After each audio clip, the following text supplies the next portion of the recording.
Call the meeting to order, please. Do we have any substitutions this morning?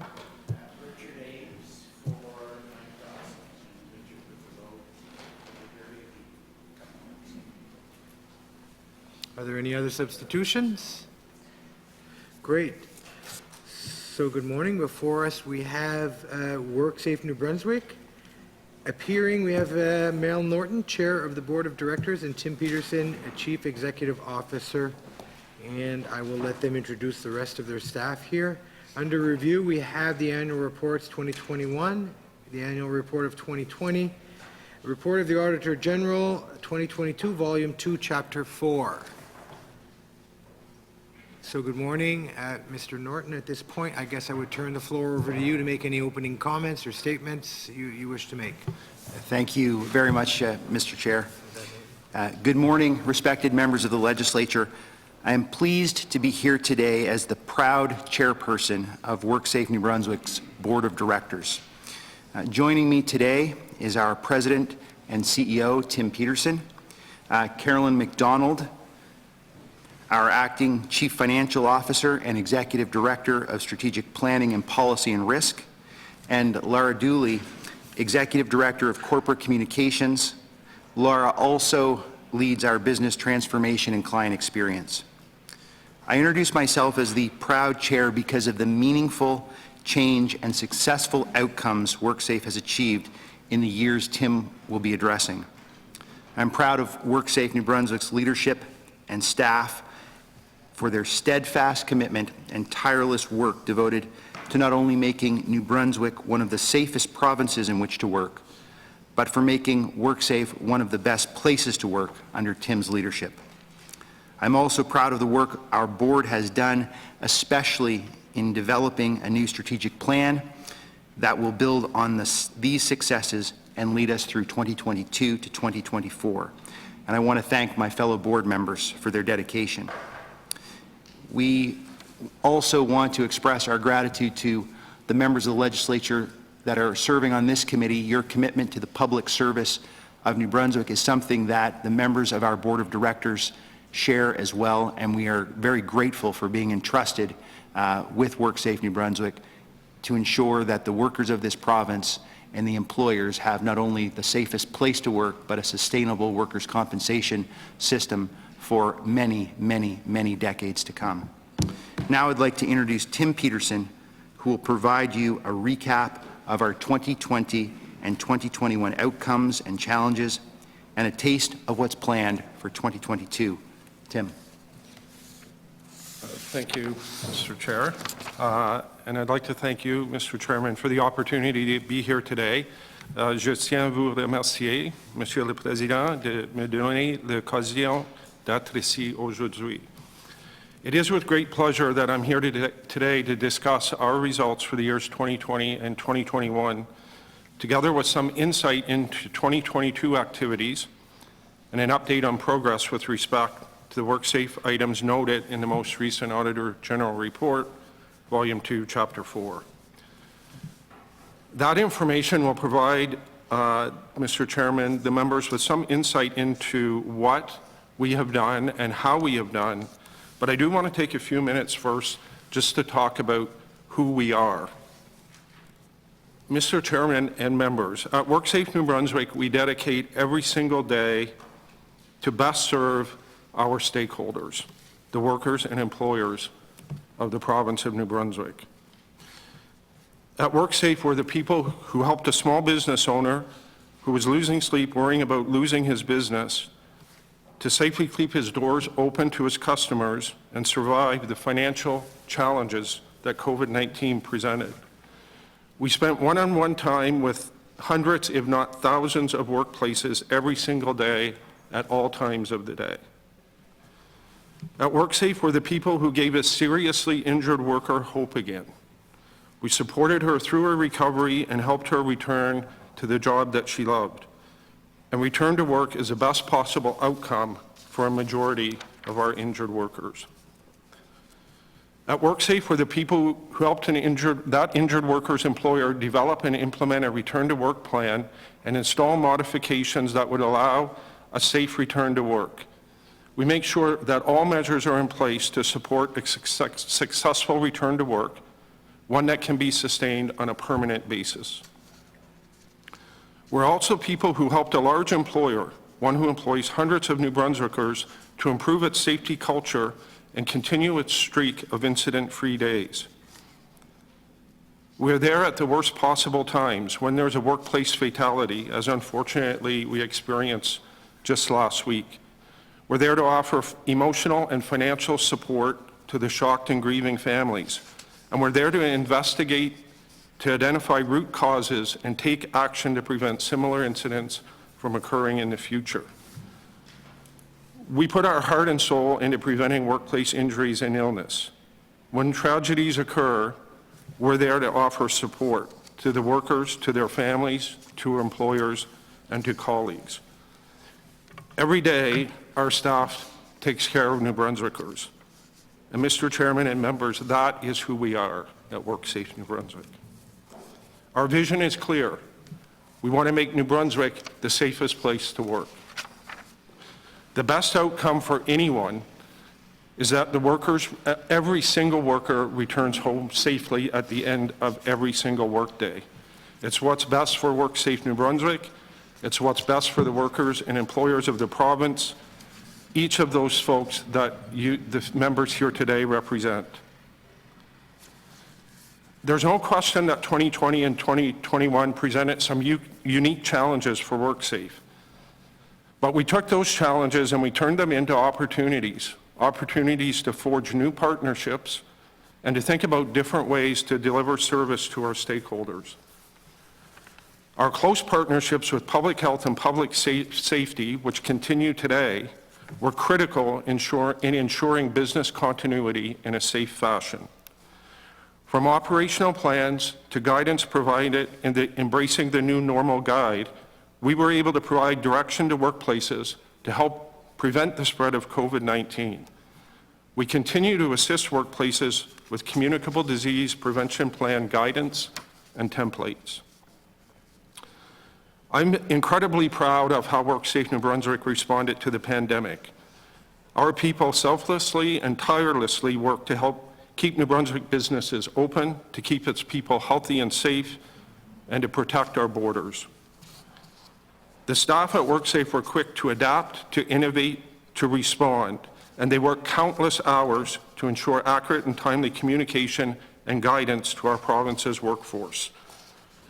They rose to the challenge, and they were leaders when it mattered most. We were challenged to find new ways to deliver services throughout the pandemic, and we met that challenge. Through virtual care, we were able to achieve positive outcomes for our clients.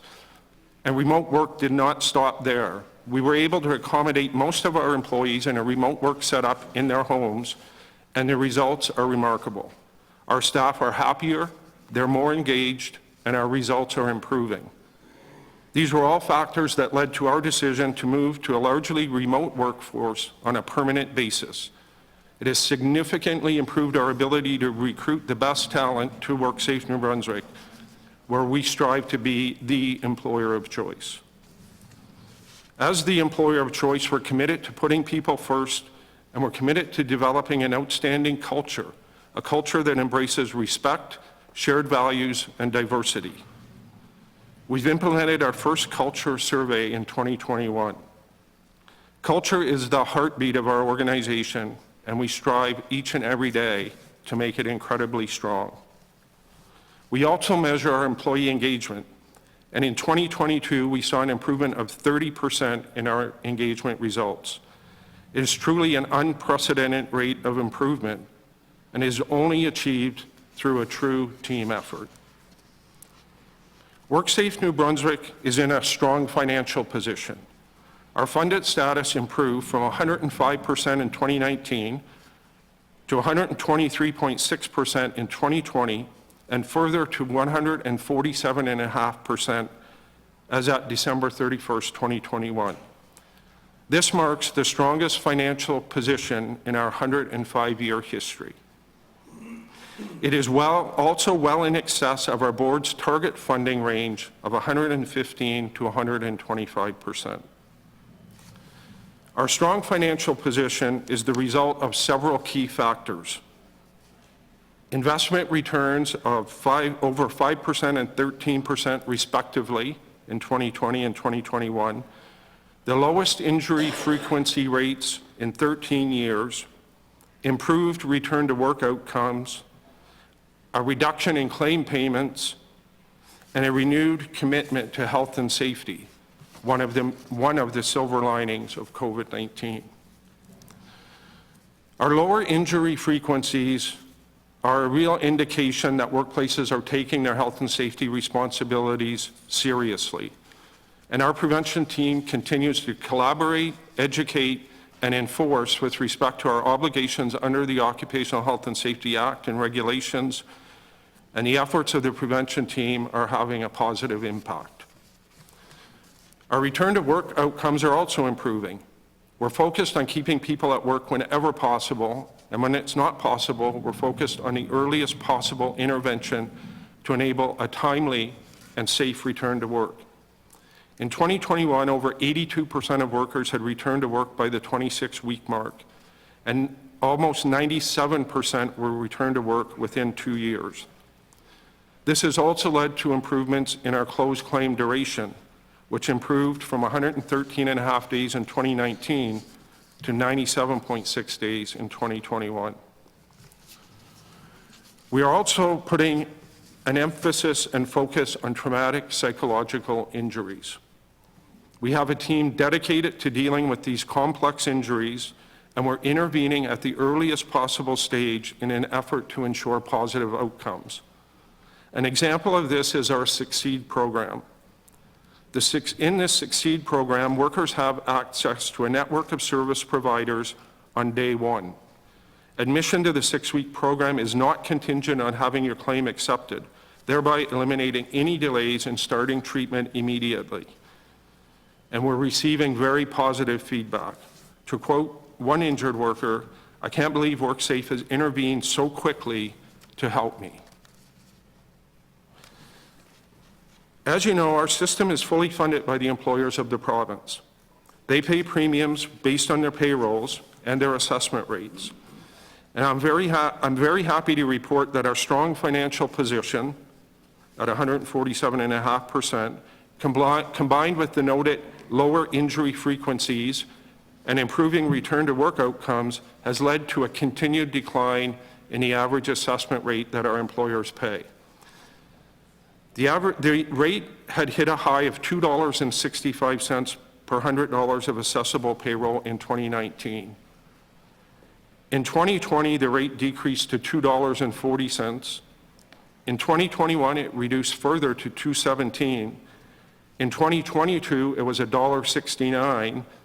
And in 2023, it's $1.31 per $100 of payroll.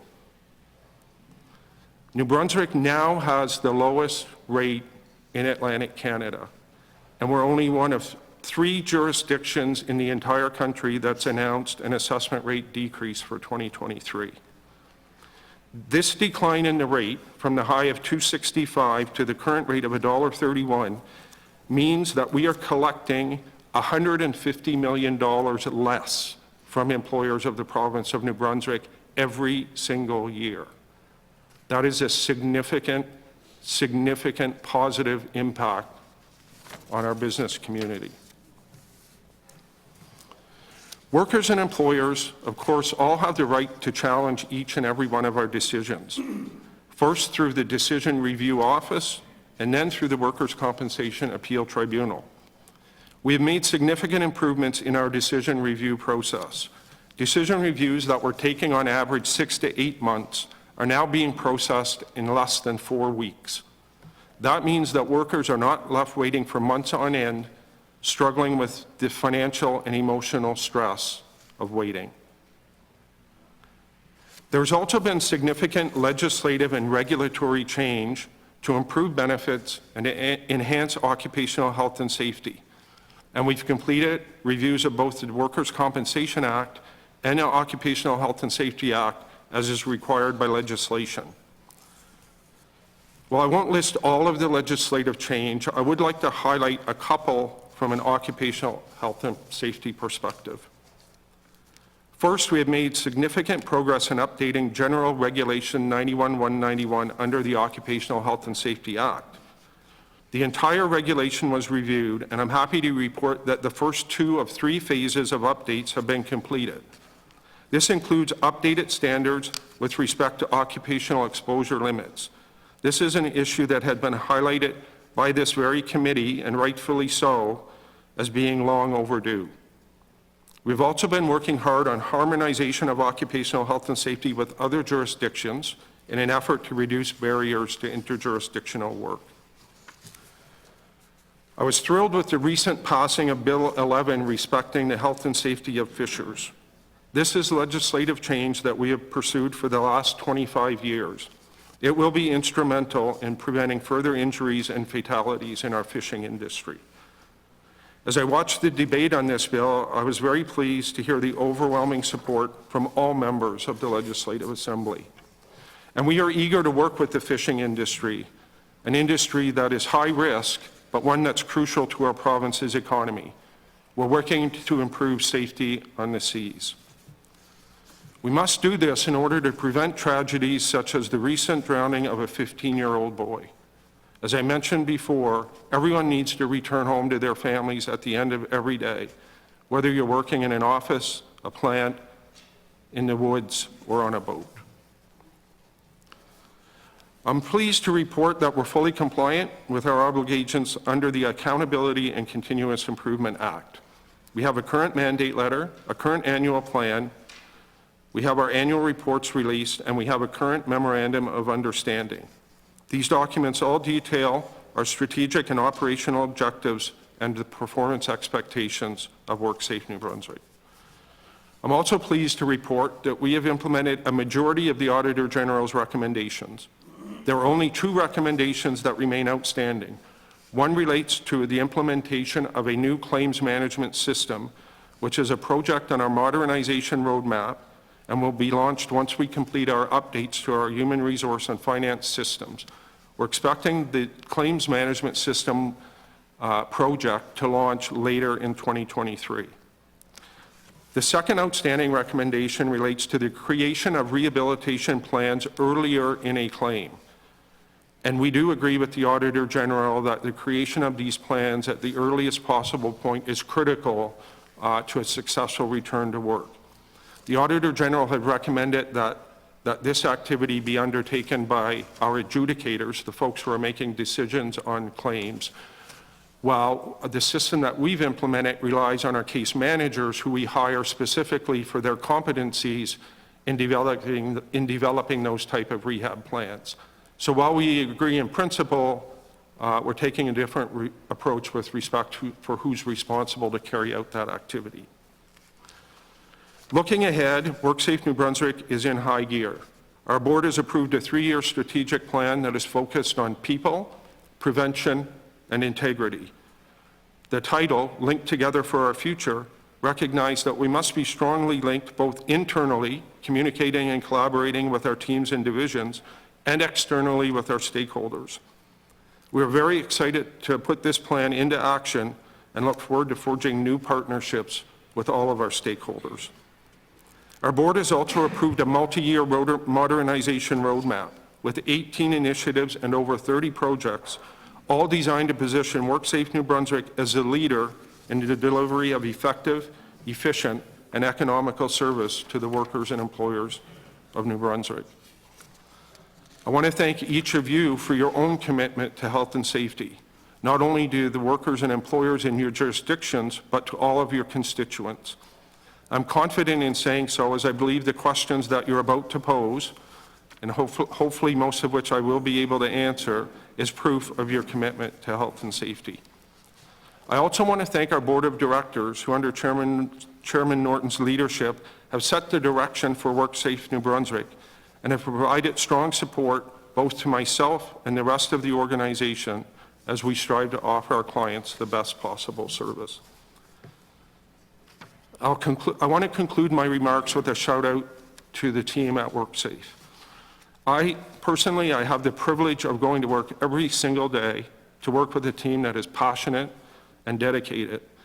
a team that has a positive impact on the workers and employers of the province.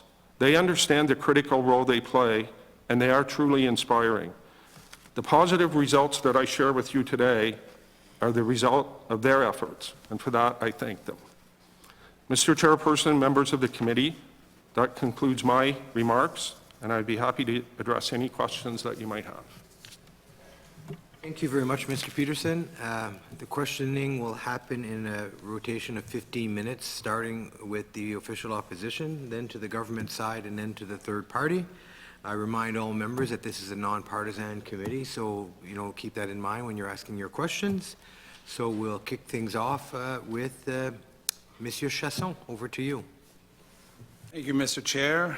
Happy to hear that you're going to give me my entire 15 minutes to be able to ask questions. Good morning, everyone. So I do have lots of questions. I actually went through the report at the beginning of the week, and I think I want to start with occupational fatalities. It's a sensitive subject. I was a little bit concerned about bringing it up today, obviously with the death that just occurred last week, which is very sad. But I think it's important for legislators and the community also to know what the process is once a fatality does happen in the workplace, what's triggered and what happens, like the steps, from the fatality right till the end. So I'm just wondering if you could kind of give us a brief summary on the process and what exactly is the objective with WorkSafe? Like, what is it that you guys want to get to? Absolutely happy to do so. We at WorkSafe, we actually have an entire team dedicated to the investigation of serious accidents and fatalities. So each time, and unfortunately, as you noted, the occurrence of workplace fatalities is all too frequent. But when it does happen, we have a team of investigators that have specific skills and competencies as it relates to investigating incidents. So those folks are initially dispatched to the scene of the accident. So the process, and I can't, as you can appreciate, I can't speak to specifics of any individual case, but from a process perspective, so those folks would be called in immediately as soon as we're notified of an accident.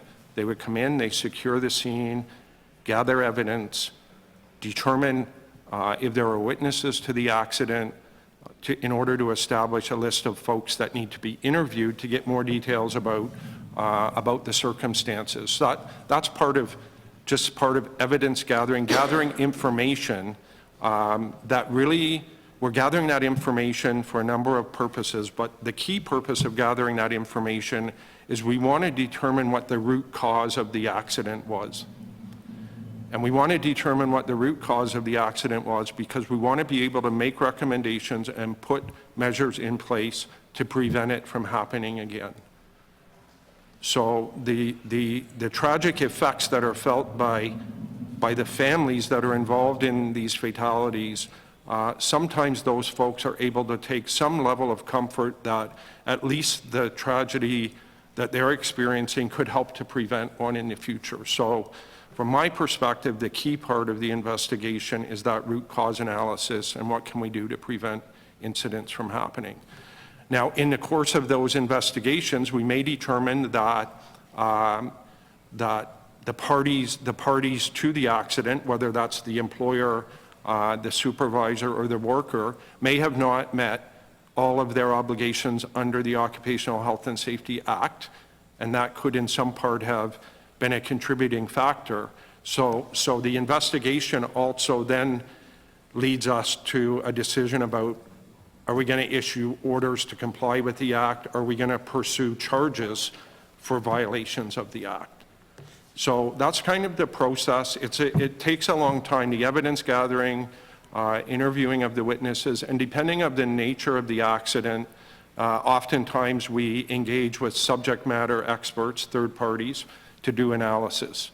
And then the outcome of that is a comprehensive investigation report And if we're considering charges, then we would engage with the Crown and have discussions about where there were failures under the Act. And then there would be a decision made in the course of those discussions as to whether or not to pursue charges. But I would just reflect back on my first comment about really identifying the root cause to prevent further incidents. In my opinion, that's where the value in the investigation lies. Thank you very much. The law, as it's written, what kind of authority does it give you when it comes to interviewing witnesses? Like, do you have to actually work with the police force, or do you have that authority to be able to really dig into the investigation? No, we have full authority. We don't, I mean, we may consult, of course, initially. The police may be involved. They may even be the first on scene. But we have full authority under the Occupational Health and Safety Act to conduct an investigation in a totally independent fashion. Is there a report that's actually written by WorkSafe for every fatality, or Yes. is it case by case? No, there is any time that our investigation team is involved, there's a comprehensive investigation report. And obviously that's made public, I imagine? No, it's not all of the details are made public. Sometimes certainly we've received media requests for elements of it, but there's a lot of information that we can't disclose from a privacy perspective. Yeah.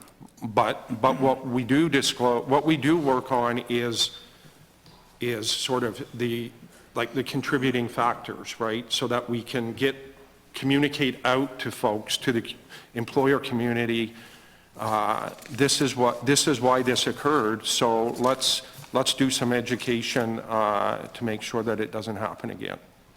And that's routine, and Lara and her group are often involved very closely with our prevention team to develop communication materials that arise out of our investigations to inform the employers of the province. So obviously in 2021, I was reading the report, and there were 9 fatalities in that year, and I look over, there was also a graph in the report that dates back to 2010, so you kind of see the numbers of fatalities every single year in the workplace. How compliant are the employers when you actually do the investigation? Are they pretty open to WorkSafe coming in and interviewing the employees and all that kind of stuff? Are they supplying the information that you guys are looking for?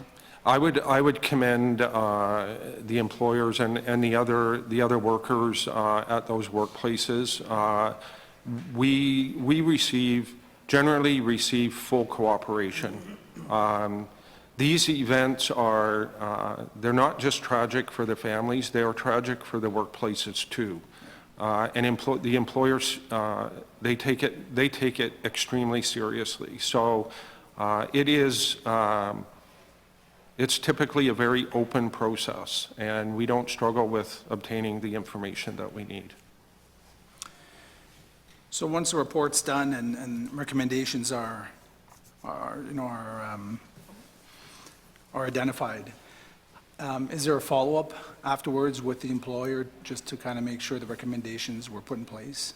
Yeah, and with serious accidents, yes, and even with other types of issues. I mean, we write thousands of orders to workplaces every single year, and in many instances, we're going back to follow up with those workplaces just to make sure that they've implemented. When we issue an order, typically there's a time frame for implementation. So there would be a follow-up to determine that measures have been put in place. Yeah.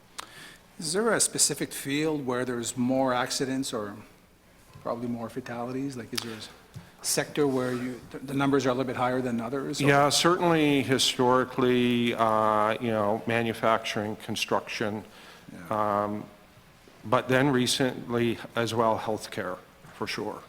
Healthcare, yes. Wow. Yeah. That's interesting. Yeah. Okay. So I would just, we've had,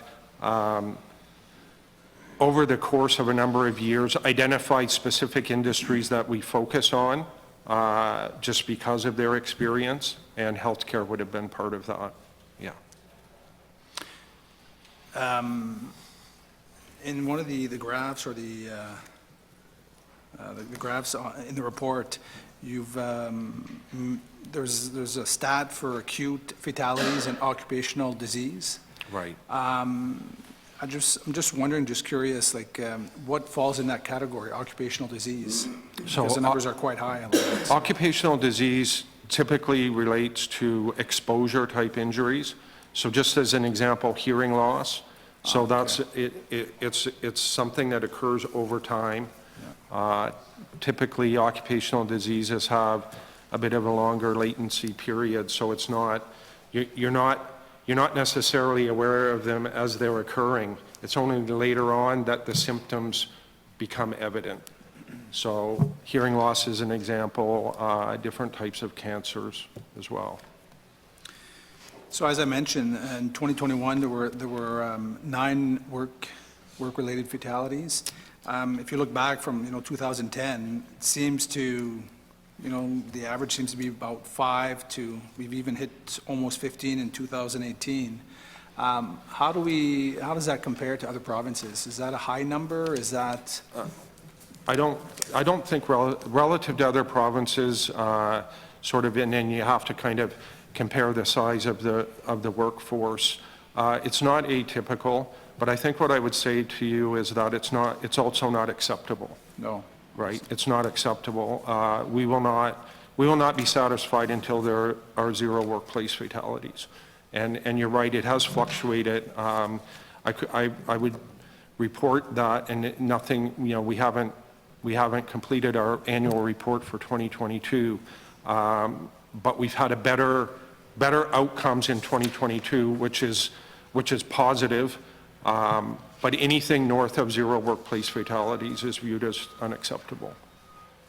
No, that's really good to hear, and it's a little bit uncomfortable to actually speak about it, like the numbers and fatalities and comparing and stuff like that, but I think it's just kind of important also to ask questions just to see how, just to make sure that, the work that's being done here to prevent accidents is we're on the right track. And we do offer, I should have mentioned this when I was talking about the investigation process, because an important part of what we do is we communicate with the families right away, and we offer support. We have support programs in place so that the families have access to that right away, and they're very appreciative of that, as you can imagine, just the tragedy, the effect of the tragedy, just the offer and having a program in place to help them is it's very well received and very helpful for those folks. Do the families have access to the report, like once it's completed? Yes. Are they able to see? Yes, we would share the details with the family. And the recommendations also Absolutely. that you're providing to the employers? Yes. Okay, well, that's actually really good. Yeah. Okay. Are they also asked to, are they questioned or interviewed, or are they able to share some information? I think, well, we would have discussions with them. It wouldn't, I don't think, it wouldn't typically be in the context of like an interview, but, but we would be having discussions with the family members. Yes. Okay. Thanks. Enforcement officers, how many are working presently for WorkSafe? We have about, this won't be exact, it varies because we have vacancies at differing times, but we're in the vicinity of about 24 officers. 24 officers, okay. Yeah. Our prevention team in total is about 70 folks, so we have officers. The other folks that we have that engage directly with workplaces are health and safety specialists and occupational hygienists and ergonomists. So we have those resources in addition to the health and safety officers. So boots on the ground, in workplaces, collaborating, helping them out, we're around 40. And when they go into a workplace, like they've got the authority to walk in, like the employer can't say, listen, I don't want to see you today, or you're not welcome. Like, well, they could say that, but ultimately we would gain access to the workplace. Okay. But that would be very rare that anyone would object to us coming in. But we do have the legal right to enter workplaces, absolutely. And the health and safety officers, are empowered to write orders. So if they come in and do an inspection and find any deficiencies, they have the authority to write those orders that we talked about earlier. I think I've got time for one last question. So in the report, 2021, unless the government wants to give me more time, I'm not sure. But in the report, you state that WorkSafe imposed 27 administrative penalties in last year, totaling $12,450, which is not a very high sum. I don't know if you could kind of explain like what kind of administrative penalties that you actually impose or give to the employers, and what's the maximum fine that can be given for a certain infraction? Yeah, so it varies.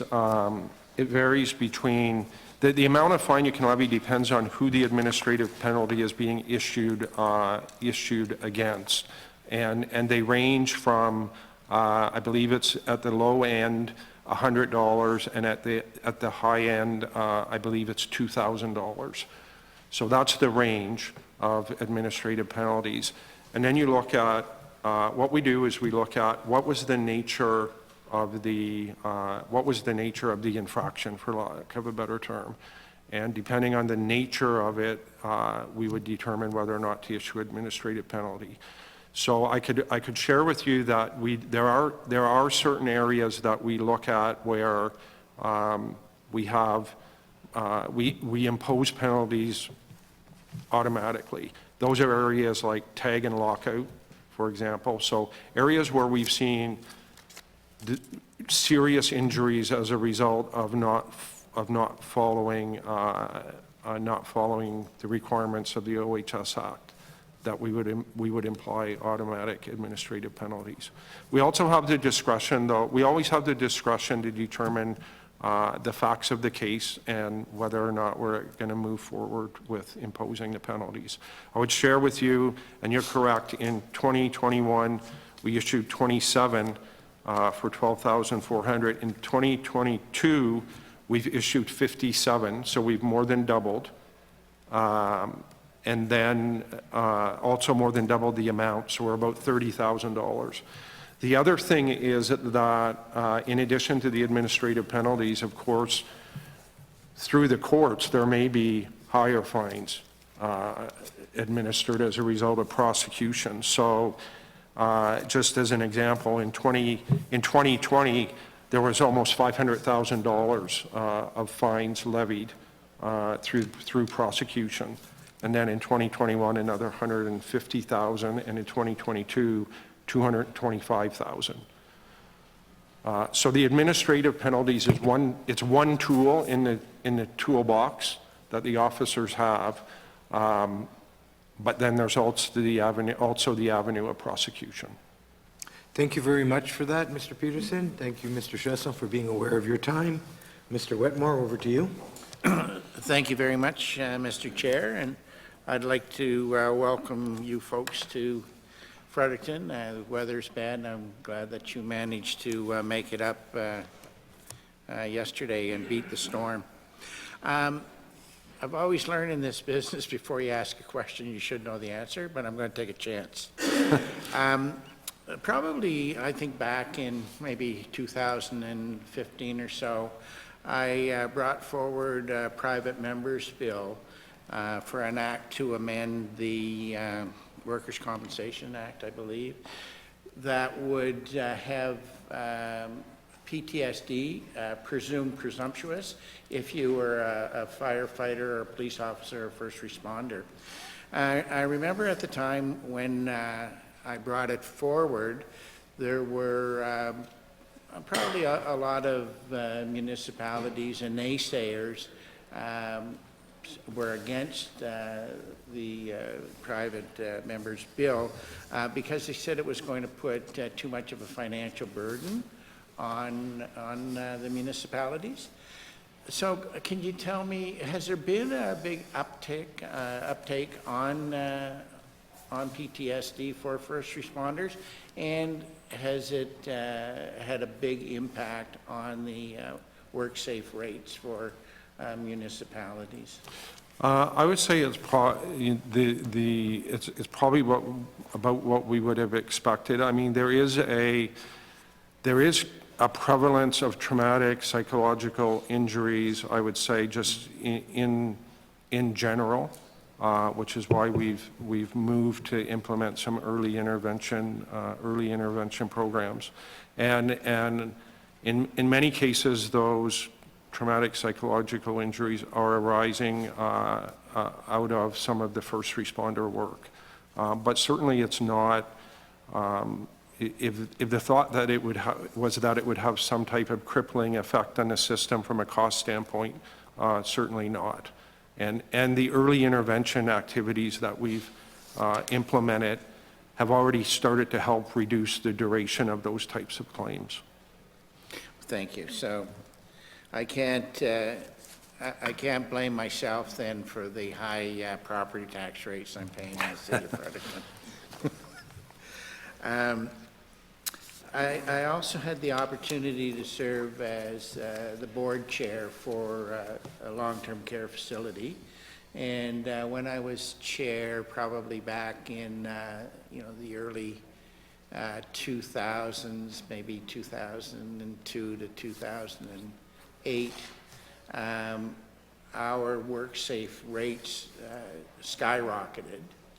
And so I'm wondering, how I know that you said that healthcare, we seem to still have a lot of claims, but how are we now doing in the long-term care sector as opposed to prior? I would say it certainly is challenging. And when I spoke about focus industries, nursing homes were a focus industry for the reasons that the rates are high. The rates are high because the frequency of claims and the duration of claims is significantly higher.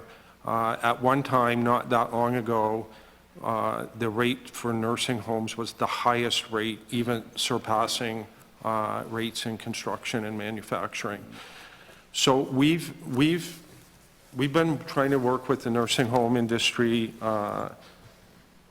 for quite a while, and there's actually a specific. So in the province, we actually have 3 safety associations dedicated to industry. We have the Construction Safety Association, we have the Forestry Safety Association, and we have Continuing Care. So there's an association specifically created to help the nursing home industry to bring down their incidence of claims and their rates. And as Lara noted for me, the rate for the nursing home industries has dropped significantly in recent years. And could I get what is the rate now? The average rate for nursing, we'll have to get that. Yeah. I can get that. Okay. Yeah. I certainly I understand that in the nursing home, a lot of the injuries are back injuries. And I don't know, do we know if all of the nursing homes now provide lifts for their residents, or some of the nursing homes still don't have lifts for their residents? I couldn't tell you for certainty that they all do. Some do 100%. I'm not sure about that. We're not in every single nursing home. But you're right, the nature of the injuries are that type of injury from, I guess typically what you see is that it occurs in that sort of transfer of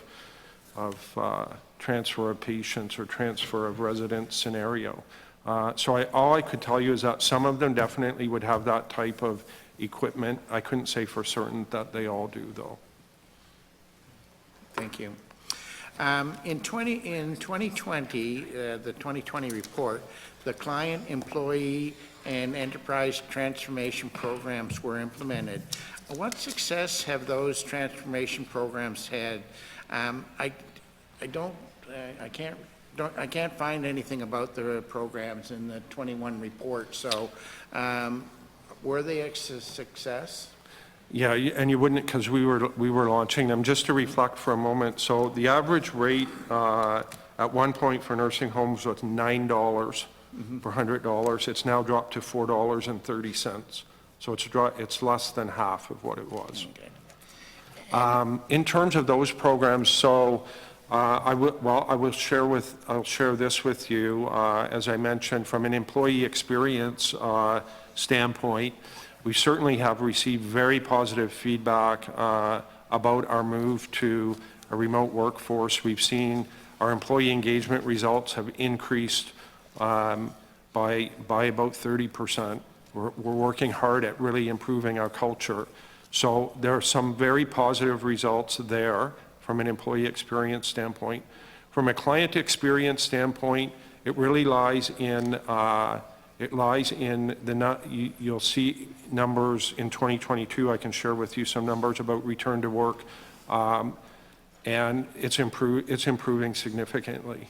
We've done a lot of work to really to get alignment in our claims division, to get processes on the front end really working as efficiently as possible, and I can't overemphasize the value of the early intervention model that we've implemented. That's having a significant positive impact on our clients. So I think even the quote I shared, gives you some indication about client experience is improving.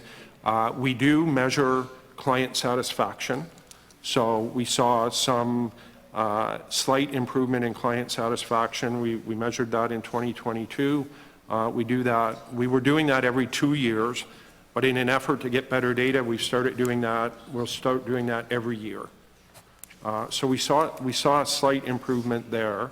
But many programs that we've implemented that you could attach to that client experience piece, like the Succeed program, are having a positive effect. Thanks very much. I'm going to pass the rest of my time off to my colleague, Ms. Bacchus. Thank you. Good morning and welcome. Thank you. Just to further your remarks on the Succeed program, I was quite interested in that. You said it was a 6-week program and that people who even haven't been approved Right. for benefits could enroll in that program. Can they stay in that program even if they don't? If Right, their application so- isn't accepted, or how does that work? And that's a very good question. So what we've looked at is the benefit of the early intervention relative to the potential cost if someone ultimately didn't have their claim accepted. That 6-week cost of that 6-week program would be borne by the accident fund. But our assessment of that was that for those claims that are accepted, the amount of time that we save from the early intervention would far outweigh any costs of claims that ultimately were not accepted. And the other part of that is we don't want to get someone into a program and say at the halfway point, claim not accepted, sorry, you're out. That's not who we are either. So we did weigh that, and we concluded that the benefits would far outweigh the costs. Do you potentially look at someone who may be accepted before you enter them in the program, or it's? It's as soon as someone submits an application, exactly. Okay. And how successful has that been so far? It's early days. Okay. But the feedback that we're getting from the clients that have gone through is very positive. And we're seeing success in getting those folks returned to work earlier than we otherwise would have. So early indications are very positive. Okay. Well, congratulations on Thank you. that program. And also in your opening remarks, you mentioned that in the last couple of years, you've largely gone to a remote workforce on a permanent basis. So is that saving you money in office rental space, or explain that out to me? Yes, certainly. Prior to moving to a remote workforce, we had locations in St. John. Our head office is in St. John, but we had offices in Dieppe, Bathurst, Grand Falls, and Fredericton. So we have moved to terminate those leases. Okay. Not Fredericton, not yet, because we were into a lease through 2024. But we no longer have space in Grand Falls or Bathurst. We're currently in the process of ending our lease agreement in Dieppe. So there's cost savings there for sure. And as I mentioned in my opening remarks, staff are very happy. Performance is not suffering. Our KPIs are improving. And the other piece of that that's quite interesting is recruiting. So just by way of an example, we have case managers who work with, right? Their job is to work with workers on rehab plans, return to work. Prior to the pandemic and moving to a remote, the option of remote workforce, we might get on average, if we put out a competition for a case manager, we might get on average 9 or 10 applications. I was advised that one of the more recent postings for a case manager, we had over 300 applications. So the challenges with, Well, that tells a story right there. that tells the story right there. So people are excited about that. And what I say is, what I tell folks is, that sort of flexibility in work options is how we get people to work safe, and our culture is how we keep them at work safe. And you're still getting the job done. And we're getting the job done with better results. Good, that's good. You also mentioned, in response to a question by my colleague across the way, about enforcement officers. And this is my not knowing, what is an occupational hygienist? Is that somebody that goes to the restaurants and No, checks things out, or? they're more about sort of exposures, airborne contaminants. So if you had a situation where someone reported like an asbestos as an example, Okay. right?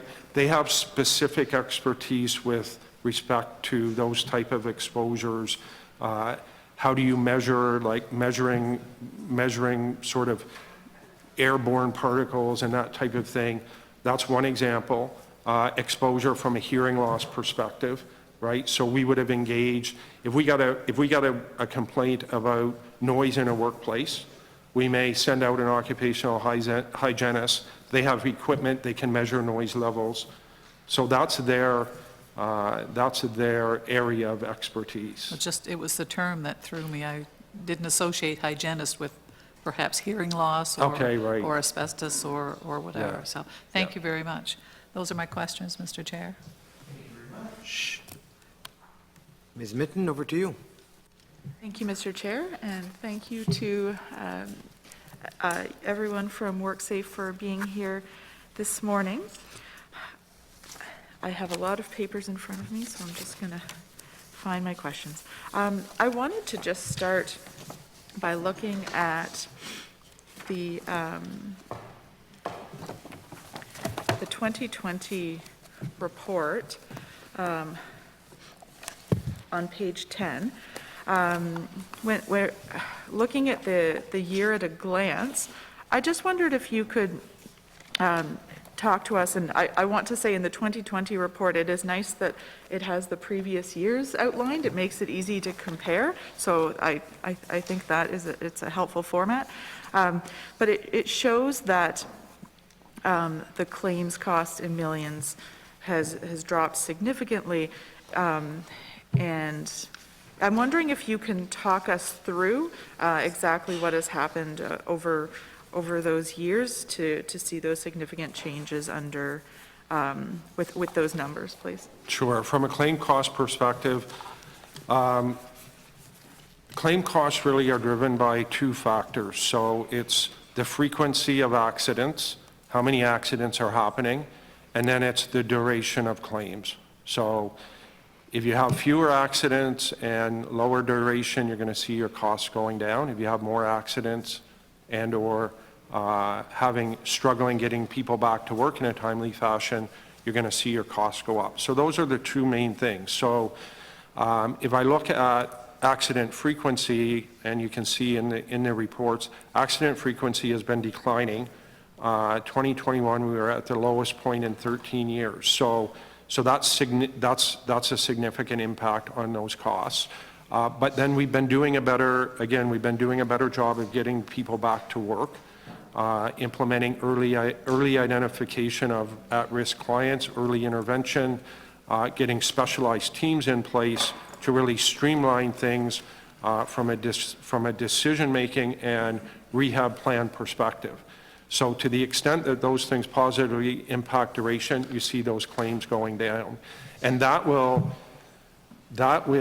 just to take it a little bit further, if you see those claims costs going down, the natural byproduct of that is that you're going to need less money to fund the system, therefore your assessment rate's going to go down. So when you see claims costs going down, you're naturally going to see the assessment rates coming down as well, all other things being equal. The other big thing that impacts our system are investment returns. So we collect money each year from employers to cover the cost of accidents in that year. Those costs go out for many years. So we take those funds, we invest them. We expect to earn 6% on those returns. So if we have a really bad year, that's going to negatively impact the accident fund, which could impact on the rates. But the costs and investment returns are the key drivers. And we're doing better at accident frequency, and that's owing to efforts, I think, of WorkSafe and, as I mentioned, efforts of the workplaces in the province, commitment to health and safety. And we're doing better at duration, so the natural result is costs coming down. Okay, thank you for that. On page 11, you offer a comparison with other Canadian workers' compensation boards, and this is in the 2020 report. I was looking at the average calendar days from injury to first payment issued, and it's also there from registration of claim to first payment issued. And so it looks like kind of in the middle of the pack. And my question is actually around, do you track how long it takes if people are denied, for example, like how long that process takes? Just the process of, effectively, the process from the time that the claim is filed to the time that a decision is made, whether it's accepted or rejected. Just give me 1 second.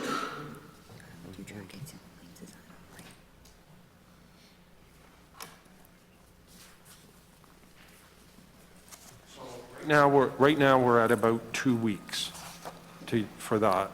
I would point out, though, you did mention sort of comparing to other jurisdictions and those measures around, specifically around claim registration to first payment. We've identified, we think that the results that we had were not acceptable. We need to do a better job. So we have been working on that. I mentioned that we've had dedicated teams to deal with, certain type of accidents that are reported in an effort to streamline things. So time from registration to first payment, we've actually, if you look at the 2021 results, we were at about 32 days. In 2022, we were able to reduce that to 20 days. So it was a significant improvement. Okay. Thank you. I'm wondering,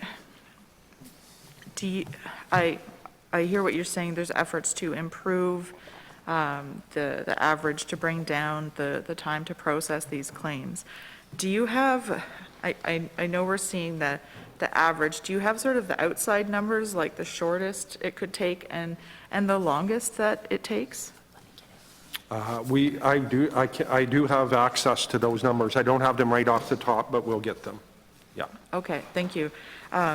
And I appreciate the efforts to bring that down, to bring down the average. And of course, being in my position, I don't hear people calling in and saying, oh, it was so fast. I hear, oh, it's taken a long time, it's taking too long. And so I'm just wondering if there's, is there some sort of a cap? And I guess, if yes, if you can provide the information about the sort of outliers, then that would be helpful to provide to the committee. But I'm just wondering, is there anything, like, what happens if it's taking 2 months, for example? It really boils down to the nature of the accident that's being reported. So, and you're right, I mean, averages are a funny thing, right? They can kind of bury some things that are happening. I would say, and this is part of the reason, we've set up a team dedicated to complex injuries. So if we get an application for a complex type of injury, and the example I'll use is traumatic psychological injury, they are not straightforward.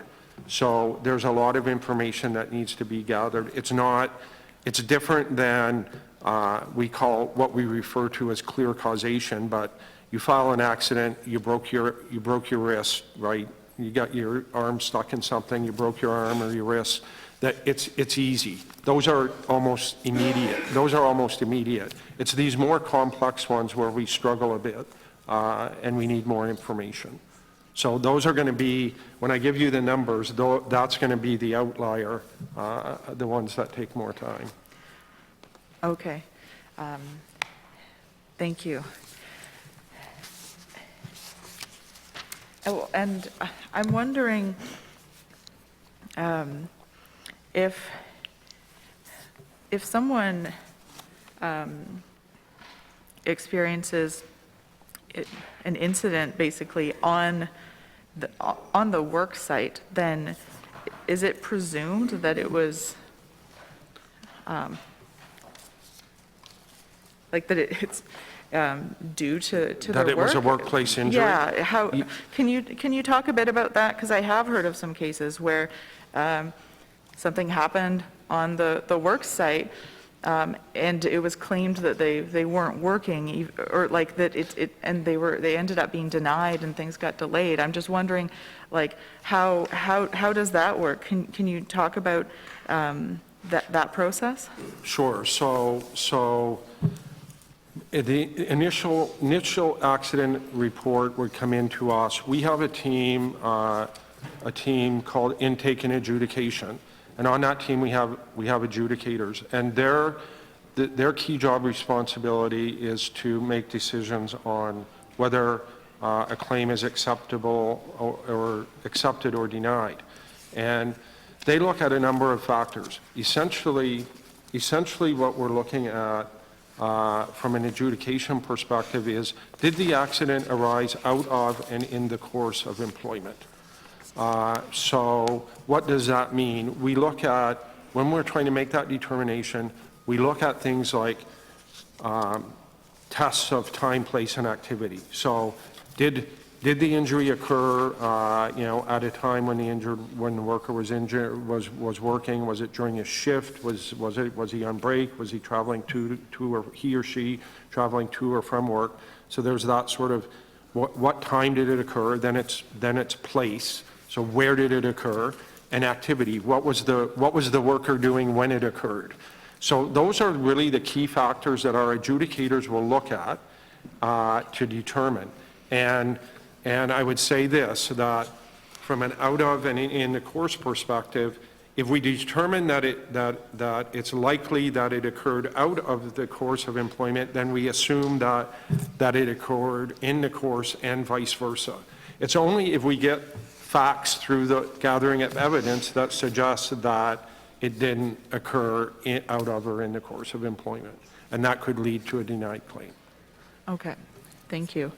I'm wondering if you can tell us more about something you mentioned in terms of healthcare. What's happening in healthcare? You mentioned many cases happening there. I'm wondering if you can tell us more about that and if there's any numbers that you have. I don't have the specific numbers in terms of number of incidents from a healthcare perspective. Certainly, I can get those.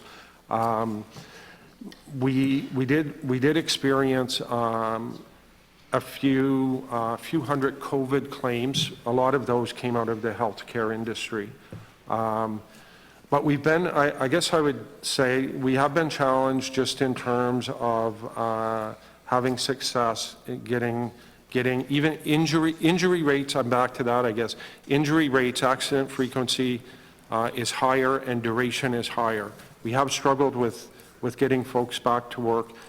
For the most part, the types of injuries that we would see in the healthcare industry are soft tissue injuries. And oftentimes those are the most challenging injuries to rehabilitate. So the prevalence of injury in healthcare is around that. I would offer to you though that we've identified that, and we're actually part of a working group with Horizon and with Vitalite to help them build a health and safety program, get better practices in place. And we were invited to that table to have those conversations with them. So that's encouraging, and we'll see how that plays out, and hopefully when I'm back here next year, we'll have improvements to report on. Okay. I just want to reflect back on, so I guess the average for us is for a decision is 6 days, but those outliers, like those complex ones, were an average of about 80 days. Okay, so it can be quite significant. Yeah. Okay. I'm wondering if you can tell us a bit more about the traumatic psychological injuries, the TPI. As you mentioned, the claims more than doubled between 2017 and 2020. I'm wondering if you can talk about which types of workers are being impacted.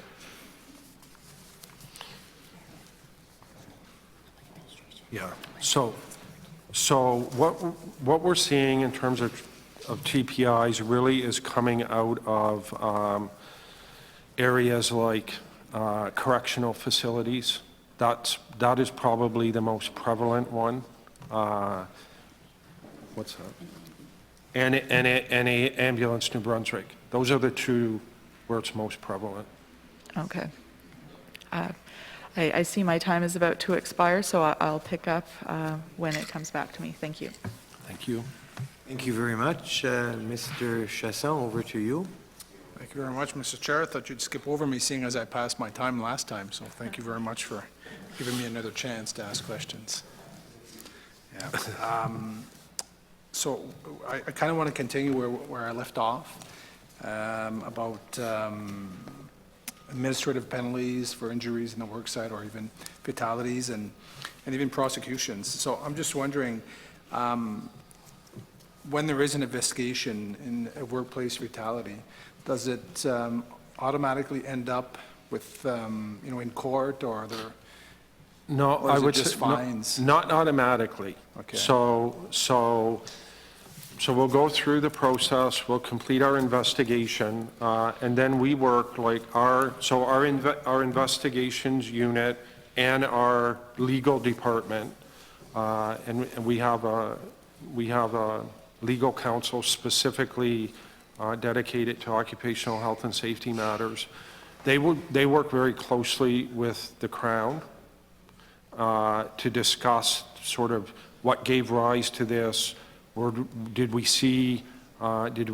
determine there were violations of the OHS Act. So there is a robust conversation with the Crown to determine on a case-by-case basis, do the facts support proceeding with a prosecution. Ultimately, the decision to proceed with a prosecution rests with the Crown, but it's a very collaborative process. But it's not automatic that if there's a workplace fatality that we would pursue prosecution. It's case by case. Okay, thanks. Got a question for the board president. I'm just wondering, like, once a report is done for a workplace fatality, does the board review it? Like, is that information brought to the board's attention? Yes, we have a specific committee, pardon me, we have a specific committee, it's a fatalities review committee that meets on a regular basis. Once the reports are done, we don't meet on each report, but we will meet once or twice a year to review those reports, review the recommendations, and then the board has a process of asking questions of our investigators, of staff, to see what, if any, additional improvements can be made to the report. So there's an accountability function that ultimately comes back to the report, or back to the board, pardon me. Yeah. Okay, good, thanks. It's good information to know. What about employees in the workplace? Like, are they made aware of any infractions that the employer might receive? Are they aware that the company is being investigated, or, you know? Yeah, so when we go into a workplace, typically we would ask for members, like we'd ask for the employer to be with us to join us on an inspection of the workplace. But let's say, for example, the workplace has a joint health and safety committee. We'd also ask for representatives from the joint health and safety committee to participate, so that both the workers and the employers are part of that process, and they know. And of course, you know, in our system, workers have 3 fundamental rights, and one of those rights is to know about health and safety issues in their workplace. So we take every effort to ensure all parties are aware of the conditions, both good and bad. Okay, thank you very much. So if an employee, depending on the size of the company, and if they do have a committee in place, WorkSafe kind of committee, I imagine the larger companies probably have that. I'm not sure if the smaller ones do, but 20 or more. If you have 20 or more 20 more, employees, it's you're required mandatory? to have a Okay, joint I health didn't and know that. safety committee. Okay, so if an employee wants to flag an unsafe workplace, obviously some employers, and obviously I'm not here to start pointing fingers, but some employers are more receptive to employees flagging maybe something that's, you know, maybe that's dangerous or not safe. But if that's not the case, what other options do employees have if they want to flag something that's not right? Right. So in a healthy workplace that encourages everything they should be encouraging, if an issue is identified, typically, like, what we like to see is that the worker would flag the issue with their supervisor and have a discussion and hopefully get it resolved at that level. If not, then they have access to a joint health and safety committee, so that would be the next step. If they can't get it resolved there, then they could come to us and say, you know, identify, and we would dispatch a health and safety officer to go do an inspection. So that's the process, but things only really work if people understand the system's built on an internal responsibility, so that everyone in that workplace needs to know they all have responsibilities, and they need to be able to share freely and talk about it. I know it's not all in every instance, but that's how it works in a well-functioning workplace. But at the end of the day, if all of those other measures fail, then we're there to help. So an employee flagging an issue, it automatically triggers an investigation or a response from your side? If we get a call, Yeah. and someone says, hey, identified an issue, absolutely, we respond. Yeah. Okay. So we do, our inspectors have, it's kind of interesting. Our inspectors we go through a process to develop a plan for our health and safety inspections every year, and we develop that plan based on numerous indicators. So accident frequencies, there are different things that feed in, and effectively what we're trying to do is identify workplaces that are at risk, and then we plan to do interventions. But then we have this whole category of unplanned work, and that's things like we get these calls, or an accident happens and we've got, right, that we didn't expect. So there's planned work and unplanned work, and there's quite a bit, there's a large percentage of their work that would be unplanned in terms of responding to things that we couldn't anticipate. Okay, thank you very much. How is repeat offenders? So, obviously the enforcement officer or the investigator, I don't know how you exactly would call them, when they have to go back to the same work site over and over, what happens in a situation like that? Like, I don't know if all the cases are serious enough where there's actually a fine that's actually imposed on the employer, but if you see issues that are being dealt with, what kind of measure can you actually take in order to kind of, put a little bit of pressure on the employer to kind of So their health and comply? safety officers is what, that's and what safety they're officers, called. okay. Yeah, health and safety officers. So the Plan A, and I was very close with still close with the prevention division, but I was VP of that division for a while. And we had lots of discussions about how enforcement approach. And I would say this, so Plan A is we want to go in and really collaborate with workplaces, right? It works best if everyone can sit down, as we are today, having a conversation about health and safety matters. And we're all reasonable people showing up. So that's always Plan A. Let's work together to achieve, a common objective. If we get into a situation where there are people are unwilling, and they could be repeat offenders, you could look at it from that context. Then we have other tools in the toolbox. It's writing orders, it's issuing administrative penalties, and that's why those administrative penalty legislation was introduced, was to give us another tool to deal with those types of situations, because before it would be basically just you keep writing orders. Now, depending on the significance of what you're writing the order against, you might write a stop work order. And a stop work order means you're not to do or touch anything else until you've complied. So if you're in a manufacturing plant and you're halfway down the production line and you issue a stop work order, everything stops. So usually in those cases, compliance is achieved fairly quickly.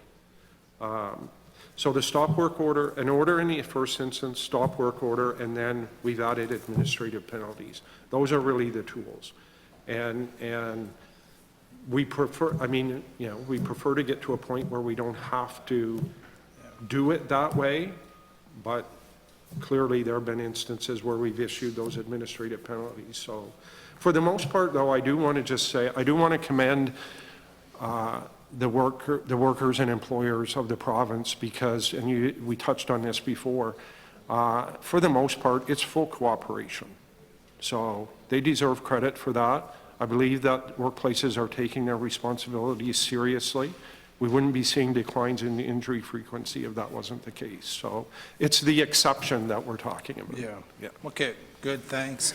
One last question on this topic, then we'll move on to I think, the financial piece. I know my colleague has a few questions on that, as do I. I know you put a lot of importance on the educational piece. Obviously, enforcement is part of what you do, but the educational piece is important. If we compare over the last 5 years, the budget that's put aside for the educational piece or the awareness, and the budget that's put aside for enforcement, has it increased or decreased, or is it pretty steady? It's over the years? relatively stable. Yeah. Okay. That's part of our administration costs, and it is relatively stable. A large part of our administration costs relate to salaries and benefits. So, to the extent that there's, an economic increase or something, it'll go up a bit. But from like the other sort of education, training, all of that, it remains relatively stable. Has there been a study done to see if there's a correlation between the amount of enforcers or the budget when it comes to enforcement and the number of accidents? Like, is there like Well, a... we look at, and that's a very interesting question, and we compare ourselves to other jurisdictions, and I guess what I always get back to is, you know, we have 24 health and safety officers. We have 30,000 workplaces in the province. So if we divvied out our time equally among all workplaces, we would get to the workplace once every 6 years. So we need partnerships. That's where the future is for us. So would more officers have an impact in reducing?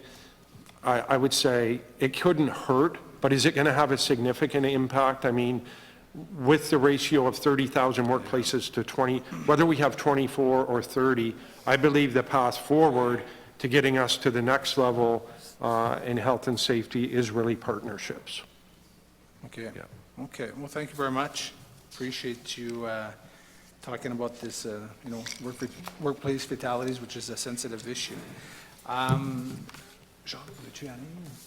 Yeah, I'll let my colleague ask more financial questions, and I'll come back a little bit later. Thank you for all, for the team being here today, and I do have more questions, but just a question that I looked at your basically your assessment rates by numbers report, and the required revenues, and obviously they're in the $1 million. Yeah. If I look at the, and I looked at the new accident costs, looked at the 5 years forecasting, and then I looked at the administration. You just talked about the administration side, but the third category, we're talking about funding level adjustments for prior year claims.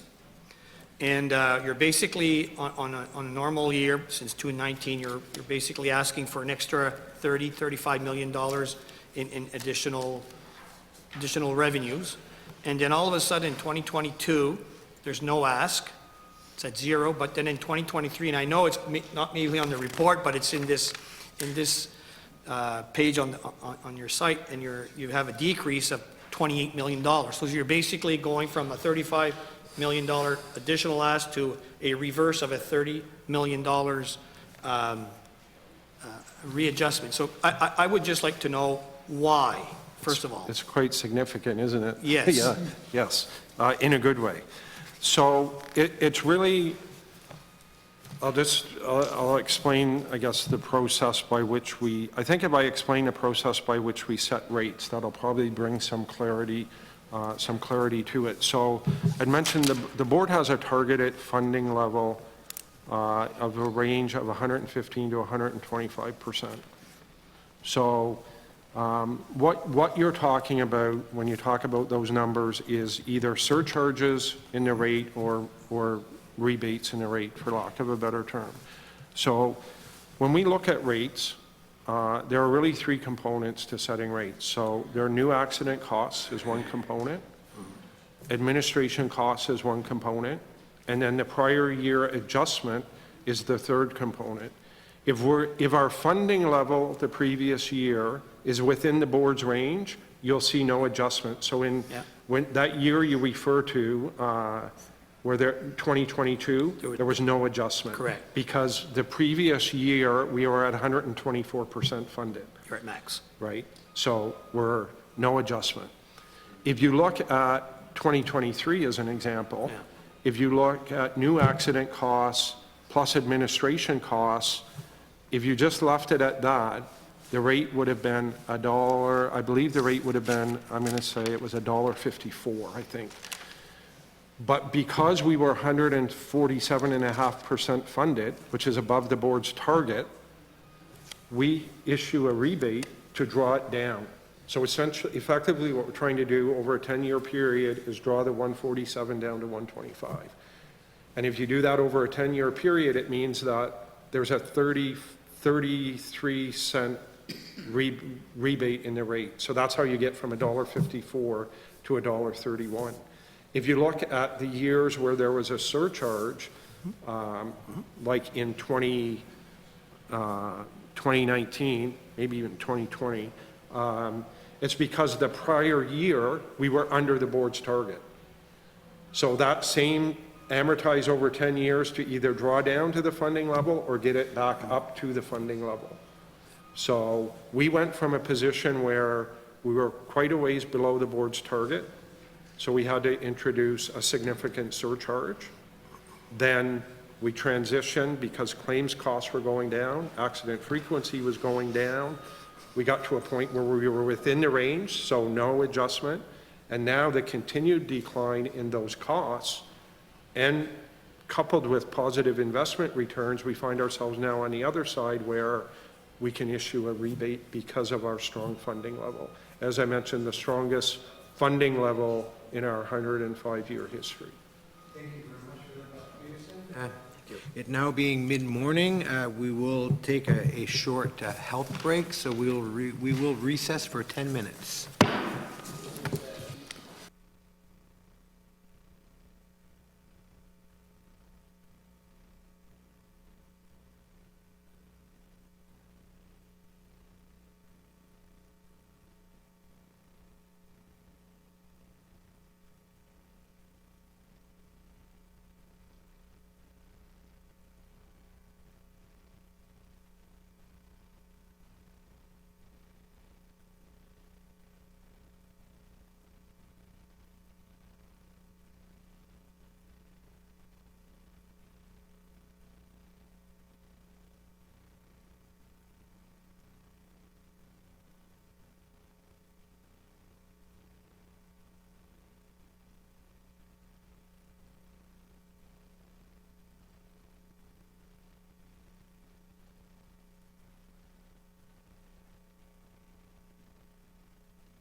Call the meeting back to order.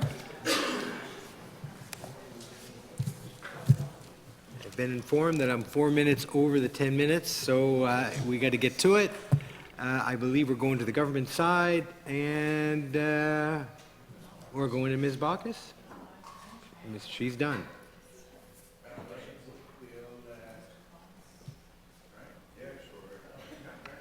A couple here. Mr. Collins. I'm up. Thank you, Mr. Chair.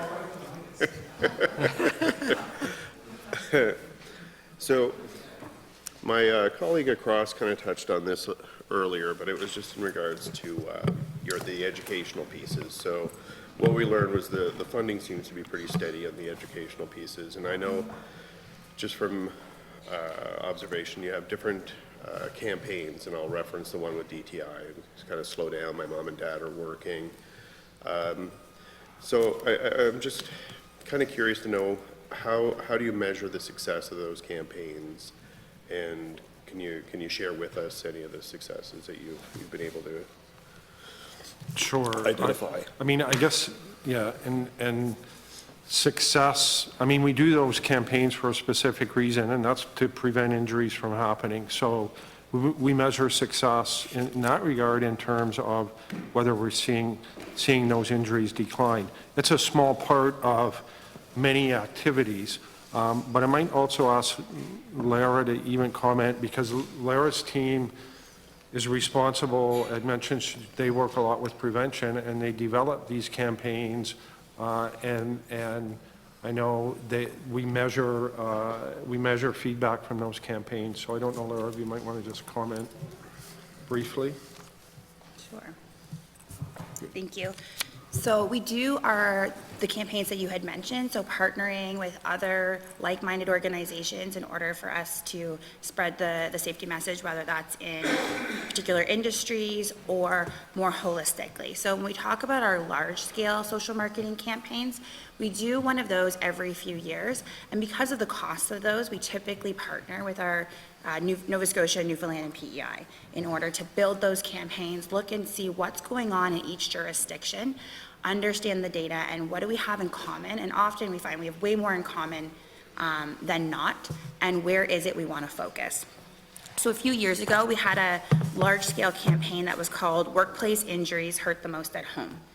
And what we were really trying to convey is that when you have a workplace injury, of course it impacts your job, but it also impacts all other aspects of your life. And that is why we want to help people through the recovery. It's about going and coaching your kid's hockey game. It's about being able to do the things you enjoy on a Friday night, right? So work is an important part of life, and we want to get people back to work, but we want to get them back to their life.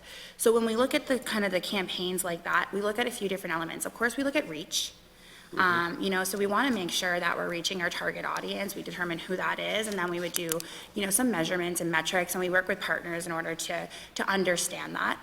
We also look at kind of different elements as far as WorkSafe NB's reputation. So we have, as part of our surveys, that we measure how we are viewed as a leader, a partner that kind of trust and respect in WorkSafe, and we want to make sure that our campaigns, if they are kind of holistic and large scale, are contributing in a positive way to our reputation. And then, of course, we look at our metrics, because a campaign alone is not going to drive injury frequency, but it is going to perhaps drive conversations that then allow our folks in the field to be able to share those messages, share those campaigns, those materials that are associated with it, and perhaps be able to foster some conversations that are going to lead to safer workplaces. So we measure our success as a contributing factor to our ultimate KPIs, which are about culture, health and safety index, injury frequency, awareness, education, trust, respect, all of those elements. We're actually in a really exciting place now where we're going to be launching a new campaign, which is different for us in the sense it's not focused on health and safety in the traditional way. It's focused on our return to work efforts. Because we've seen a shift in the culture with health and safety, and now we really want to change the conversation about getting back to work as part of getting better. So that idea that recovery, part of recovery, is getting back to work, is having conversations with your employer, is being supported in the workplace. And so we're in the development stage now, but we are looking at what are those metrics, both that we would see in our own organization and also largely in culture and community and bias towards return to work. And we're in this for the long haul, so we can measure kind of post and pre and post those campaigns launch, but we're really looking at changing the culture in New Brunswick when it comes to safety and return to work. Okay, and I look forward to seeing those campaigns, but I think also, I'm a little curious about what I don't know or what I haven't seen. So some of the campaigns that you have done to date beyond the DTI one, for instance, are there other departments that you're collaborating with? Is there some different messaging that I haven't seen? Some of the campaigns in the private sector, if you could just share with me some of your work, I'd be interested to know. I would say the biggest one that comes to my mind, and the one that I would be most proud of from an organizational standpoint is our campaigns around fishing. I mentioned that it's been changes in fishing and occupational health and safety legislation around the fishing industry and fishing vessels has been a long time coming, and we've had, Lara and her team did a fantastic campaign on fishing, and I don't have the image, but the image, the key image of the campaign was a little boy holding a life jacket, and it said, would you rather tell your crew to put on a PFD, or would you rather tell this little guy that his dad or mom isn't coming home? It was a very impactful campaign, very well received, and one of the sort of triggering factors, I think, to get general acceptance on that legislative change. So, and we continue to work very closely with the fishing industry from that perspective. We meet with the associations. We're involved with the Department of Agriculture, Aquaculture and Fisheries as well to work on that. So that would be, like, that's a broad-based, really impactful campaign that you may or may not have known about that specific campaign. We have the one with the road builders that you mentioned. We do that on an annual basis in the spring. And we're actually part of we're invited to the table to be part of a working group with DTI, the road builders, and RCMP from an education and enforcement perspective. So we're always, those are examples, and I get back to my comments around partnerships. Those are examples of the types of partnerships that we're looking to develop, and the relationships that we're looking to develop, really to create, beyond the 70 prevention staff or the 500 staff at WorkSafe New Brunswick, looking to create safety leaders throughout the province. Okay, it sounds like you're doing some great work on that front, and I guess I'd also wonder what can we do as legislators to kind of assist in specifically in regards to workplace deaths. So I noticed in 21 we've got 9 recorded fatalities. So what can you tell us? What should we be looking to do to assist you? Well, I would say I would commend you first off for there has been, and I wrote it down. There has been an unprecedented amount of regulatory and legislative change that cuts right to the heart of what you're saying. So I want to say we're very appreciative of the support that we've received in that regard. And as I said, the list is long. The most recent one is the inclusion of fishing vessels in the definition of place of employment. The fishing industry is the deadliest industry in our country. There are 10 fatalities on average every year in the fishing industry. We have had double-digit fatalities over the last couple of decades, just here in New Brunswick alone. The most recent one I referenced was a 15-year-old boy last fall that drowned. So it's those types of things and the support to get those things implemented that are going to make a real difference. And we have more coming because we've done reviews of both the Workers' Compensation Act and the Occupational Health and Safety Act. So we have some more improvements that are going to be coming forward for consideration.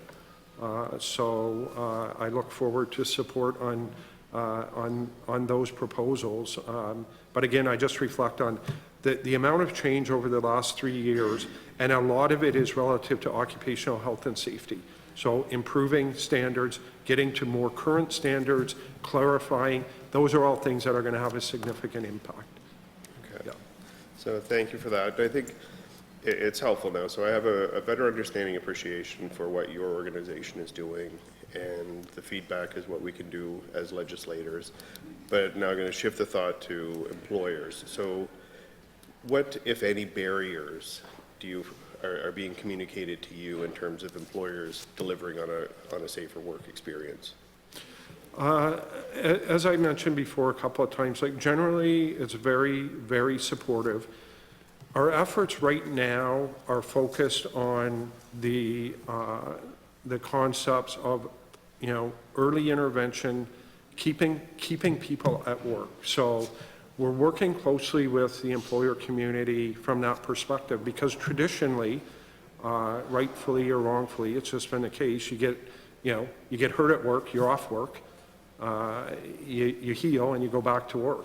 Now what we're trying to do is avoid the whole disconnect from work. So we're looking for support from workplaces from an accommodation perspective. So if someone's hurt, they can't go back to doing exactly what they were doing in that moment, because there is a healing phase. But what else do you have that can keep the worker connected to work?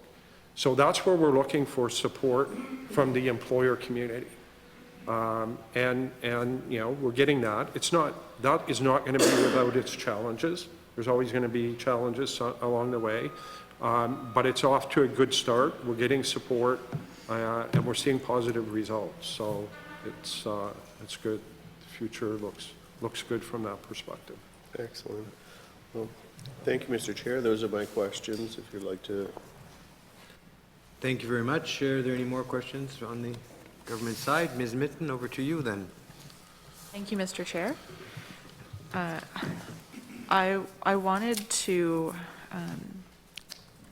ask about occupational diseases. In the annual reports, WorkSafe indicated it's currently working with the government to update occupational hygiene legislation to protect workers, prevent new occurrences of occupational diseases. I was wondering if you could update us on where this stands, and is this finalized?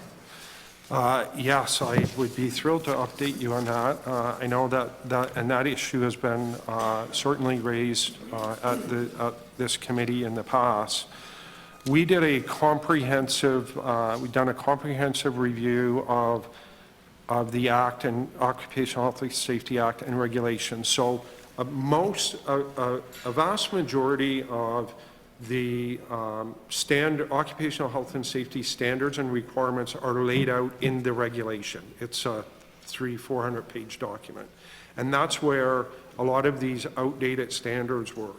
So I'm very pleased to say we have completed 2 phases of 3. So it was so massive that we took the approach, and working closely with government, took the approach of divvying it up into 3 phases. We did that for a number of reasons. One was it was simply too much for the employers to bear all of those changes at one time.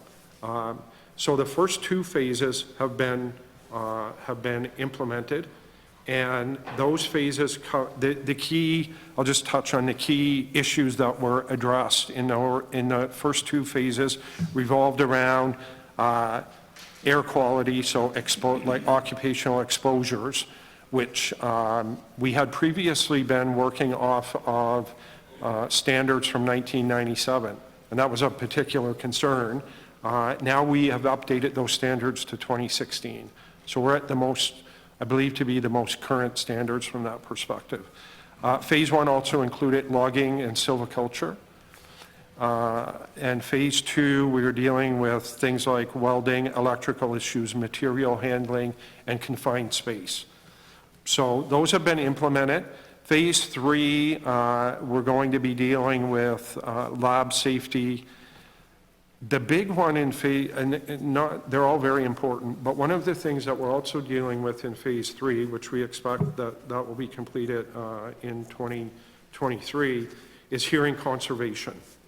So currently we don't have standards around employers having in place hearing conservation programs. So basically, you know, when you have people starting to work in environments where they're exposed to noise, doing sort of baseline testing of hearing and then doing recurring testing on an annual basis so that you can establish if there's hearing loss attributable to the exposure in the workplace. So that type of hearing conservation program is very important, and that's a big part of phase 3.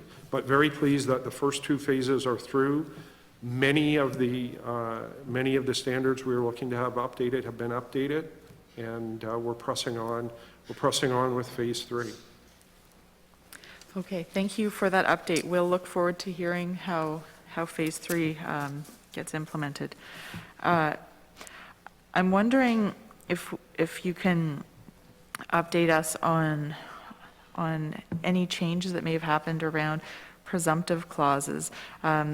I know in the past there have been questions related to, for example, if there's something that may be causing a particular cancer, looking at whether it's statistically significant, and some may sort of pass the bar and some may not, and so that determines whether they're added to the list of presumptive ones.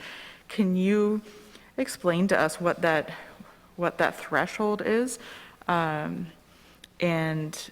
for certain types of cancers to be deemed presumptive? Well, I can explain a little bit about where we do have presumptive coverage. The issue of where we would reach the bar in terms of that presumption, and the medical piece of it is admittedly outside the scope of my expertise. So we do engage, you know, I have medical professionals who we engage with on those issues. They're better left to speak to sort of where we reach that threshold. But there is presumptive clauses in our legislation. So as a member of the committee had mentioned before, there is presumptive clauses for first responders. And I would tell you that we'll be having a discussion at some point about the definition of first responders, and is that, you know, the folks that we have in there right now, fire, police, paramedics, should that be expanded? So we're going to be looking at that in 2023, and we're going to be looking at what other jurisdictions are doing and what the evidence supports. So we're active from that standpoint. The other big piece of legislation that has presumptive clauses in it is around our firefighters. So we have a separate Firefighters Compensation Act, and there's a regulation associated with that act, and there is a specific list of presumptive cancers. So if a firefighter has served for X number of years and develops this type of cancer, it's presumed that it was exposure in the workplace that led to it. We are going to be looking at, again, we're going to be looking at the list of cancers that are covered relative to what other jurisdictions are doing and what the medical evidence supports. So that is, again, is active, and I'll be bringing that before our board of directors in 2023 for consideration of whether we're status quo or whether we're going to seek to expand coverage. Okay, and that was for firefighters specifically? That's specifically under Firefighters Compensation Act. Correct. Okay, thank you. And so not talking about the firefighters compensation act, looking at the other ones, I'm wondering, who determines if a type of cancer can be added to the list of presumptive ones? Is it the chief medical officer of health? Is it like, can you explain sort of how that process works and how often it's reviewed? So again, this is generally has occurred within the scope of the firefighters. I've engaged with, our own chief medical officer at WorkSafe New Brunswick, who has a network of, he has a broad network of resources and folks that he would get information from. And when we have these discussions, typically we're also engaging with stakeholders.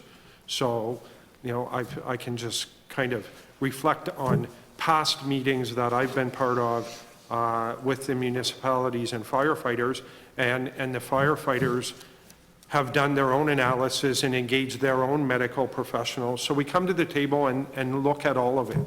And basically it boils down to, what is, is this a likely, is it more likely than not is what it boils down to, and what does that evidence support?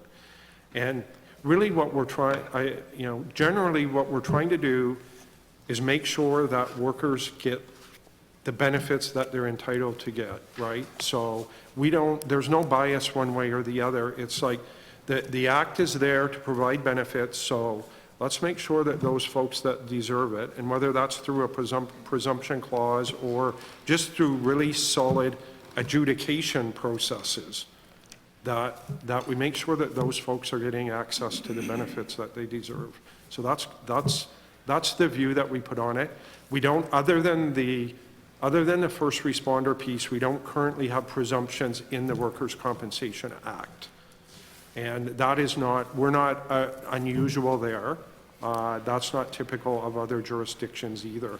We look at it more on a case-by-case basis, and what does the evidence support in that individual case. Okay. Is that something that's being considered? For example, I'm glad that, firefighters and first responders are included in this.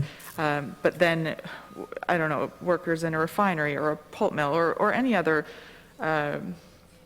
workplace where there would be exposures to certain things that are known carcinogens, for example, because then the burden of proof ends up being on the individual to try to prove that, and instead of, these presumptive clauses. Can you talk about why that is not the case for certain workplaces or for certain carcinogens?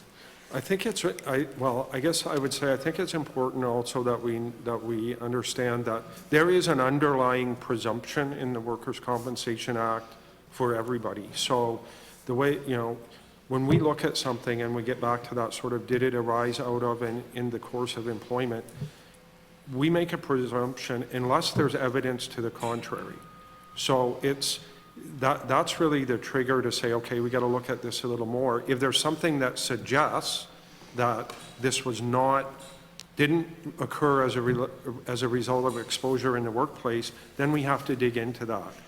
But the underlying presumption is that unless there's evidence to the contrary, and it arose out of, we would presume it arose in the course of, and if it arose in the course of, we would presume it arose out of. So there is an underlying presumption. Specific presumptions similar to what we have for the firefighters and the first responders, not currently on the radar. Improvements or changes in those two areas is on the radar. But we're also always looking at what's happening in the world and what our counterparts are doing and what evidence takes us to. So it's not to say that just because it's not on the radar, January 2023, it could be. Okay. Right. And how often does this get reviewed And can you tell us, have any cancers been added to or removed from the list in the previous years for those who are eligible for that, for the presumptive For the clauses? firefighters, so that, the firefighter legislation was first introduced back in 2009, I believe, 2008 or 9. The list of cancers has not changed, and it has changed in other jurisdictions. So that's part of, we keep an eye on what's happening, and when we get information to suggest that, hey, it's time to have a look at this, we undertake a review, and that's the exact scenario we're in right now. Now, the other piece that is very beneficial, as part of the legislative changes that have occurred, we are now mandated to review our acts every 5 years.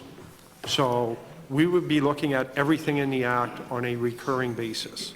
So that we don't want to, you could argue that, okay, 2009 and now it's 2023, fair question.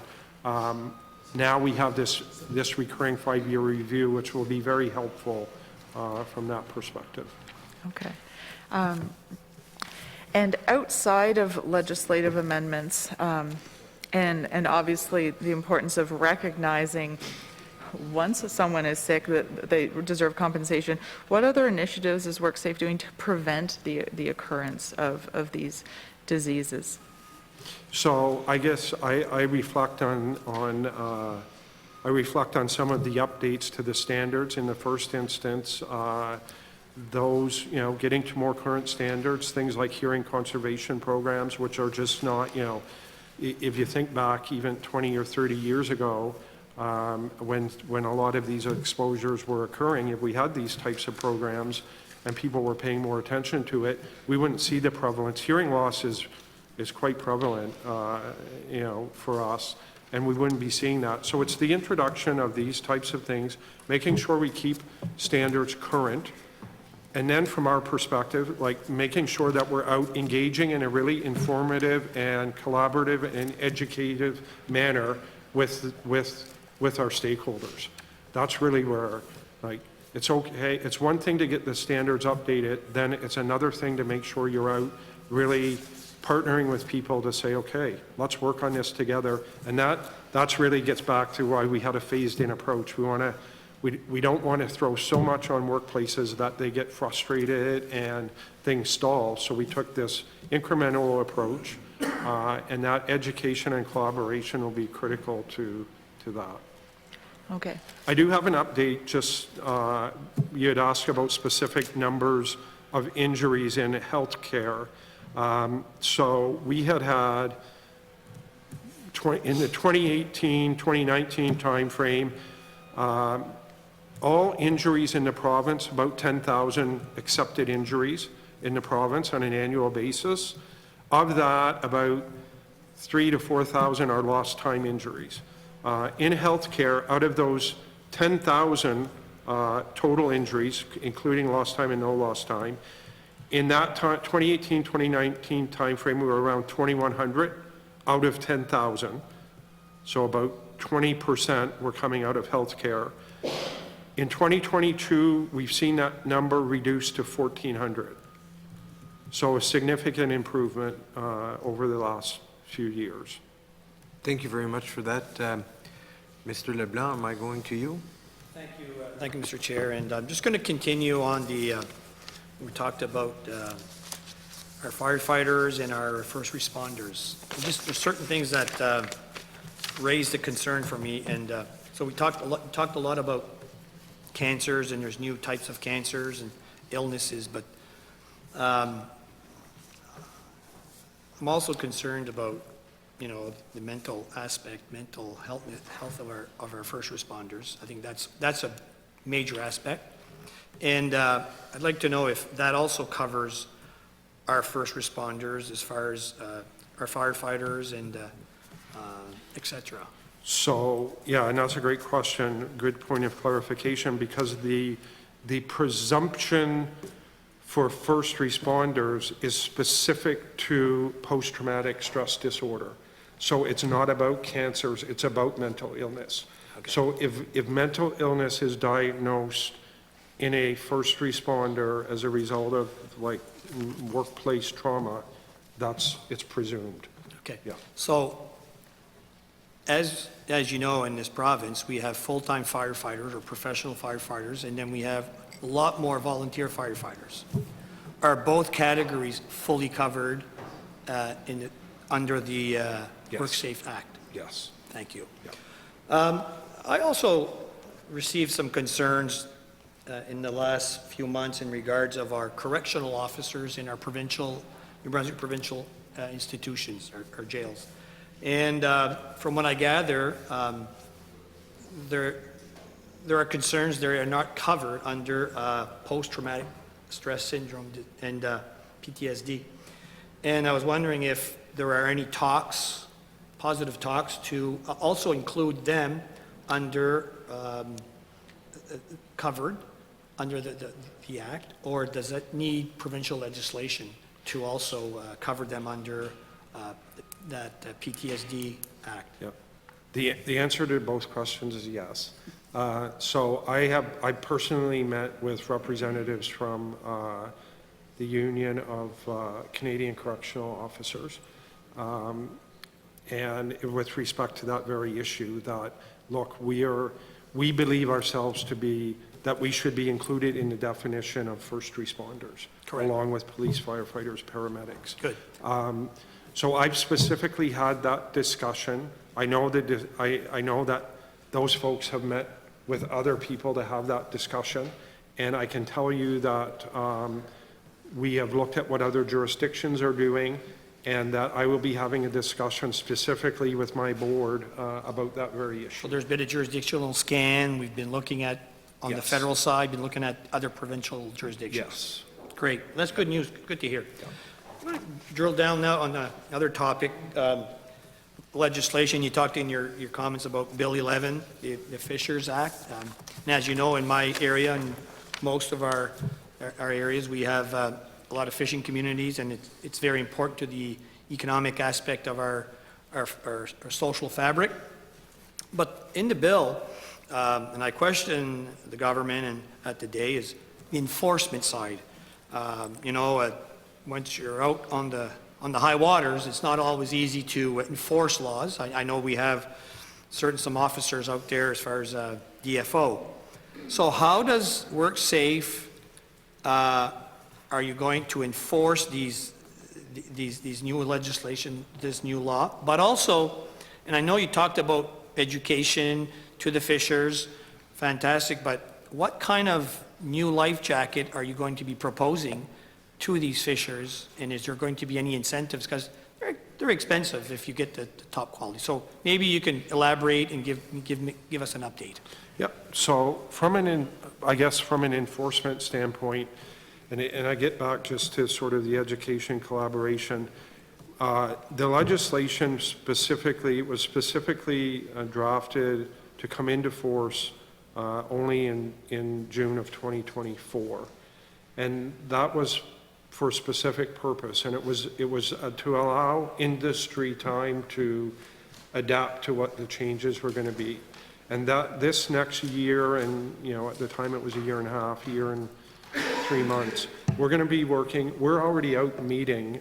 My VP of Prevention has already been in Grand Manan, has meetings scheduled in Shippagan with the associations to talk about Shippagan. He's in Shippagan today talking to them. So we're out actively and will be for the next, right up until even past when the legislation comes in.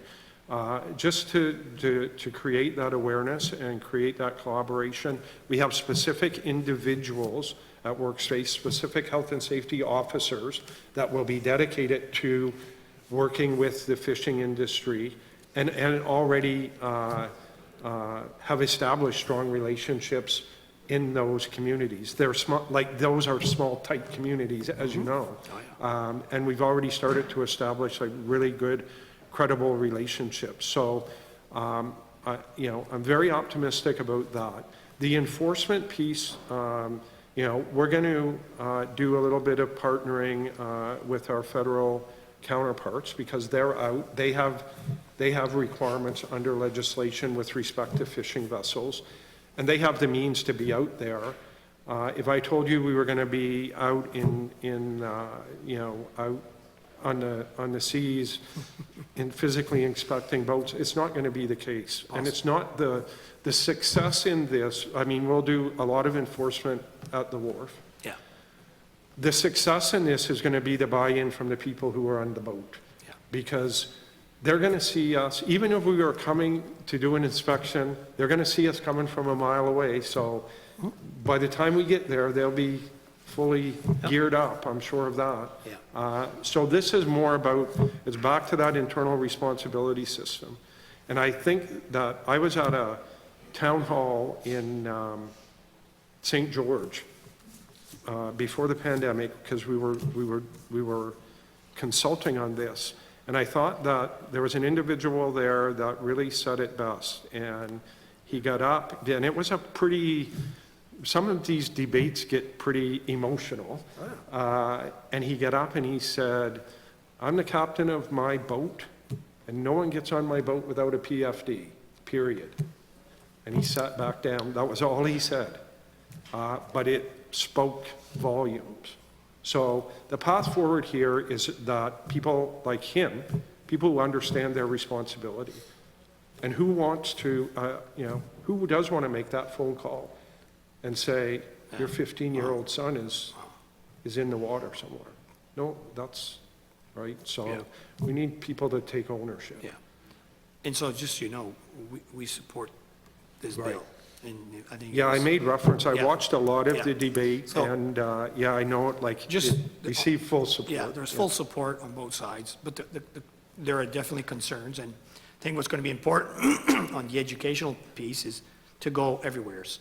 I Yes. think it's important to communicate and to have an educational process in all areas. I agree with you, and Yeah. it's these face-to-face meetings, right? Correct. Like sitting in a room with folks and just talking it through. Yeah. If I move forward, and look, it's great to hear that, that there's good things moving forward on that bill, and like I said, we're very optimistic. We need to protect them on the high waters. So, also, when we talked about rates a while ago, I know my colleagues asked you a few questions, and you specifically just gave a broad view about where it had increased significantly. You talked about healthcare on one aspect, and then there's on the manufacturing side, industry. But I'd like on the healthcare side, what are the causes? What are the main causes you see? And like, I'm just going to go on one aspect in our hospitals. There must be an increase. So I'll go on the hospital side, and then we'll go on another sector. But what is the rates? The number of planes is coming down, so that's the good news. Maybe, the rate of decline, maybe not as much, but the rates are coming down, so that's the good news. But it's typically, it's repetitive strain type injuries, it's overexertion. And that could be born out of, a number of things. There's a lot of, obviously, there's a lot of stress on the healthcare system, and people are really having to put in a lot of hours. So shortage is a concern. Well, it's just, to the extent that, a lot of times injuries arise out of the fact that, people it's inattention, it's taking shortcuts, it's overexertion, like it's being overtired. So there are a whole bunch of factors that could contribute to a workplace injury. There's no question about that. But the nature of the injuries that we see traditionally are repetitive strain. But I would, to be fully upfront with you, my concerns and as an organization in general, going forward, and this is not just healthcare, in general, is around traumatic psychological injury. Yeah, totally agree. And efforts to try and intervene as early as we can. And that is not unique to New Brunswick. That is something we get together nationally, we have groups that get together, and that is one of the #1 issues. Yeah. I'm sure that the pandemic also put a lot of stress and concerns in that area. Yes. So also, like in the nursing home, is there a difference between nursing homes and special care homes? Have you seen quite a difference there? I know that my experience working in that industry for over 27 years, we did have some challenges. We worked with WorkSafe on programs, of educational programs, on how to lift and all. But, so what are concerns there? What is the experience, and how do we help the industries? We do see, as reflected in the rate numbers that I quoted, certainly an improvement. Rates are coming down, so rates only come down if we're seeing an improvement in number of claims and how long it's taking to get people back to work. So that's good. We had occasion to spend a lot of time with nursing homes and other adult residential facilities through COVID because they were challenged, and we spent a lot of dedicated time on operational plans, guidance around COVID. But in the course of doing that, it's an opportunity to engage with them on health and safety in general too. So we've spent a lot of time engaging with that industry. We're we sit on the board of the Continuing Care Safety Association, whose specific mandate is relative to nursing homes and adult residential facilities. So there's a lot of work happening. We are seeing progress.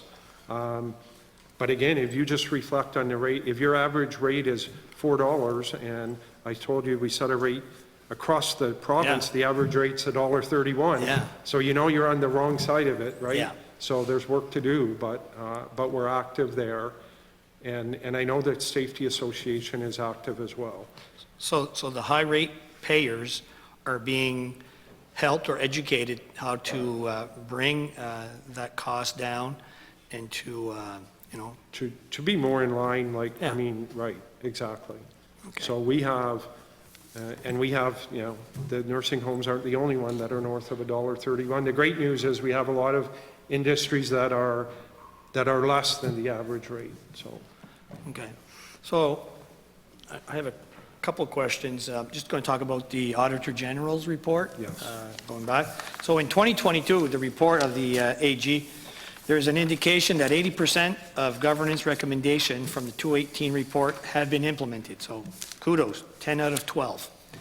So which recommendations are outstanding, and what is the time frame for implementing them?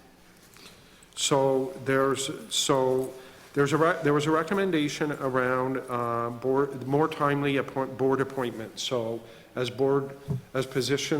members' terms expire, let's be a little more timely in getting getting new members recruited. So I can tell you that we've been working very closely with our counterparts at post-secondary education and in ECO. There's actually a guideline that's been developed with specific milestone dates, starting with, okay, here's 210 days out. We understand that there's a vacancy coming up. We have it mapped out step by step. Here's what needs to happen, so that we don't find ourselves in a situation where we have board members sitting past their expiry terms. There's been legislative change that's been really helpful that says an existing member can continue to sit until the vacancy has been filled. So we've got a new process in place, and we've had legislative change. So that's one, and that's been implemented. And the other one was around the development of a succession plan for the position of CEO. And historically, we have not, good practice is you would have a succession plan. Historically, we haven't.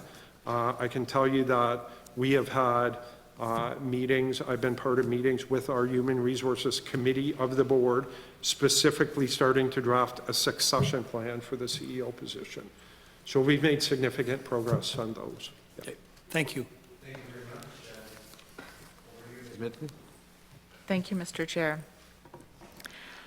I'm going to continue with that thread. I also have questions regarding the AG previous reports. And at the beginning, I believe you indicated that there were only 2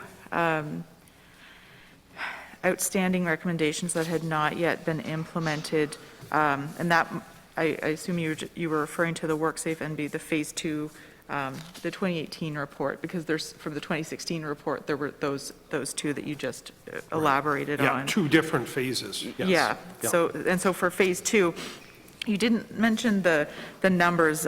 From what you gathered, or what you said, I gathered it was recommendation 3.36 and 3.53 that were the ones that you indicated were the only ones not implemented? I don't have the specific numbers, but the subject matter of the 2 that haven't been implemented, one was about a new case management system, technology. So automating the claims management system, that one? Yes, correct. And Then the other one was relative to the treatment plans earlier in the claim. Right, yeah, right after a claim. Yes, Okay, exactly. so those 2 were not implemented yet, and you did discuss them briefly. I'm curious because in November 2022, the Auditor General indicated that there were more recommendations than just those 2 that hadn't been implemented, that there were 9 of 29 recommendations not yet implemented. And I'm wondering if you can speak to us about why that is the case, that those numbers don't match up? Yes, certainly. So the information that informed the Auditor General report was received, we were engaged with the Auditor General in Q2. So there was a whole other half of year plus that we were able to, and you'll note in the AG report that in many instances it talks about, WorkSafe indicated there's a plan, but they're not far enough along. But in those instances, in those other 7 instances, in the last half of the year and the beginning of this year, we've actually gotten to implementation. So I'm confident that if we were engaged with the AG now and providing that information, that you would see that those recommendations have been resolved. Okay, so some of them would have occurred, that just the timeline was that they were about to be finished when the report came out. Right, they were sort of in progress. Yes. Right, so the AG could not report that they were completed. Okay. Yeah. However, I believe that there may be some that it wasn't just that the timeline, that they were in progress. Would that be correct? Some of them would have been in progress, some would have not yet been started, correct. Okay. Yeah. And so I'm just wondering, I'm sorry, there's a lot of recommendations to look through. Certainly, I have them, I could take you through each of the other 7 and just update on what we've done, if that would be helpful. There was one I was looking for that it wasn't about the timelines. And I can't seem to put my hand on it. There was one was focusing on return to work early or on treatment plans early. One around providing a forecast of return to work to include in the initial decision letter.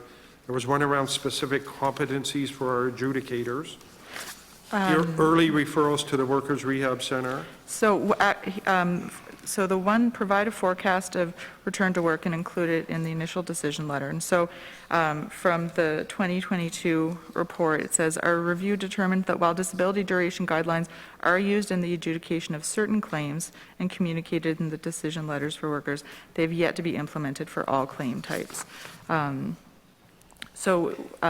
Have they been implemented for all claim types at this point? We've implemented them, so the disability duration guidelines, we don't have them for occupational disease.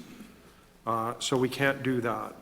But, so that percentage, roughly, 20%, where we can't do that, but the other 80%, yes, they've been implemented. Okay, can you explain why you can't do that? I'm going to have to rely on my staff to get me an answer to that question.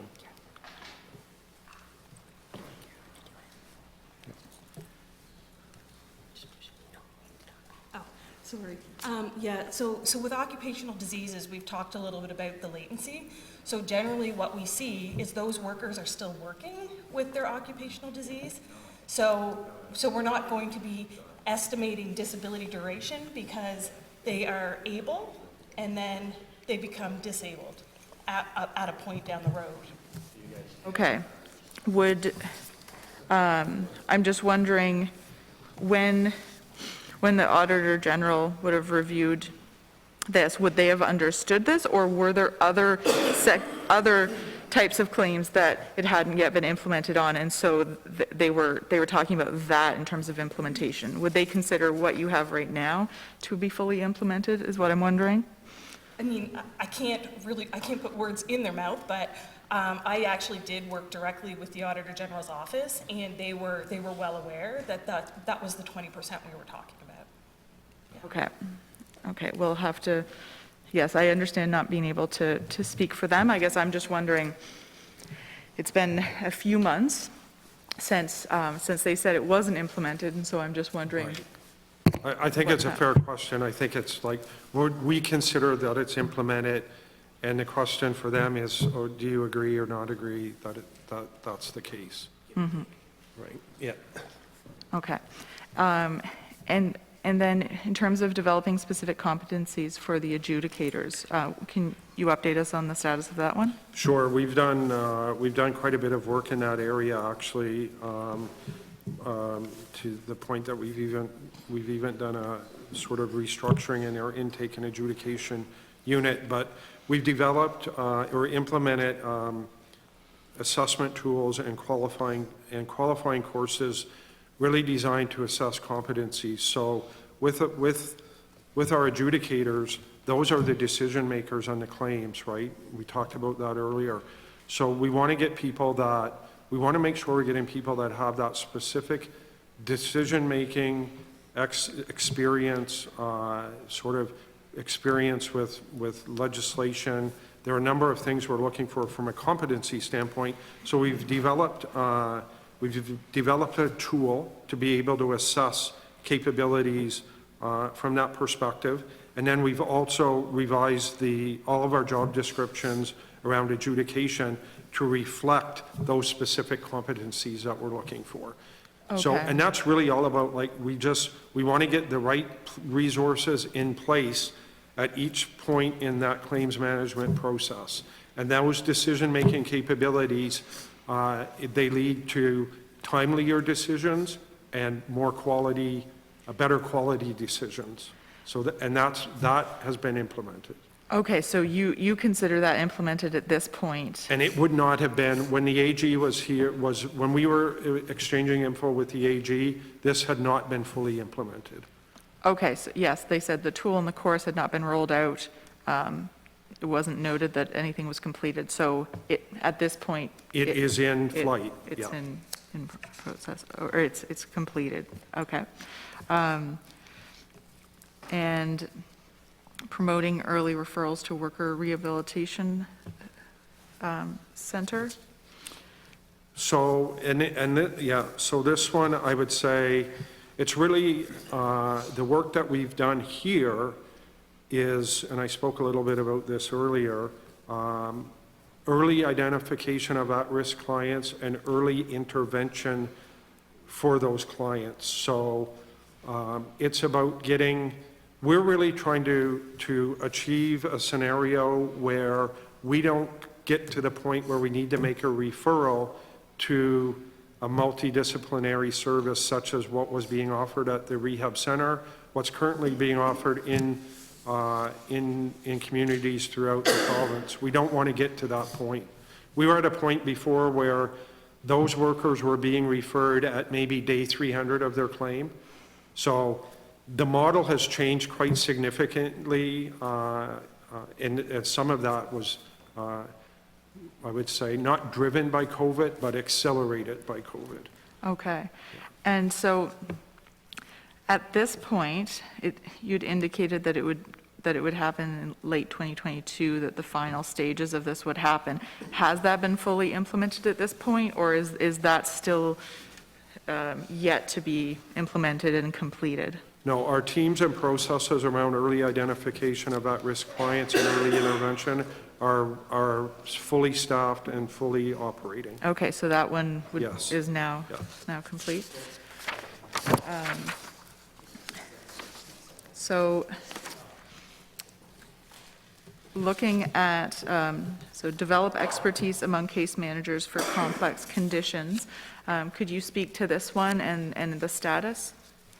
Yeah, so actually, we've actually created a special team dedicated to complex cases. So we will be, and there will be learning and development for that team, but those, traumatic psychological injury and any other injury that we categorize as complex with barriers to kind of psychosocial barriers to return to work, we've created a specialized team to deal with that.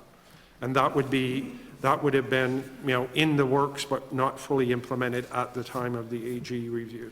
It is now fully operational. Now fully operational, okay. Ensure adherence to policy and consistency among regions. Can you please speak to that and the status? Yes, sure. So we've actually have created a quality assurance department, and that department is designed specifically to provide training for our folks that are out in the regions, for our folks in claims management and rehabilitation. That team is dedicated to training those folks, and then that's part of their objectives. Another part is they're out looking at the work that people are doing, right? The quality assurance piece. Okay, we've taught you and we have processes in place. Now are you following them, right? And then to the extent that we identify deficiencies, well, there's a feedback loop with our claims management folks so that they can address those deficiencies. So that department, we have a dedicated department now fully operational. Okay, so implemented. Okay, a lot's happened in the There's been, last few the second months. half of 2022, there's been a lot happening, yeah. Okay. Build tools into claims management to free up staff to focus on progress and treatment of injuries. Same question. What's Same the question. status? And that one would be, though, that one I would say that's part of that's going to be addressed with a new claims management system, right? So when we go out to market to look for the best system that we can get from a claims management standpoint, and we'll start the work on that in 2023, we'll be looking for something that has these tools. So I categorize that as part of claims management system, not implemented. Okay, so that one is not implemented. Okay.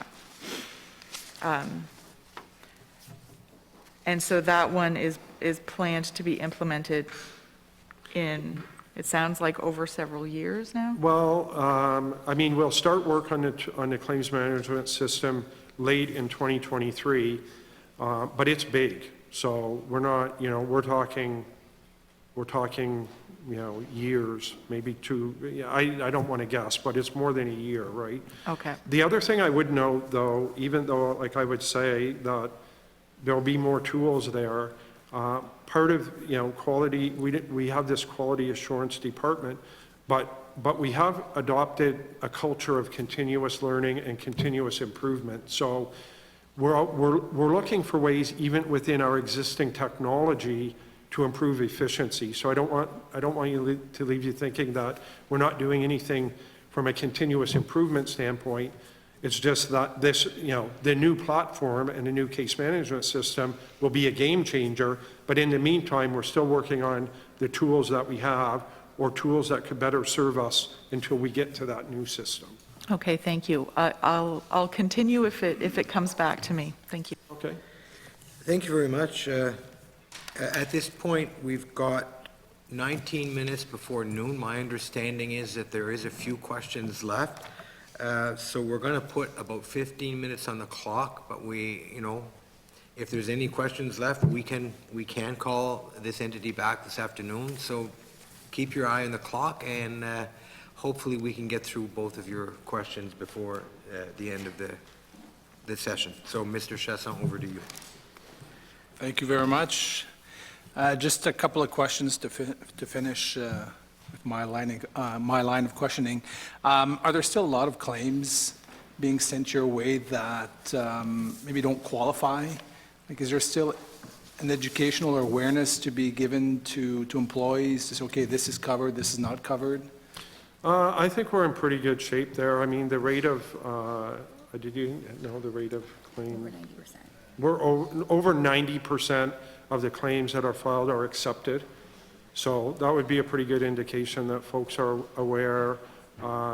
And the ones that are denied, I mean, there are always situations where there are these sort of, odd factors or complicating factors. And I would say, like, I would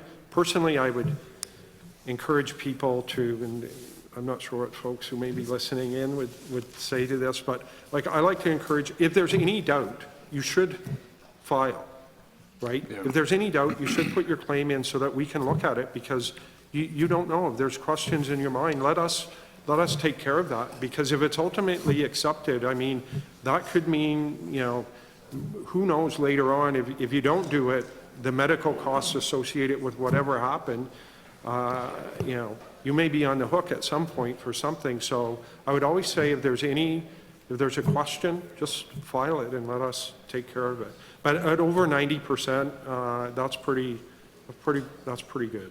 Yeah, I still get some, we get some constituents that come to the office, and, obviously there's expectations when they actually file a claim.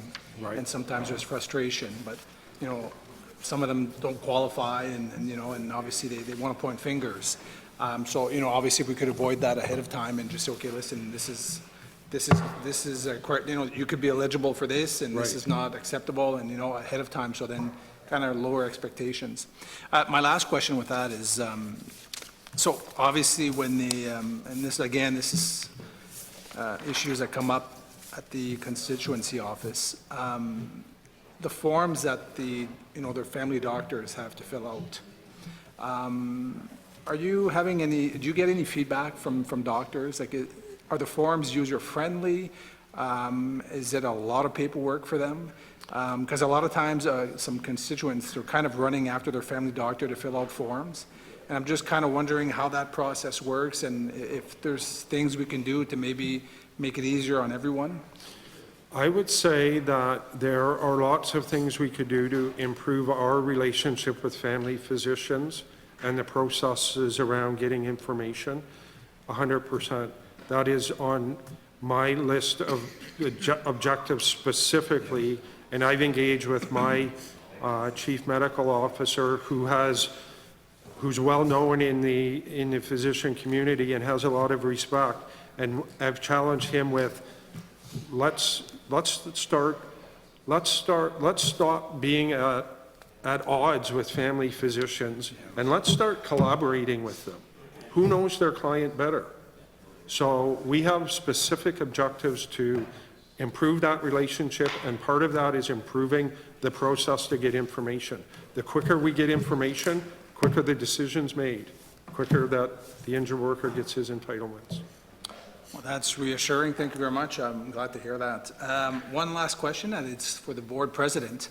Just wondering if the board has anything on its radar for the upcoming year when it comes to legislation, or maybe things that you want to change in-house on how things are being done, or what kind of discussions is the board having with WorkSafe?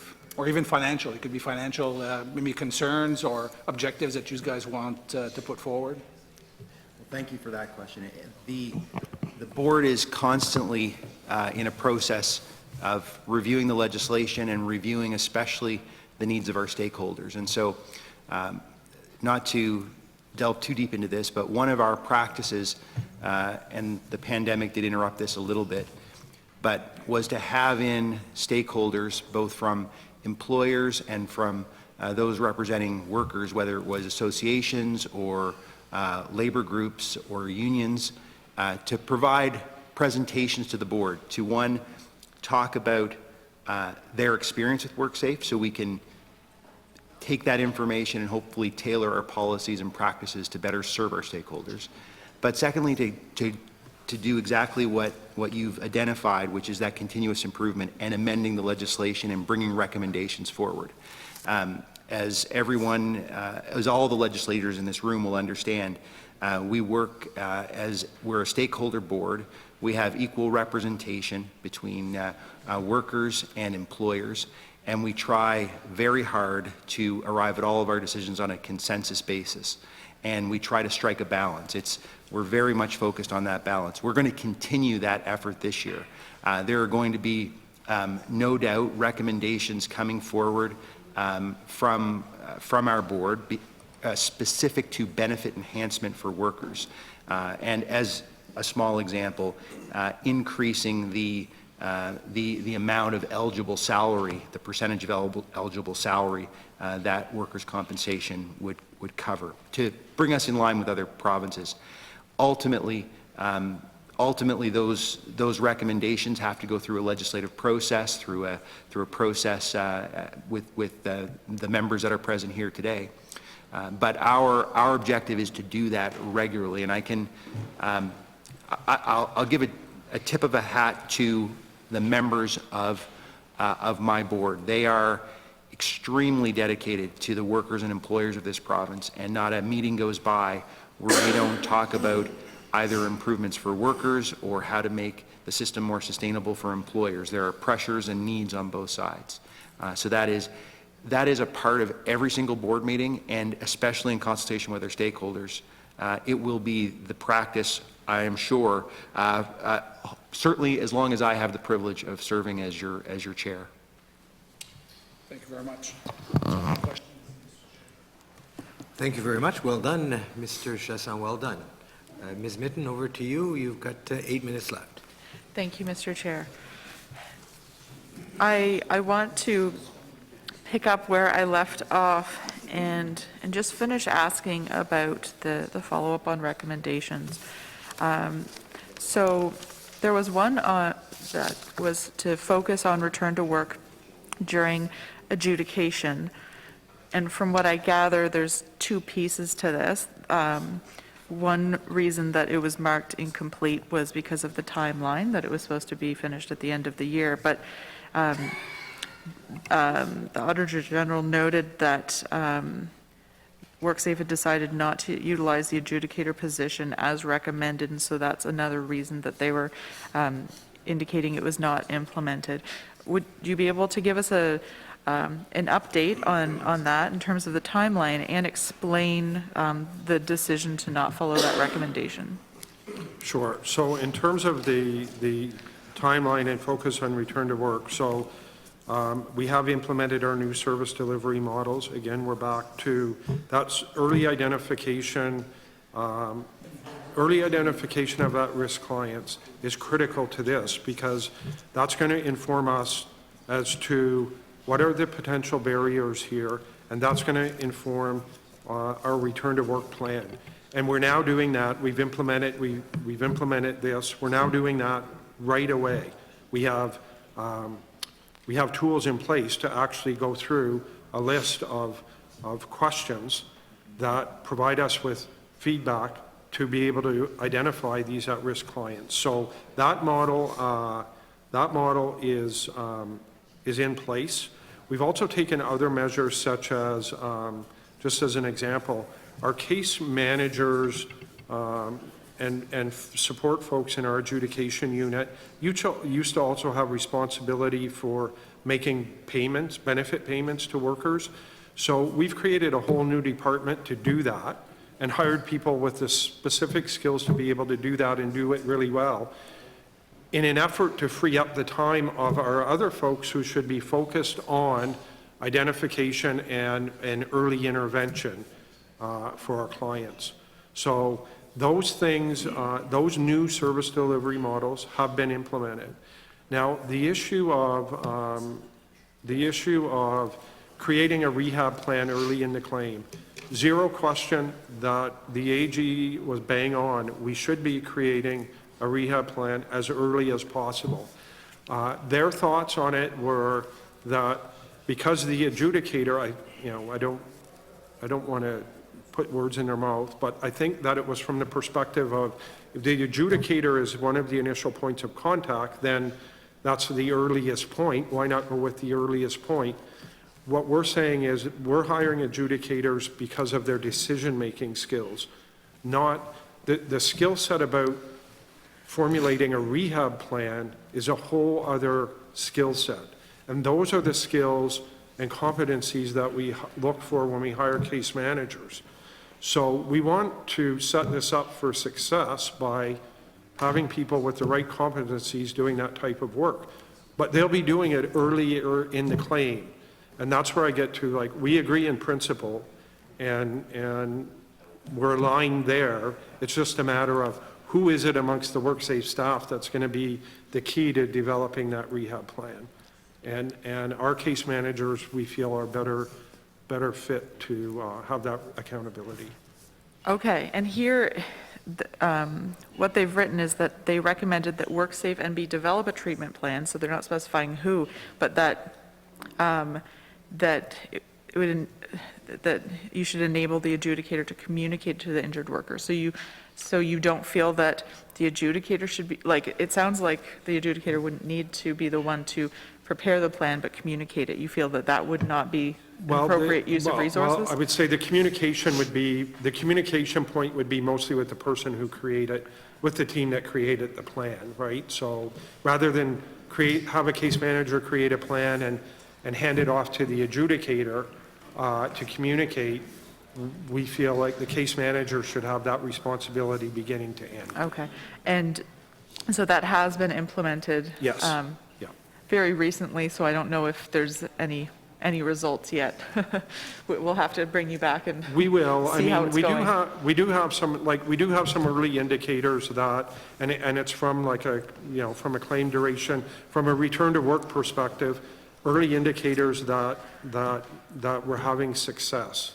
We have there are quite a number of improvements happening, so sometimes it's hard to divvy up like which particular thing is having how much impact. But collectively, things are having a very positive impact in return to work stats. Okay, thank you. Some of these, quite a few of these, it seems they really got completed just in the last last few months.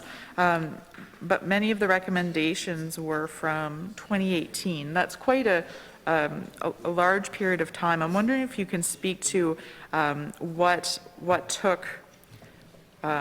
it took several years, 4 or 5 years, to implement these. Yeah, sure. I mean, some of it I think I could say we certainly got interrupted by COVID, and I was when COVID hit, I was part of the prevention team, and I can tell you that our business basically our normal business paused pretty much across the organization, and we're kind of in emergency response mode, much like everyone else, right? So that's where our attention was focused, and in the normal course, would you say 3 or 4 years later implementation is appropriate? I would agree that no, you would want to see things implemented sooner, but that did have a major impact on us. Even if you look at it from the perspective of, we had the Workers Rehab Center in Grand Bay where we had people coming in there and we had to close the doors overnight. So things did get interrupted, and in future reviews by the AG and recommendations, certainly we'll strive for timely implementation. Okay. I see the clock is ticking down, so I just want to take the last few seconds to thank you for being here today. You made it here despite the weather, and thank you for answering our questions. It's very much appreciated. And back to you, Mr. Chair. Good. With that, I would also, on behalf of all the members, like to thank you for being here today and answering our questions. It seemed to run relatively smooth, so obviously you were well informed, and whoever staff is backing you up from home, we're doing a good job. So at this point, I would pass it over to you if you have any closing comments you would like to make. And, Yeah, very brief. Just further to your note, I want to commend all of the staff. Yes, I have the benefit of having a very strong team, and I'm thankful for that each and every day. I just want to thank the members for your questions. As I mentioned in my opening remarks, it's just an indication to me that you all take health and safety in the workplace very seriously. It's evident by your questions, so I appreciate that and the opportunity to be here. I would just say my door is always open, so if you ever challenged with questions or you just want clarification, please feel free at any time to pick up the phone, give me a call, shoot me an email. And I wish you all a very happy, productive, and most importantly, safe 2023. Thank you very much. well, thank you very much for that. So now we will adjourn. We will take a 1-hour lunch break, so this committee stands in recess until 1 o'clock, when we will have before us NB Power Corporation.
Call the meeting to order, please. So good afternoon, everybody. So before us this afternoon, we have the New Brunswick Power Corporation, and appearing is Acting President and Chief Executive Officer Lori Clark. Very swiftly, Ms. Clark, I'll turn the floor over to you to make any opening comments and any presentations you'd like to make. You're already on. Am I on now? He handles it. Yeah. Okay, thank you. Yes, thank you. My name is Lori Clark. I'm the acting president and CEO of MB Power. With me today, I've got the Senior Vice President of Finance and CFO, Darren Murphy, and the Executive Director of Business Development and Strategic Planning, Brad Cody. We certainly appreciate the opportunity to be here. Being open and transparent is part of what we do at MB Power, and we appreciate this opportunity to talk about our 21-22 fiscal year. One thing I just wanted to mention was, as you know, we are in front of the regulator right now, the Energy and Utilities Board, with our 23-24 rate application, and that, as you would know, that's a quasi-judicial process, and therefore it'd be very difficult for us to talk about things that are in that rate ask at this time, because it will go through the Energy and Utilities Board and they'll subsequently make a decision. Right now, we've just completed answering over 1,100 questions that have been submitted by interveners, and experts on the intervener sides are filing reports, and then the hearing actually starts on February the 13th. We have had a couple of public sessions where public have been able to come out and voice any concerns or questions that they have in those sessions, and there's another session that will also be held that'll be a virtual session for any customers who want to participate in that. Again, I want to be open and transparent. I just know that process is underway, and I wanted to make sure this committee was aware of that. So we look forward to any of the questions you may have, and being able to dispel the rumor mill or be able to provide you with information that you can provide to your constituents. So thanks again, and we're ready and open for questions. Thank you very much for that, and I doubt very much that you'll have 1,100 questions here this afternoon. I don't think we have time for that, and I'm sure that the members will keep in mind the situation you're in vis-a-vis the Utilities Board. With that, the questioning is done in a 15-minute rotation, starting with the official opposition, next to the government, and then to the third party. That would mean, Mr. Chesson, you're up first. Thank you very much, Mr. Chair. Good afternoon. Afternoon. 3 months ago, you announced a severance package for employees that are close to retirement. What are the short-term or long-term savings that MB Power you guys are predicting with that initiative?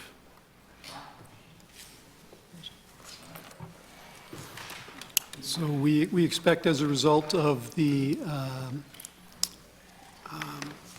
uptake on the program, that we'll see recurring savings in about $16 million annually. And when will those savings kick in? So most of the participants will be leaving by March 31st of this current fiscal year, so those will kick in as of kind of April 1st. And how much will that program cost the utility? It's about $17 million, so it's about approximately a year payback. How many employees do you expect will actually buy into this severance package? I think we're between 140 and 150, I think the number was. Yeah, 140, 150. What's the current number? And so, sorry, I'll just backtrack a little bit. So the severance package, is it for people who, employees who are in the administrative wing of the corporation, or is it like across the board, linesmen included and everybody? Yeah, it was offered to all people that met a certain criteria, and the criteria was based on age. So again, whether you're linesman or Correct. upper management, Correct. the package. Yeah. Those people in that category were eligible to apply, so it's an application process, and then management would look at all of the applicants and make decisions around the reasonableness of letting them go, recognizing part of the criteria is that they could not be replaced, or that there need to be an equivalent position eliminated someplace in the organization so that we could get the savings that we were targeting. What I just wanted to add to that, so there were some criteria. One was, as Mr. Murphy said, the employee couldn't be replaced or a position had to be eliminated. The employees leaving could not be retired or hired back as retirees, and there could be no impact to safety, reliability, or customer service as a result. So that was the criteria, and those that applied, we went through a process to determine where the elimination was going to happen, eliminating that position and ensuring that there was no impact on our service. Thank you. Was there an in-house study done in 2018 to determine the cost-benefit ratio on actually putting forward such a program or a severance package? Just to clarify, I think you had said a study done in 2018, did you say? Yeah, I'm hearing there was an in-house study done by NB Power to kind of determine how much it would cost utility to actually put forward a severance package and how much, the savings would come afterwards. Not to say that we wouldn't have been looking at opportunities back then, but any study that would have been done back then would not have been used or wouldn't have been relevant for what was recently offered. This was something that was developed in the last 6 to 8 months, so it wouldn't have been something that we were carrying forward from back in 2018. We were very careful in offering the program the parameters, because we do know that skilled trades are difficult to find now, and in the conversations that I've been having with Electricity Canada, they would say that there are challenges going forward with the workforce required to run the utility, and therefore we didn't want to put ourselves in a position where we didn't have the required resources to do the work. So that was why it was proposed the way it was, with employees 58 years of age and older. So it's not the first time the utilities use severance package to, not entice, but to encourage employees that are close to retirement. Why now? Why have you chosen to put one forward now, today? So we're looking for every opportunity to become more efficient. When we put our rate ask before the Energy and Utilities Board, we put a $50 million credit in our numbers to offset the rate increase asked for customers. This was one way, because we've been doing succession planning for a number of years, and we have some employees who have gone through the process of being trained, and in some cases that can take up to 6 years. So we had some people ready in those jobs. So one of the risks we have as an organization is when we have some of the skilled trades and management leaving the organization, it takes, as I said, 4 to 6 years to get trained, and then that's not even necessarily to be fully competent in the role. So we've been planning and doing succession planning in key areas. So where we were able to let field resources go in particular, it was where we had somebody who was ready to move into that position. And therefore, we were able to backfill with someone in the organization who was ready to go into the job. Thank you. So, so it's a cost-saving measure? It's, Correct. From my understanding. Okay. Are you tracking the number of employees before and after? Absolutely. Okay. My concern is about employees who retire and then who are hired the next day as contractors. How is there going to be oversight on that? So there are a couple of things we have to think about with contractors. One is where we hire contractors directly, and we bring them into the organization. And on occasion, that does happen, and I would say it's where we have very technical requirements, like at our nuclear plant. But we did not allow any of those people to go in the package that we offered. The other case where there are often retirees is they go to work for other contractors. We have limited ability to impact that. If they actually go to work for a contractor in the province and come to work on the site, you may see them on site. They may be a former NB Power employee, but we have very limited ability to prevent them from getting alternative work and working through a contractor on our site. But us hiring them directly, absolutely. We'd be looking at every one of those, and that was one of the criteria, as I said earlier, that we wouldn't be able to rehire people as they're leaving the organization. In fact, we would have said no to, I think there were 20-some applications for retirement where we knew we had a critical skill that we couldn't allow to go. Now, the risk is those people are of retirement age now, so they could go. But if they go, we would have the money to replace them, not the money to pay a severance. Thanks. Are the numbers shared with the board? So the number of employees before the severance package program kicks in and after, so they could actually do a follow-up to make sure that, you know, you guys are hitting the targets, and also that we're not seeing the employees come back as contractors the next day? Yes. Okay, thank you very much. Now, I know you mentioned, obviously, you couldn't go into details about the rate increase, but I think it's fair to be able to ask questions on why NB Power has asked EUB for 8.9% rate increase. From my understanding, it's to pay the bills, cover operations costs, you know, that have kind of accumulated during the pandemic. The rising costs of also, you know, operating the generating stations and all that kind of stuff. How did you end up with a figure of 8.9%, which is probably the biggest figure in the last 40 years? Go ahead. So every year, through our planning process, we identify a number of key inputs to what ultimately will drive any requirement that we may have for a rate increase. We start with the load forecast and try to establish what it is that we're going to need to serve, and there's a very detailed process to build up a load forecast to determine what energy do we think we need to serve. Based on the load forecast, we identify the most efficient and economic generation mix to serve that, and we estimate the cost of those, which the biggest input cost is the fuel and purchase power piece of that. And then we look at all of the work, maintenance work, capital work, all of those activities, customer service, all those kinds of activities that ultimately will need to be carried out to meet our mandate during any given year. In this application that we've just filed for, there were 4 primary drivers behind the rate increase.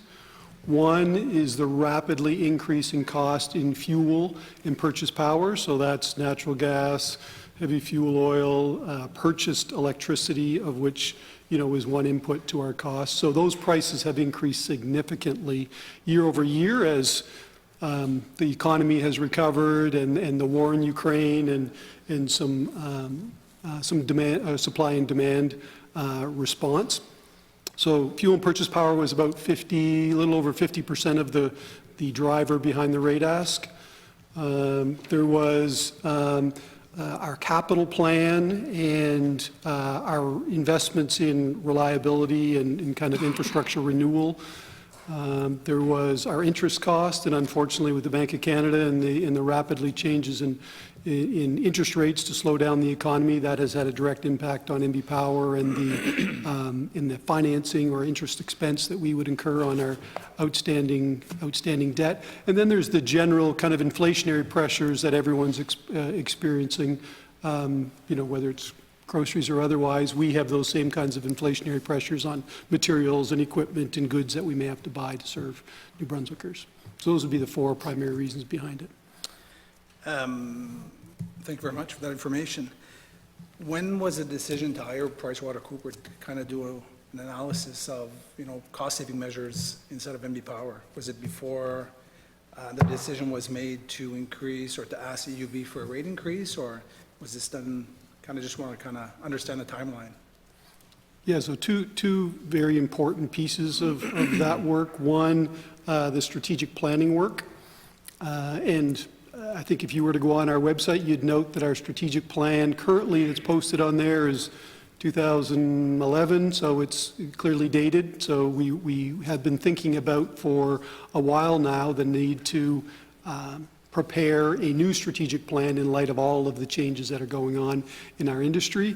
And a subcomponent of that strategic plan is our commitment to ensure we continually drive for cost efficiencies and drive costs out of the business, which is the subsequent piece I think that you were mentioning, which is the kind of overall review of NB Power's cost and opportunities for improvements. And it's not uncommon for us to do that. We would do that on a rotating basis over time. It's just a good practice on occasion to bring a third party in and just say, what might you be missing because you might be too close to it.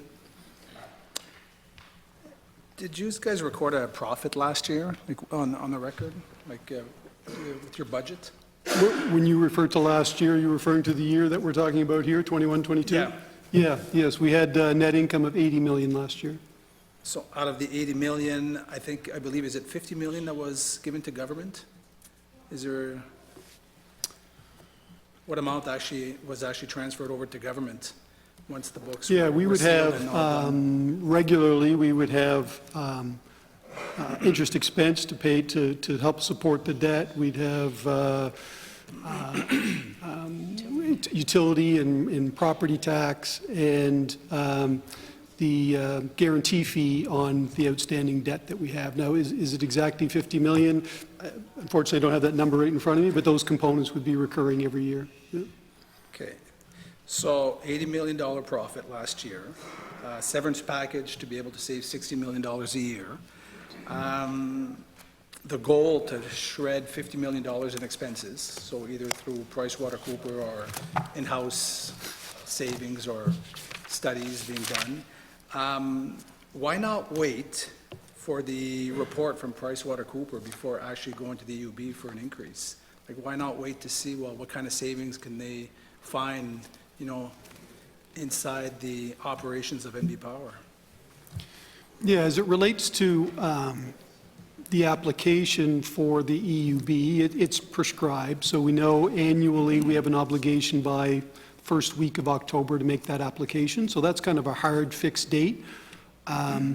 So unfortunately, didn't have the time to complete the work that Pricewaterhouse was doing prior to the requirement to make that application, but we are and have filed subsequently through the interrogatory process a draft copy of that report. So that is on the record and is part of the regulatory process. Trying not to be political, obviously it's committee, and I know the chair is probably going to call me back if I do go over the line, but were there any talks with government about maybe asking for an exception where it's like, instead of returning money this year, maybe we could actually, because of the pandemic and because of the upsurge in fuel costs and stuff like that, that maybe, we can actually, NB Power would be able to actually retain some of that money to be able to offset the costs and see where the market goes over the next year?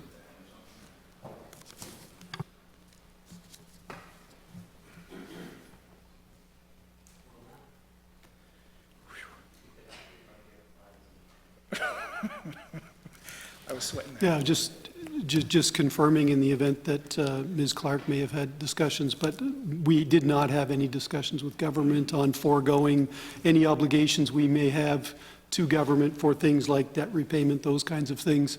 I think it's important to note that we continue to exercise an important status as a government business entity, that we're self-supporting. So, any actions that may result in us foregoing having to commit or having to cover some of our obligations would certainly not be viewed positively by the rating agencies. So we'd be very sensitive to something like that. Thank you. Mr. Wetmore, over to you. Thank you very much, Mr. Chair. And I'd like to welcome NB Power to Public Accounts. When I was first elected, I was elected for the riding of Gagetown, Grand Lake, Gagetown. And that was just at the time, it was 2010, so you were taking down the Grand Lake generating station, and I think you were winding down the operations for NB Coal, and they were doing cleanups.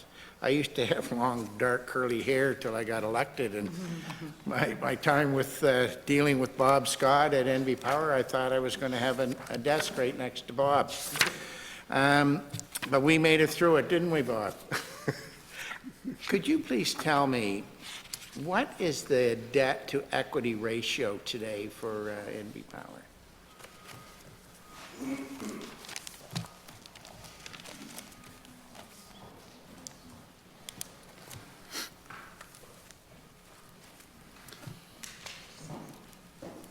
What I can tell you is, and I don't know that I've got a a more current number with me, but certainly at the end of the reporting period that we're talking about, it would have been 87% debt and correspondingly 13% equity. 713. Now, is that high by industry standards, or is that about right? I think it's relatively high. I think it's fair to say that when the target was originally established, it kind of 80-20. It represented what we saw across the country for certain Crown-owned utilities. If you were to look at privately owned utilities, the number's far lower. It's probably closer to 60-40. So it's relatively high, and yeah, I'll leave it at that. So New Brunswick Power certainly got a long history, over 100 years. We've seen some, great advancements done by NB Power. I think you look back in the 1940s, we had a rural electrification program. In the 60s, it was certainly energy use was increasing. 70s and 80s, we had LaPro. Your provincial interconnection was done in the 70s, which certainly made a big deal, bringing in hydro from Quebec. I see we've got Beldoon. So look, there's no doubt about it, you've done a number of projects. So I was wondering if you could walk me through the process of how we got to 87%. Because certainly when I look back over the 100 years, the company wasn't formed with a 87-13 debt ratio. And so where did it come from, and, how did we get here? So if you were to go back and look at the history of NB Power, what you'll find, which is very common across utility industry or asset-intensive industries like utilities, is their debt loads tend to be somewhat cyclical. So you'll have troughs where there's lower capital expenditures, and then you'll have some peaks where they bring on large projects. And if you look at NB Power's history, you'll see that debt always in the past has peaked coming out of large generation projects primarily. So you can see that at the conclusion of Mactaquac, at the conclusion of LaPro or Beldoon or Coulson Cove. So when you have those large expenditures on large, long-standing assets, you'll have a bit of a peak. Oftentimes they'll be followed by a trough where you won't have that same kind of intensity in terms of capital expenditures. And that's exactly the plan that was foreseen back in 2010 when the original notion of 80-20 was established.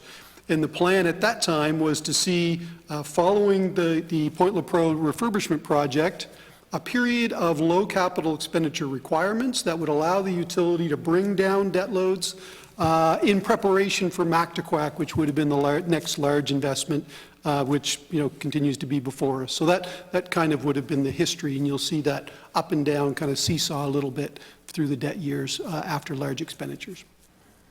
So before Mactaquac, have you any idea what the debt to equity ratio was? No, sorry, I do not. No?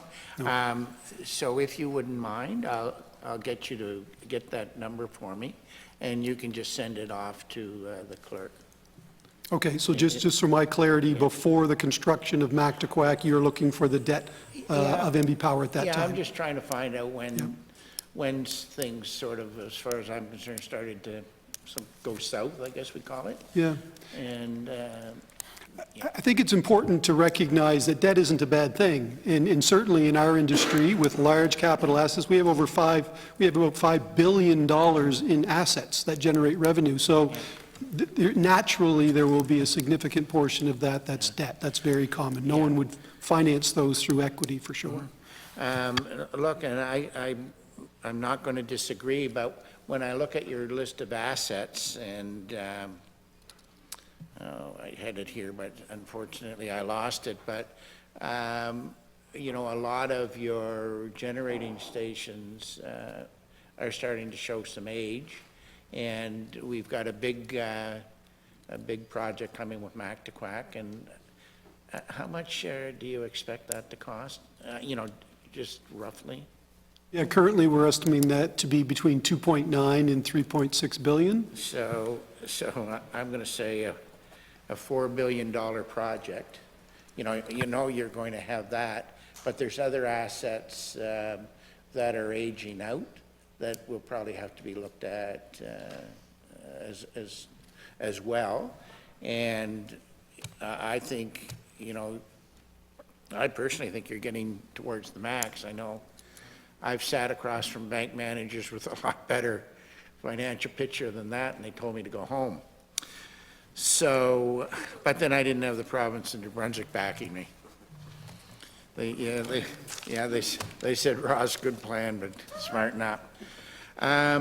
So it's been over a decade since the proposed sale of NB Power to Hydro-Quebec.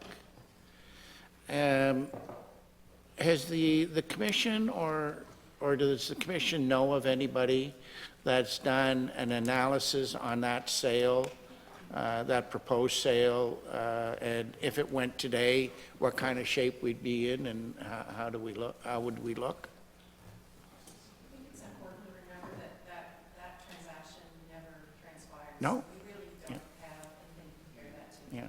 We did have some preliminary numbers, yet risk and ownership of those risks had never been determined. So, you know, we've been asked that question several times. It would be impossible to go back and try to resurrect what that negotiation or price would have been. We broke away before there was ever a power purchase agreement that we could live with was put in place, so.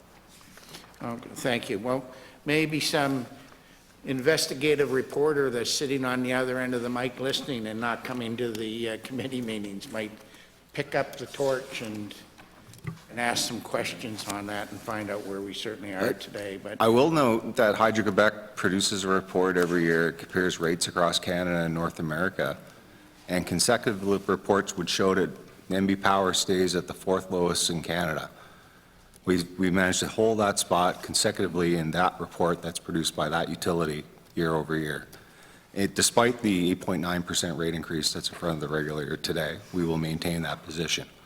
So it's just really interesting to notice that we are in a very competitive spot at NB Power with our customers and our rate offerings to customers, that we see we can maintain that competitive position despite that deal not actually happening. well, that's certainly good to hear. And you know, like I say, we're getting to an aged out. A lot of assets that are becoming aged out. Can I just go back to a question that you asked earlier? Because we talked about debt, but what we didn't talk about is how debt gets paid down. Right. So we did increase debt, as Mr. Murphy said, during periods when we were investing in our assets. The way our debt gets paid down, obviously, is through rates. So we did, as we filed our application with the EUB, we talked about the fact that rates have been lower than, in hindsight, than they otherwise should have been for the past 12 years or so. Yeah. So had we have put in higher rate increases, our debt would be lower as well. The other big item that contributed to that was the underperformance of LaPro. And then I would say the other thing we've done, and we have fixed to the extent possible, was some optimism we had on our own budgeting. So we have made some changes to that. And that's part of the reason you're seeing the 8.9% rate increase now, is we recognize that rates have been low over the last 12, 13 years, and we had to get to a place where that debt was paid down so that we didn't put the utility at risk for customers. Yep. I'm not saying governments in the past probably should have kept their nose out of the rate increases, but that's certainly the past. I must admit one thing. You guys are always optimistic, which is great. We built Mactaquac, and that was going to go on for I don't know how many years, and we see now that we've got to invest all kinds of money into it. You mentioned, Ms. Clark, that LaPro has been, underperforming. So, like I say, I admire your bright outlook and everything else like that. I just want to ask about what you rent out. So you rent out water heaters. That's a program you've got. Dusted on lights, Generalink transfer switches. Is there any other items that NB Power rents out and to generate income? I know it wouldn't be a lot of income. I'd probably be surprised.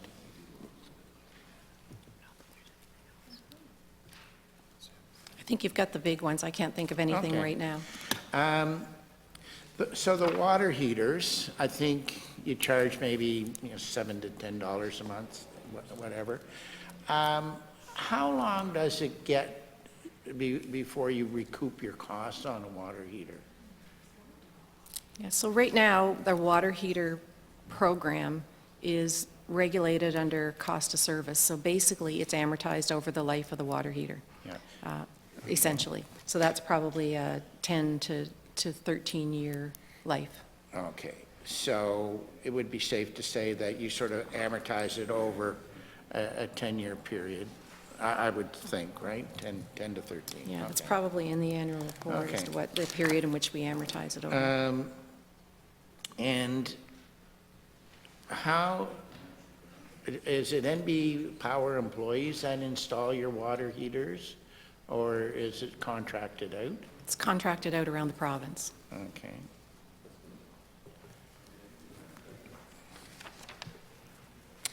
And I think it's got to be a fairly successful program for customers. I'm sure you've got a lot of them out. Do you know what percentage of homes in New Brunswick have NB Power hot water heaters? I think we've got probably about an 80% market share on water 80%? heaters, and it's not just the rental program, it's the maintenance, 24/7 maintenance of the water heaters as well. And approximately how many contractors do you have that take care of that? Yeah, I know we have them in several regions in the province. I don't know the number of contractors that we have. Yeah. We can find that out for you. Okay. So in saying that, I'm running out of time. We know that it's a good program. We know it's not a moneymaker. Over time, hopefully you recoup your costs. I can't understand why NB Power didn't use the same format for the mini split program. Why did you decide to give mini splits away and maybe not do like you did with the water heater, at least sort of recoup something, and that way not everybody's running to get something free, but they are certainly getting something that's a good deal. Yeah. So there are programs, there are efficiency programs that actually do that, where they allow customers to go out and buy a water heater buy a heat pump and finance it. So the Total Home program, for example. NB Power does not offer financing, but they can do it through the contractors. We are looking at a financing program for heat pumps in 23-24. There is one program that we offer that's called the Enhanced Energy Savings Program, and it was targeted at New Brunswickers who make less than $70,000 combined income. And it was a program that's been successful in other jurisdictions, and the $70,000 comes from research that would show that if you make less than $70,000 a year, you typically spend 6% of your take-home pay on electricity or energy, which is considered energy poverty. So the program, and it exists in other jurisdictions as well, was to provide an energy savings program that would include an assessment. So someone goes into the home and determines what is required to make the home more energy efficient. That usually includes insulation, air sealing, and it sometimes includes a heat pump as well. And then we also send somebody out to do a post-audit to ensure that the equipment is installed properly and that the customer is getting the savings that they're looking for. So that is one program where there was a desire to get those heat pumps to customers who could not otherwise afford it, even through a financing program. But we have many other efficiency programs that would allow customers to get a rebate, partial rebate on the capital cost, or financing programs to install those. Thank you very much for that, Ms. Clark. Mr. Kuhn, over to you. Thank you, Mr. Chair, and good afternoon, Ms. Clark, and to your colleagues. Welcome. Let me start in the fiscal year 21-22. I see in the annual report or in your financial statements that NB Power earned $558 million in exports, revenue from exports, which was far more than any in the 5 preceding years. So that amounted to about almost 6.2 million megawatt hours of electricity exported. I think it was, if my math is right, about a 35% increase over the volume of electricity exports in the previous year. So did this significant increase in exports increase in any way NB Power's carbon emissions in 21-22? A very high percentage of the export sales that we make are actually that come from electricity that we buy out of the U.S. market. So these aren't assets that we have in province that we're exporting. A large percentage of that is energy that we buy out of the market and sell into the same market. So it would not have adjusted or made any significant impact on the carbon footprint or emissions in the province.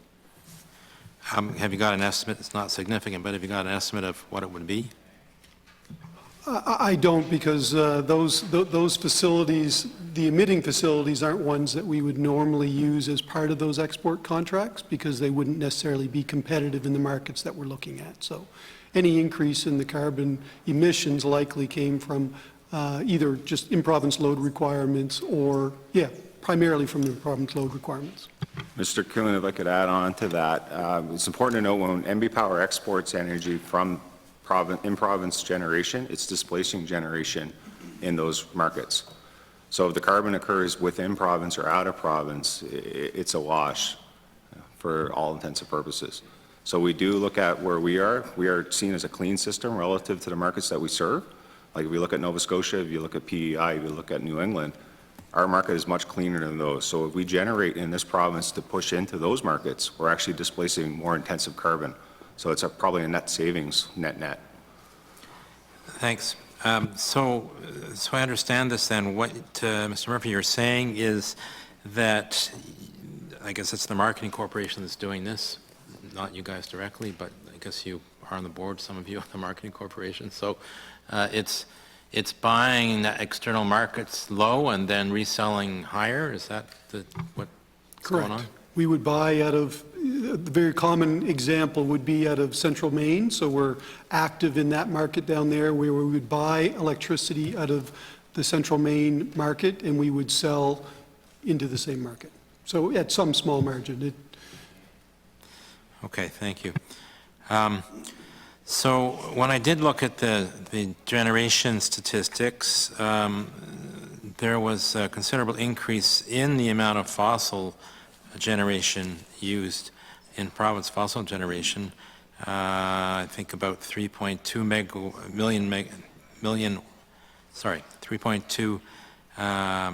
megawatt hours versus 2.2 megawatt hours the year before. So a 54% increase in generation at the fossil plants in the province. So how much of an increase in carbon emissions did that represent in province?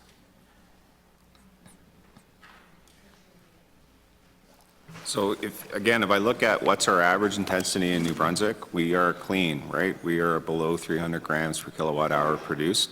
That is a clean standard compared to other neighbors. So if NB Power is contributing to export sales from in-province generation to serve those markets, it's also often displacing a more carbon-intensive source, whether that's coal in Nova Scotia or natural gas in New England. On average, it's a cleaner source of energy being produced in New Brunswick that displaces a heavier intensity in that ultimate destination. I haven't got to my question about why yet, but I want to know how much first. So what were the increase in carbon emissions in province in 2021, 2022 over the previous year?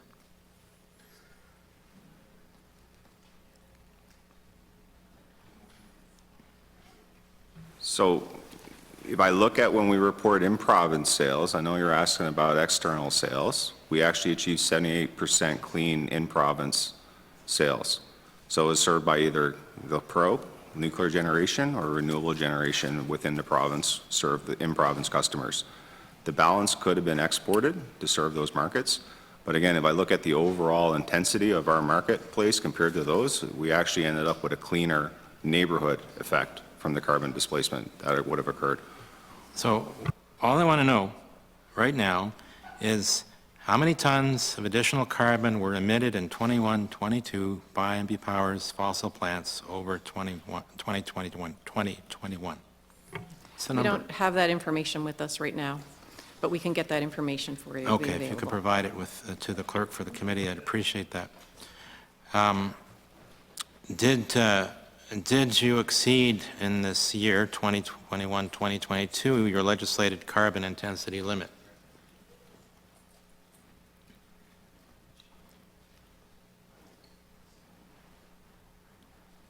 Sorry, did you say did we exceed our carbon limits? Your carbon intensity limit, yeah. No, we did not exceed any carbon limits. We operated within our environment department permits to operate across all of our facilities, and we achieved, like I said, 78% renewable energy and clean energy to customers. Okay. In that year, you more than doubled the burning of heavy fuel oil, about 144% increase. What brought about that significant increase in the production or the generation of electricity from heavy fuel oil? So we had an unplanned outage at Point Lepreau in the month of January, resulting in the need to have to replace that energy on short notice. And the peaks in that year in terms of temperature were a little bit higher than the year before as well, so between those two things. Thank you.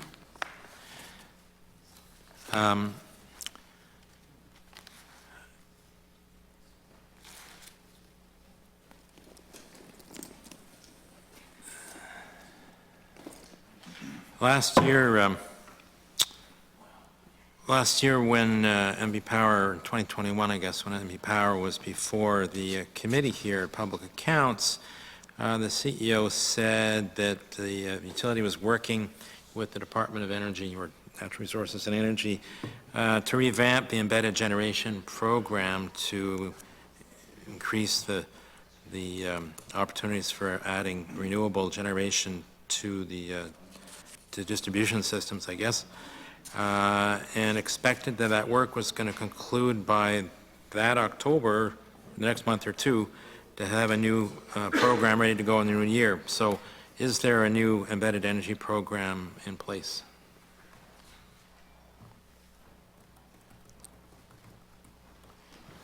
Yeah, no, I remember those statements directly. I oversee the embedded generation program at NB Power.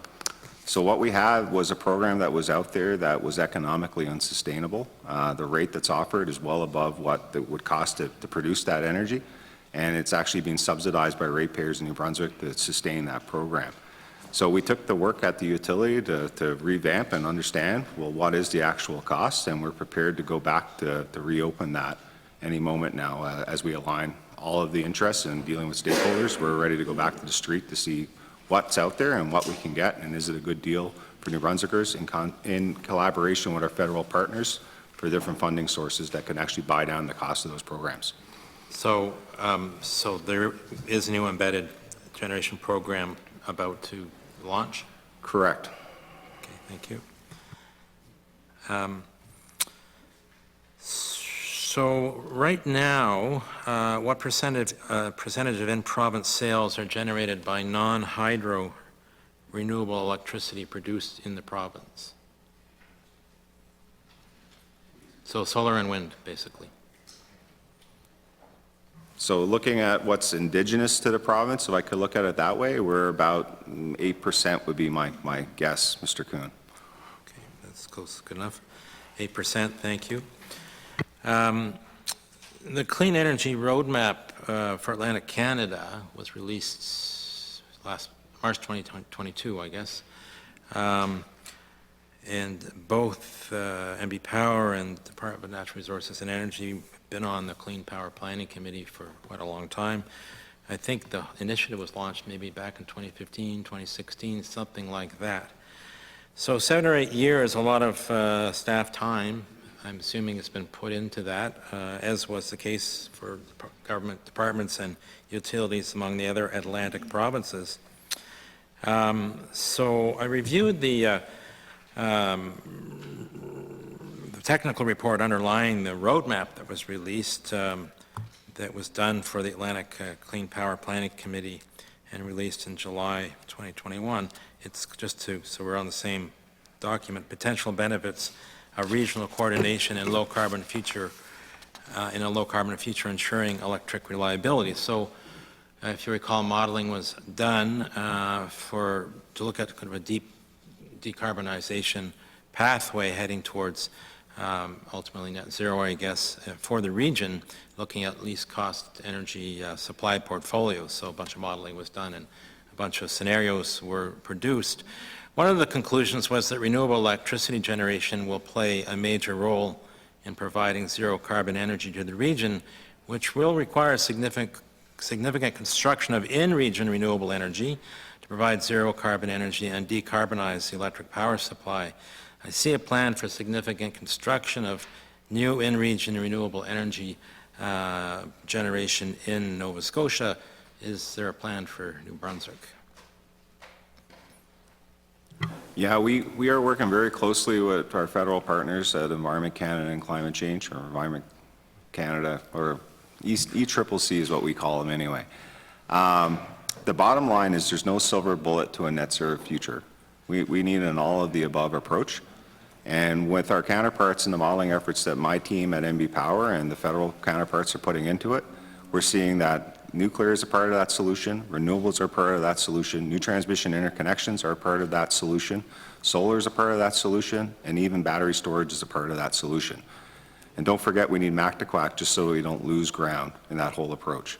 So it is definitely a regionalized approach that we're taking. We are working with our counterparts in Nova Scotia and PEI and Newfoundland and Labrador and Quebec on these files to figure out how can we best play our cards for the region to achieve that ultimate goal of a net zero future.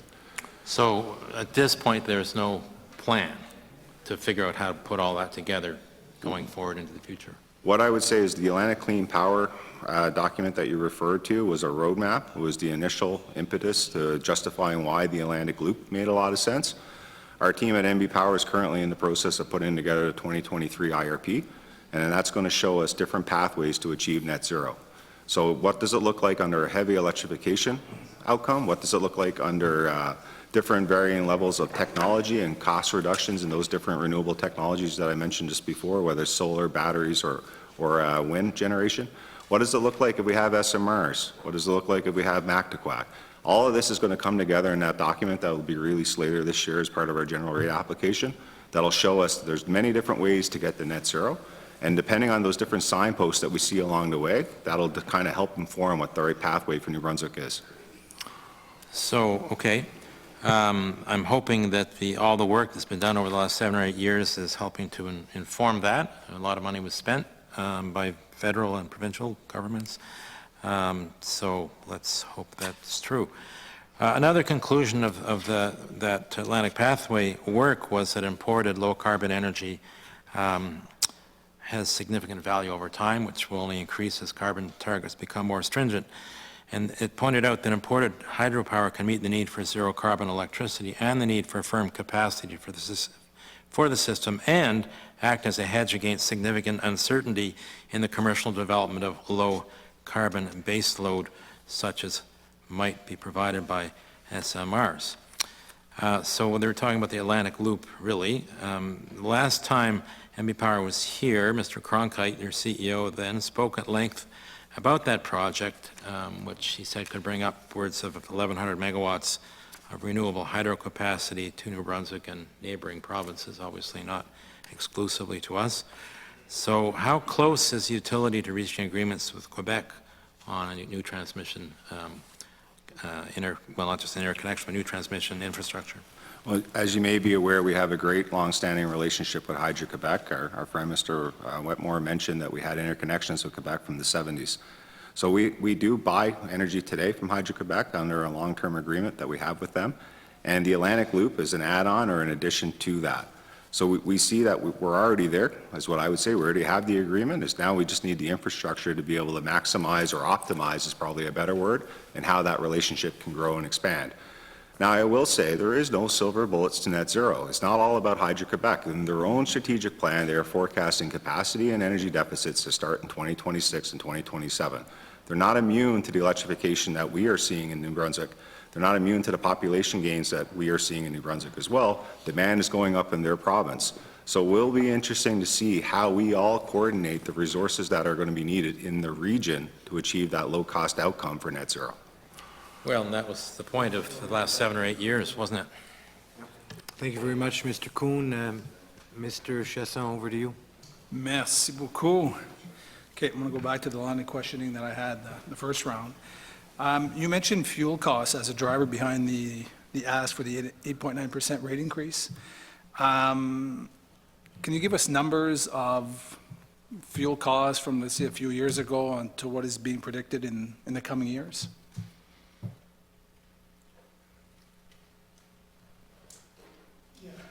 The important thing to note out of that, I'm a little reluctant to talk about the total cost, because you quickly get into, having to consider the implications of smaller or greater load requirements. So, but if you think of price, which is really what the cost was being driven by in the application, we see a number of examples of where prices of those individual commodities, whether it's gas, whether it's oil, whether it's electricity purchases, have doubled in price. So that just gives an order of magnitude in terms of what were we looking at the time we made the application, and just how had prices changed, the commodity prices that we buy out of markets, how had those changed over time?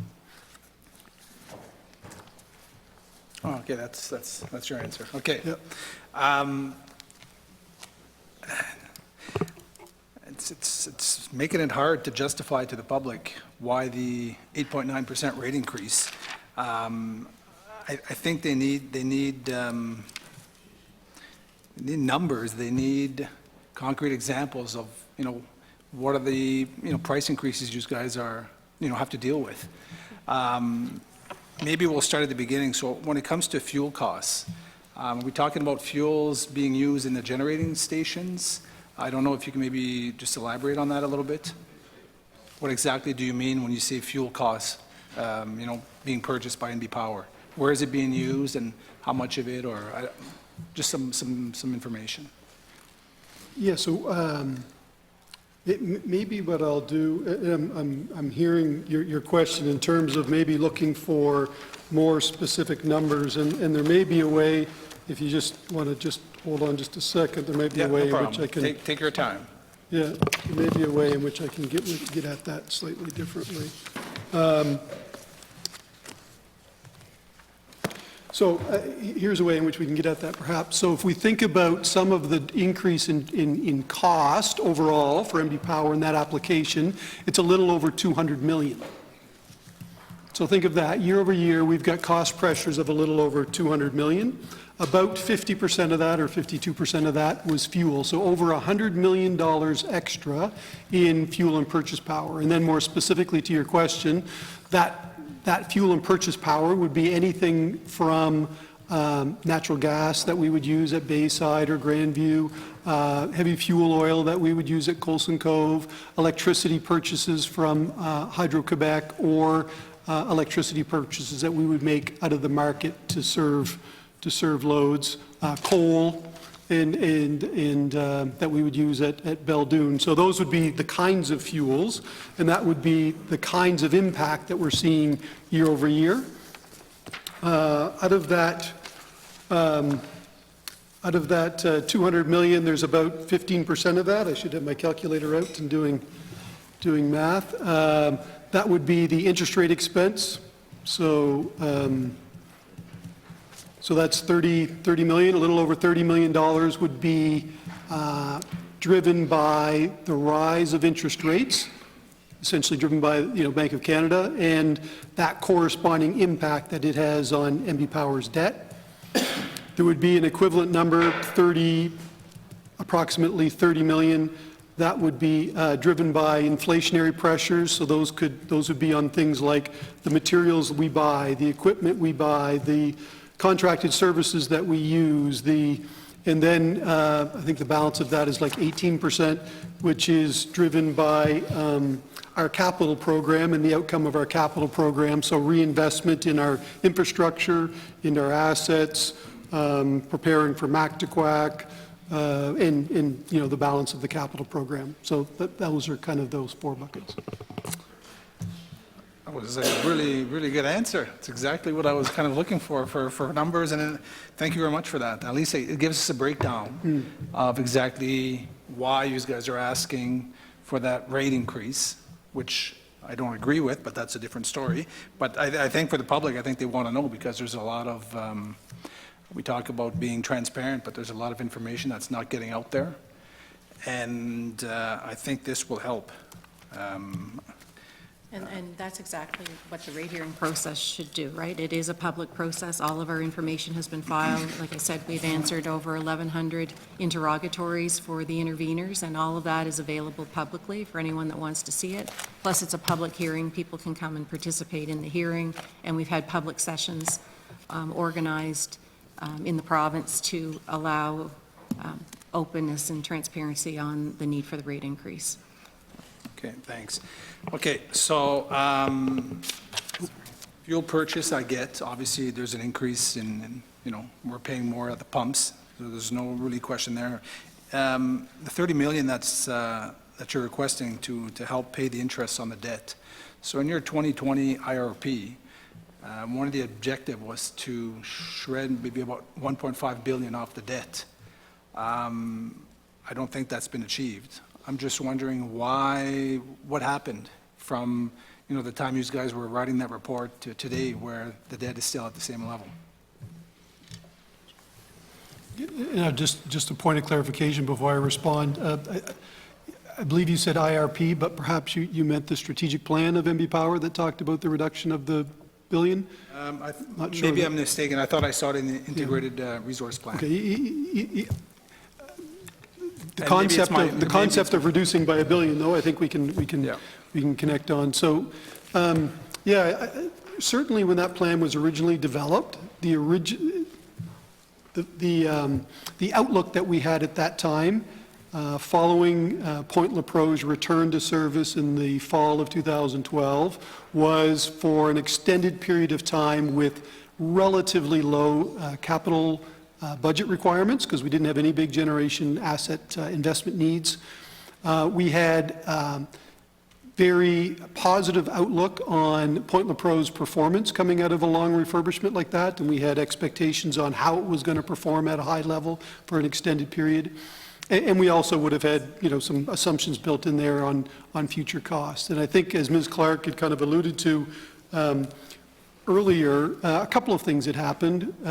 One, our need for investments in capital infrastructure was greater than we had planned back in 2010. So that's investments in transmission, that's investments in distribution, that's investments in some of our generation stations, primarily to ensure reliable, safe service. And we also, at the same time, have not had the performance from Point Lepreau that we would have liked, and there's no secrets about that. We would have had a plan that would have quickly moved to kind of outages every 2 years, and we had a series of annual outages to ensure its safe, reliable service. And then finally, as Ms. Clark alluded to, if we looked at the rate increase profile over that period of time, It has been below inflation, if you kind of, the sum cumulative total, which we would not have contemplated at that time. We would have contemplated at least keeping up with inflation through that period. So I think those, whatever that is, 3 or 4 primary reasons. So the rate increase that's being asked to the EUB, obviously it's not tackling the debt, it's just trying to cover the interest on the debt. So what measures is NB Power going to put in place to actually start paying down the debt? Like, I don't know, the question I'm asking. Yeah, just for clarity, although in the year, so in the year 23-24, although the application does not contemplate a significant debt reduction, it's important to note that what we're doing, though, is building a bit of a base level of revenue that ultimately will contribute to debt reduction. We believe, and yet to be determined, that when we put together that information and made the application, we likely were preparing at a time when the outlook of the economy was at its worst. And I think that's fair. We've got, subsequent years in that application that talk about, if that kind of outlook were to continue, then, rate increases would be higher than they otherwise might be. We're seeing now, prices are starting to come off, markets starting the economy's starting to cool. That will ultimately have an impact. But building this base budget up so that at least it's covering costs will be an important piece of that. Back to your other part of your question, though, in terms of what are we going to do about it. So, one, I think we're going to continue to be aggressive on managing our costs. And, the latest is this third-party review, and we've got, some opportunities in there that we're going to be taking advantage of. So we'll continue to do that. So even though our own information and our benchmarking suggests that we're one of the most competitive utilities on the non-fuel side in North America, doesn't mean we're not going to stop driving to drive out costs in the business. I think the other thing is we need to look for alternative sources of revenue. And our energy marketing group, as Mr. Kuhn was kind of asking some questions about, is extremely aggressive in looking for alternative markets. And most recently, we've moved into Connecticut, and we've been successful in competing in that market as well. So we'll continue to do that. The value of that is that external margin is being brought back to the province and ultimately keeping rates lower than they otherwise might be. And then I think the other piece of that is we just need to start looking at alternatives and partnerships when it comes to future investment requirements. So as it relates to renewables, for instance, it doesn't mean NB Power has to own and operate everything. There are avenues through power purchase agreements or through partnerships where third-party capital can be brought to the province, ultimately lowering the overall debt requirements of NB Power in the province of New Brunswick. So I think combination of those things is what our plan is going to be. So basically, my understanding is that you're hoping that the money that you're saving on the operation side will help pay down the debt. Obviously, if you want to develop alternative markets, you have to be able to generate electricity, and I think we're having issues right now at Port Napoleon and Bayside, and I'll be getting to that later on. I think, so what role does the board play to kind of oversee, the plan that NB Power is putting forward when it comes to debt reduction? Are they, it's this question of accountability. Obviously, we're limited on, what's being done internally. We rely on the board to be able to provide that oversight. I would have liked to have the president of the board here today. I would have probably asked him that question. So I'm kind of asking you the question where it's like, how is the board intervening or making sure that you guys are hitting your marks and your targets when it comes to debt reduction? Putting together a new strategic plan. So work's underway, not completed yet, but our board is very much involved in some of these aspects of partnerships, new revenue opportunities through our energy marketing team, and cost reduction. I just want to correct something that I think you said. We're not looking at obviously, we're looking at operational efficiencies in the organization to be more cost effective. That, quite frankly, will not solve our debt problem. We're $50 million on $5 billion in debt will be a long time saving any amount in that way. Obviously, really important as it relates to rate increases, but the $5 billion in debt, we have to look at opportunities going forward, as I said, with partners, as Mr. Murphy said, and the board has been in alignment with that. So a good example is the type of work we do with First Nations and partners with wind. We've got some PPAs that we've signed. We also have some industrial customers in the province that we've signed PPAs with, and those are all part of a change in direction for the utility where we do not have to put the capital up front ourselves. And the board is very much engaged in that plan. They're also engaged in looking at the business plans that we put forward and approving those and any financial forecasts that we put forward. Okay, I still have time for a question. Variance accounts.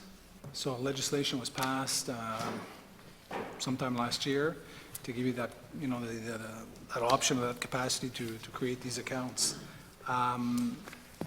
Is that an ask that came from NB Power to government? Or is that something that was suggested from government in order to help you, help the corporation with their bottom line or their budget? So variance accounts have been in place at NB Power years ago. So I want to say, in the 80s and 90s, there were variance accounts for a number of different supply items that were outside of our control.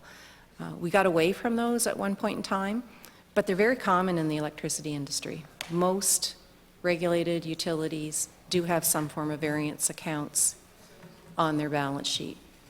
And we, at one point in time, went to the EUB to get approval for variance accounts and variance accounts on energy efficiency, and they were disallowed.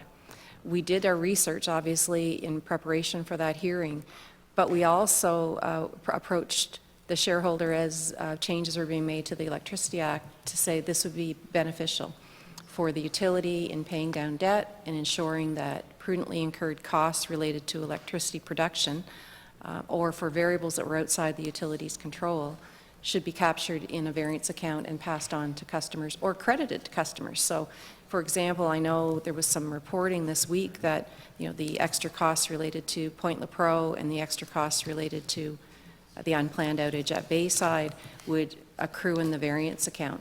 That is correct.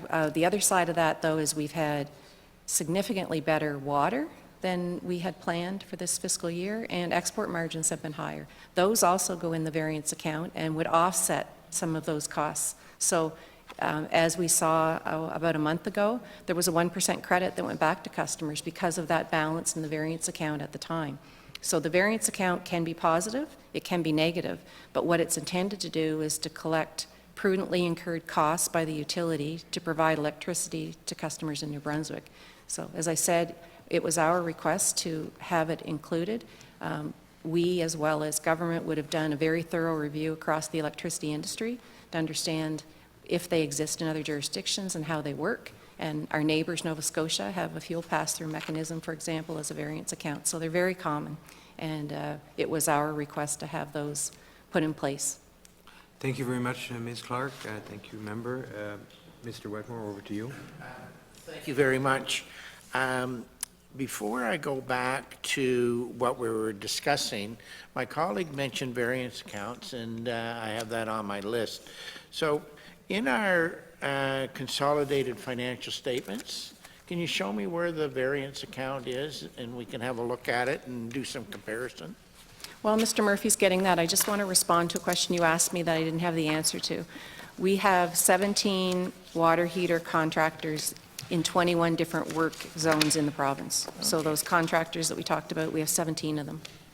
Thank you.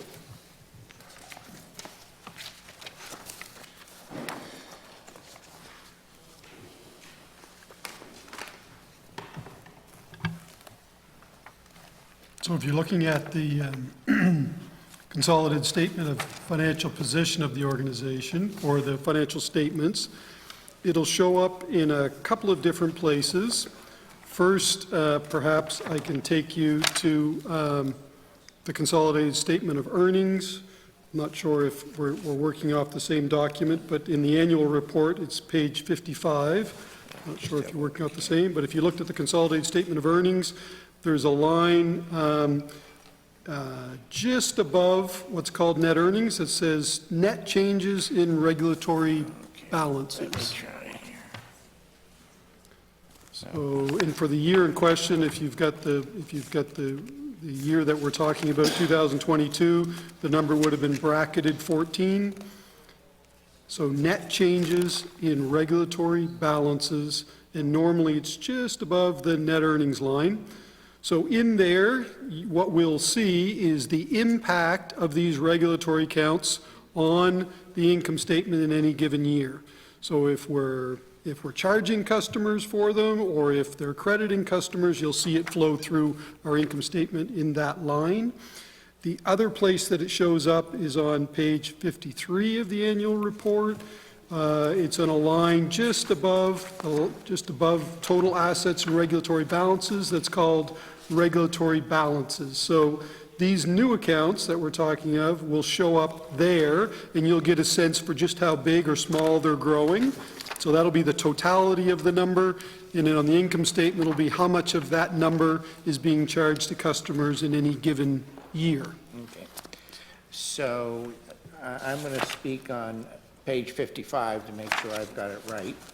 So the net changes in regulatory balances in 2022, I take it that's $14 million? Correct. And that's a credit? Correct. Okay. And I see it hasn't increased or decreased from 21 to 22.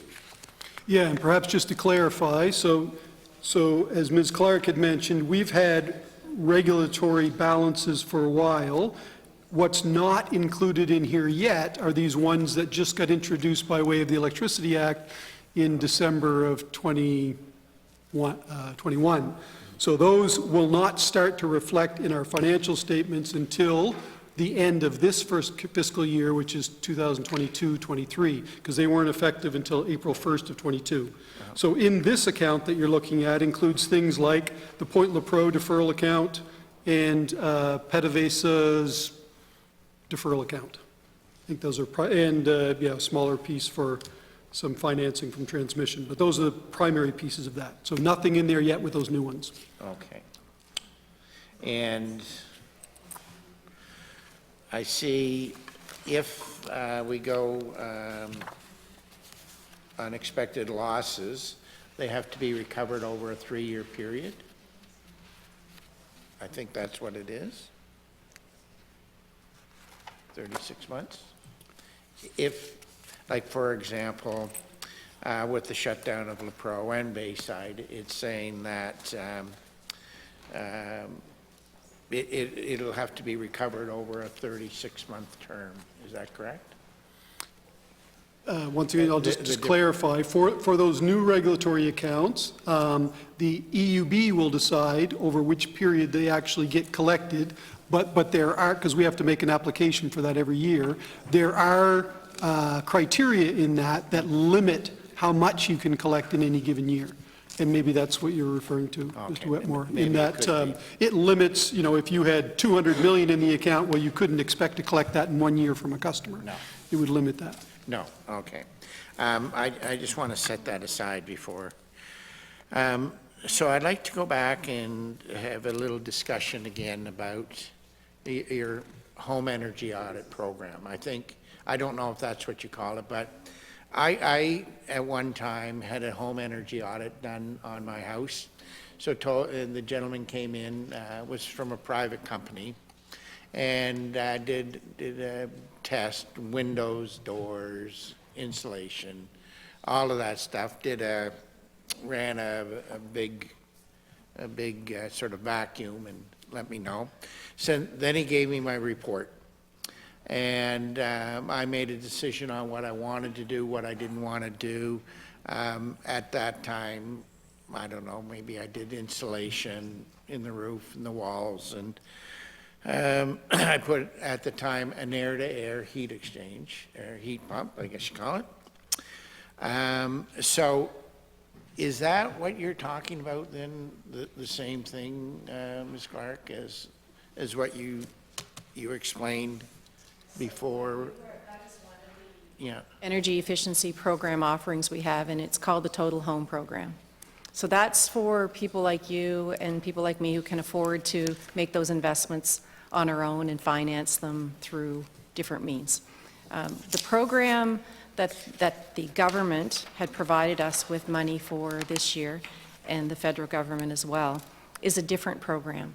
It's an extension of our low-income program that we've had. So that would be where provincial government in the past has provided money for the home assessment to be done, and then no cost to the customer for those most vulnerable customers, or those that are in that, what we consider energy poverty, to be able to get some of those upgrades done as well, so that they can lower their bills. It's good for a number of reasons. One, it helps the vulnerable groups in our community. It also allows us to, those are usually some of the most inefficient homes in the province, so it allows them to manage their energy use, helps us with our system so that we're not burning the most expensive, or using the most expensive plants we have in our system, and it helps us manage some of our demand on the system. The program, when we got the money from the provincial government, the program had 3 objectives to it. One objective was turnkey service for customers. So customers did not have to pick someone, a contractor for insulation, didn't have to pick a contractor for heat pump, did not have to pick a contractor to do the audit at the end. It was a tendered service that MB Power offered to allow one-stop shopping for customers. Some of these customers don't have those contacts, wouldn't have known who to contact, so it was a turnkey service for them. We also wanted to get as many heat pumps as customers were eligible for into the hands of those customers before the winter heating season occurred. We also wanted to be sure that we were spending the province's money as efficiently as possible, and as much of that money was getting into customers' hands as possible, and as little as possible in the administration of the program. So that's the program we're talking about, the Enhanced Energy Savings Program. Enhanced, okay. How many heat pumps have we got into homes since the program started in So late September, the program launched, and we have about 1,100 installed in customers' homes now. 1,100 installed. And are we using a number of contractors now, or do we still just use one contractor for the audit and the installation? We are in the process of qualifying a number of contractors so that we can have multiple contractors available to install heat pumps in customers' homes if they qualify for that. Okay, so we're in the process. When do you expect that's going to be completed? Within the next couple of weeks, we should be able to put those work orders in contractors' hands. There's a number of things that we had to do in order. So what we've done is we have provided one contractor that we had on record. The files, we've no longer provided that company with any more files as of mid-December, and what's left is waiting for the other contractors to get qualified. So contracts in place. We've needed to collect all the pertinent information from those contractors, like WorkSafe information, insurance, all of those things, because they're working on our behalf and on the province's behalf. So getting all of those, all that necessary documentation in place. And working with them on pricing is the other thing. So obviously we had to work with them on all of that. But all that to say, the rest of the heat pumps that we'll be installing between now and the end of March will go to a much larger contractor network. And so how many are we going to have installed by the end of March? The end of March, there will be 3,000 installed. 3,000.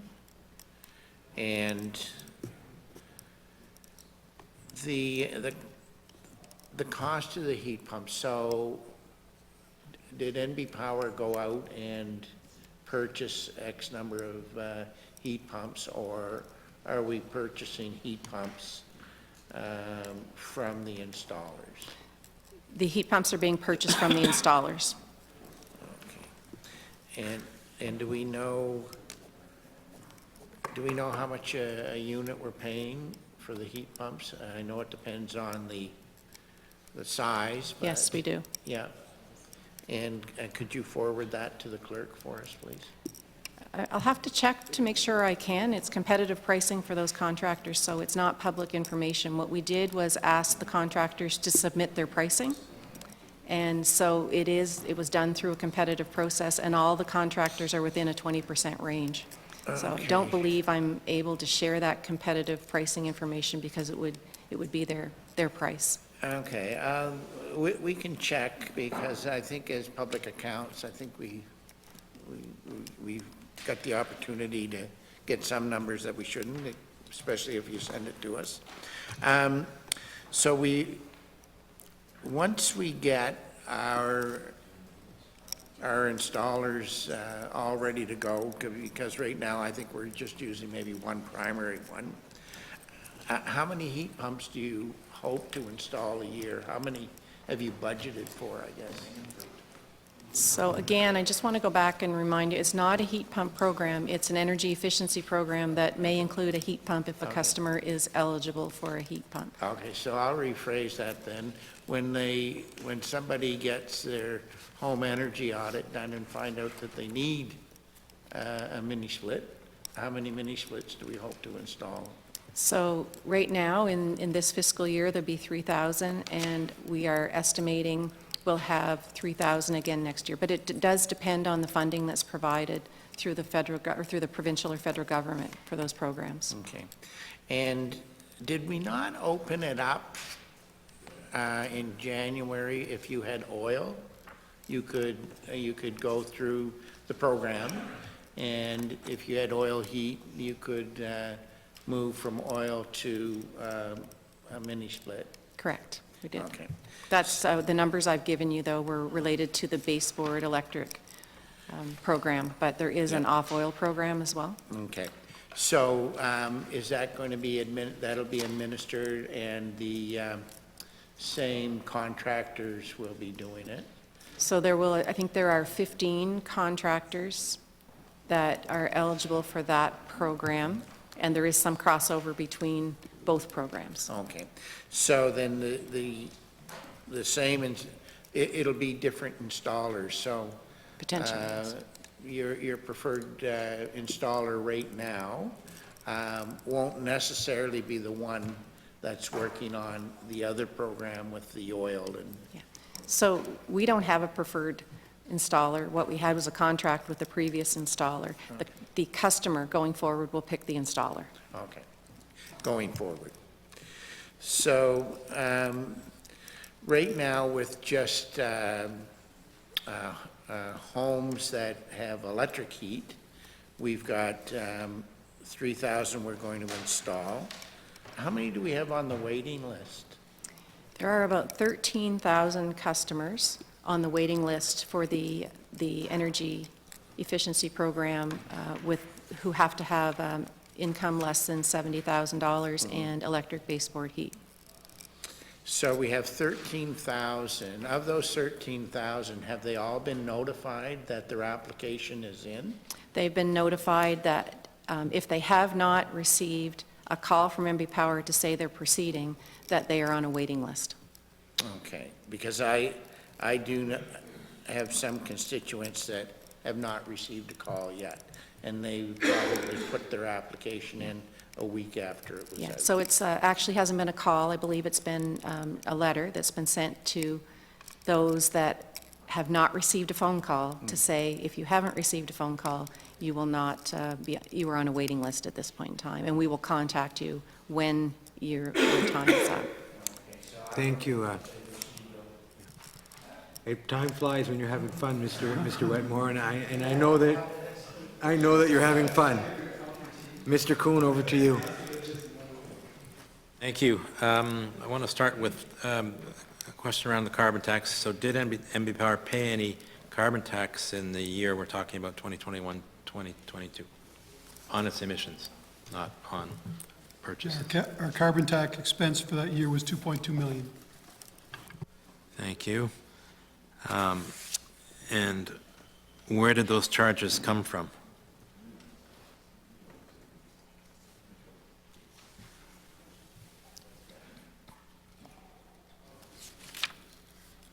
If you're asking specifically, you know, to break that down by the facilities, I don't know that I've got that in front of me, but certainly it would have came from Beldoon's operation, Colson Cove's operation. I guess those would have been the primary ones that year. So, and the 2.2 million tons, does that get specifically reflected in the financial statements, or is it included in some other numbers?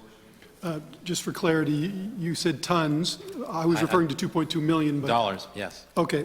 It does get reflected in the financial statements, not as an individual line item. It gets included in the fuel and purchase power line. So it's part of the fuel and purchase power expense. Oh, okay. Yeah, thank you. So of that fuel purchase power line, 2.2 million is carbon tax from emissions from the generating stations. Yeah, that would have been the expense for that year. In that year, we just happened to retroactively pay bills for 2019 and 2020 as well.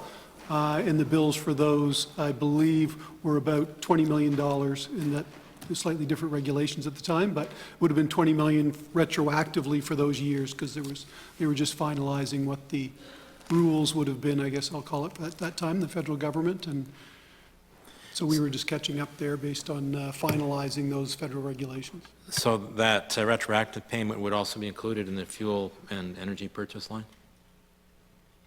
It would not have been included in there, Okay. Only because it wouldn't have been an expense in year, but it would have been included as either part of the cash flow statement, I'll say, because that's where the expense would have come out of, so would have been included in there. Yeah. Okay, thank you. All right. So just to go back to the, before I had to pass questioning on, I was wondering how close the utility was to reach an agreement with Quebec and to build new transmission infrastructure. Is that something that ME Power is anticipating could be completed in 2023, or is it a longer-term negotiation? Yeah, it's likely that that negotiation will be influenced by Ottawa's willingness to invest in the project. So we have done our analysis, just doing our jobs, Mr. Kuhn, is to figure out, does it make sense to expand interconnections with our neighbors? And the business case has never been successful when we do that analysis. Now, if you broaden the solution envelope to say, well, what of other provinces, and we regionalize our partnership approach, does that change the water on those beans? And there might be something there, but it's still going to need federal investment. So we're at a point now of saying, we're doing our due diligence, we're doing our work to negotiate out, we're working with the Canadian Infrastructure Bank to say, what could the financing terms be? But we really do need Ottawa to come to the table with its investment to say, can we make this a least cost option for New Brunswick so that we can move it through our regulatory process to see success in that project? So that's exactly where that is. We are seeing signals from the federal government that the budget process in Ottawa is happening, and when it comes down, who knows, but it's in the process of being worked up, and it's going to be a green budget. And so a lot of signals are there that Ottawa is prepared to invest in that, despite their efforts on the CIB, which is arm's length from government, but it's a government entity, to say they can finance, but what is going to be that grant or that injection, or what does that look like to make that project a least cost option for New Brunswick?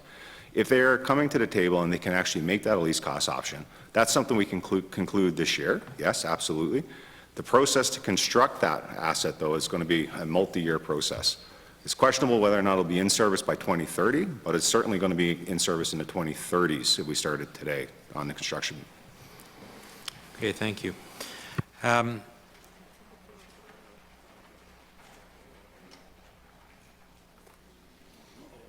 So, as the utilization of renewable energy is increased on the grid, there will be an increased need for demand flexibility. That was the promise of the smart grid, which I guess has been talked about for quite a long time. And it was in the works, I thought, with Siemens through the Smart Grid Center of Competence that they'd established in Fredericton. It seems that that Center of Competence is no longer there as a standalone entity. I guess it's been superseded by the Critical Infrastructure Defense Center. So does this mean that the NB grid now is functionally a smart grid? Is that work completed, or where are we on the development of the smart grid? Is it finished? Are we halfway through? Is it still? It's not, it will be a continual effort. As you know, we applied and got approval from the EUB on smart meters, so that's one of the key components of a smart grid, is having smart meters available to customers so they can essentially monitor their electricity usage and make decisions. We have been impacted by the global shortage of semiconductors and the inability of the meter supplier to supply us with smart meters. So that is one of the key projects that's on our plan, and we have been installing a small number of meters at a time, but certainly not to the extent that we would have liked to have been at this point in time. We have the other project we're working on right now is called an advanced distribution management system, which essentially gives us visibility and control on our distribution system so that we can handle renewables and self-generation options, as well as distributed energy resources that customers are interested in. That project is a significant project because basically it's transforming, a better word, the way the distribution system works. It had been a one-way system before, and now we're going to have energy flowing two ways on that system. So that's a big project that's underway. And there are other projects on our tech. Sorry, can you just repeat the title so I don't lose track of what you called it? It's called the Advanced Distribution Management System. So it gives us more visibility and control on the distribution system. We also have a pilot underway in Shediac that I'm sure Mr. LeBlanc is anxious to talk about at some point. But that project is basically a microcosm of what we plan to do across the province with smart meters. So we have smart meters installed on customers' homes.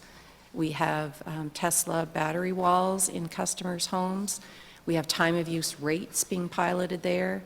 We also have thermostats in customers' homes, smart thermostats in customers' homes, and we're using that as a research site to understand how that technology is working on our grid, but also the impact on customers' behavior as a result of having those items available to them. We also have a 1.6 megawatt solar farm that we're getting ready to connect close to the end of the month in Shediac, and we have 2 provincial buildings that are net zero buildings that we're also piloting and understanding how that works on our system as well. So I would say smart grid is alive and well, and we are working through a lot of this is technology that we need to work through, but a lot of it's customer behavior too, and understanding how our customers will behave and react to the ability to manage their electricity usage. Now, am I right in saying that NB Power, or New Brunswick probably proportionately has more heat pumps for household heating than other provinces? Would be in that position or not? Yeah, Yeah, New Brunswick as a whole is one of the most highly electrified provinces. So ourselves, Hydro-Quebec, or the Quebec network, I should say, Newfoundland and Labrador also sees a high penetration of space heat. So in the New Brunswick context, about 2/3 of our customers heat with electricity, and about half of those, so 1/3 of New Brunswickers heat with a heat pump solution. Half of the electric heating customers have heat pumps.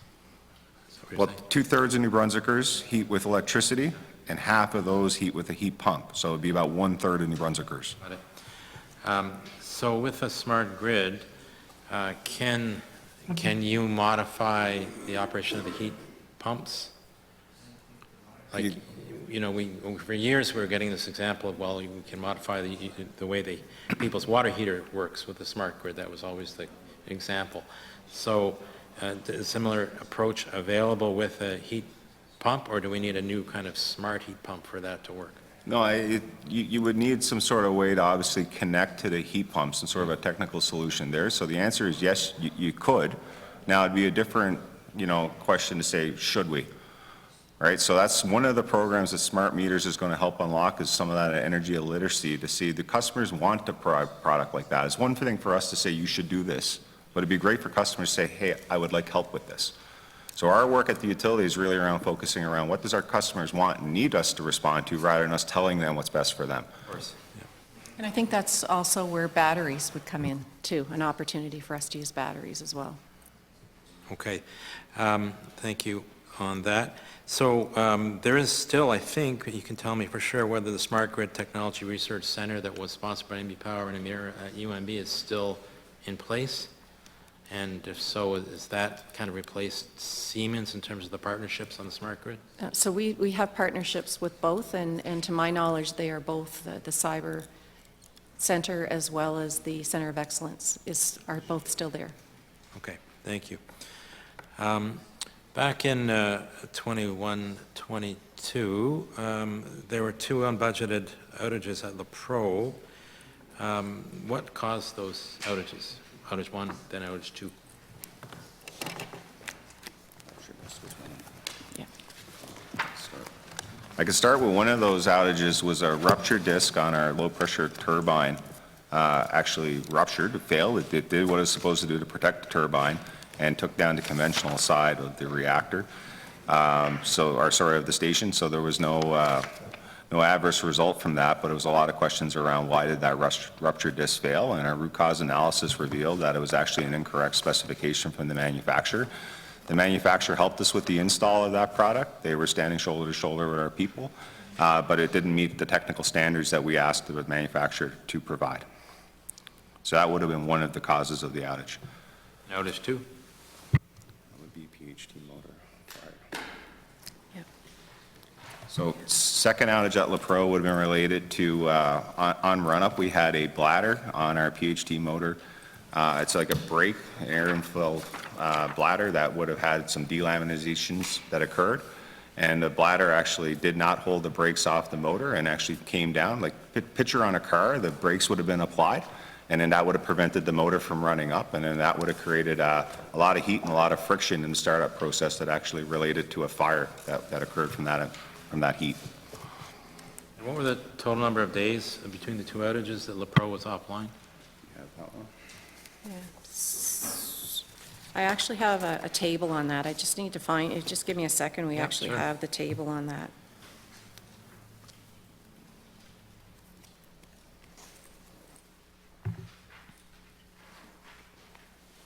Get back to you on that so I don't slow you down. Okay, I just want to confirm then, that in your filing of the EUB, just to get at the costs associated with the unbudgeted downtime or outages for La Pro, your filing the EUB for the current rate here, or the upcoming rate hearing, said that costs of replacement power are $1.5 million a day and a further $200,000 per day in repair costs. Is that, did I read that accurately? Yeah, I think the biggest variable piece of that would be the replacement fuel and purchase power. We always try to calculate those the best we can based on averages, but they really have a lot to do with the time of year. So if it's in January, it would be very, very different. If the outage is in September, it would be very different. But we do try to provide averages like that. So back at that time, that likely was the case. If it was today, it would be far more expensive, given power is just more expensive today. Market prices are a lot higher. So these numbers were for 21-22 that was filed? Good to know. Two unplanned outages. The first one was 13 days and the second one was 18 days. Okay. Thank you. Just on the part that was not proper, the wrong part was delivered, I guess is what I'm understanding. It wasn't the one that was specified. Is there any way of reclaiming any of the money that it cost you on the outage from the company, since it was their mistake? We are pursuing that. That's good. Okay, glad to hear that. Thank you. I won't push my luck here. I've got 6 seconds. Very much appreciated, Mr. Cohen. Monsieur Chasson, I'll let you have the last round before we go for our mid-afternoon break. Over to you. Merci, Monsieur le Président. Je vais poser des questions sur le programme d'efficacité énergétique. Donc, je vais vous donner la chance de mettre votre appareil là, pour la traduction.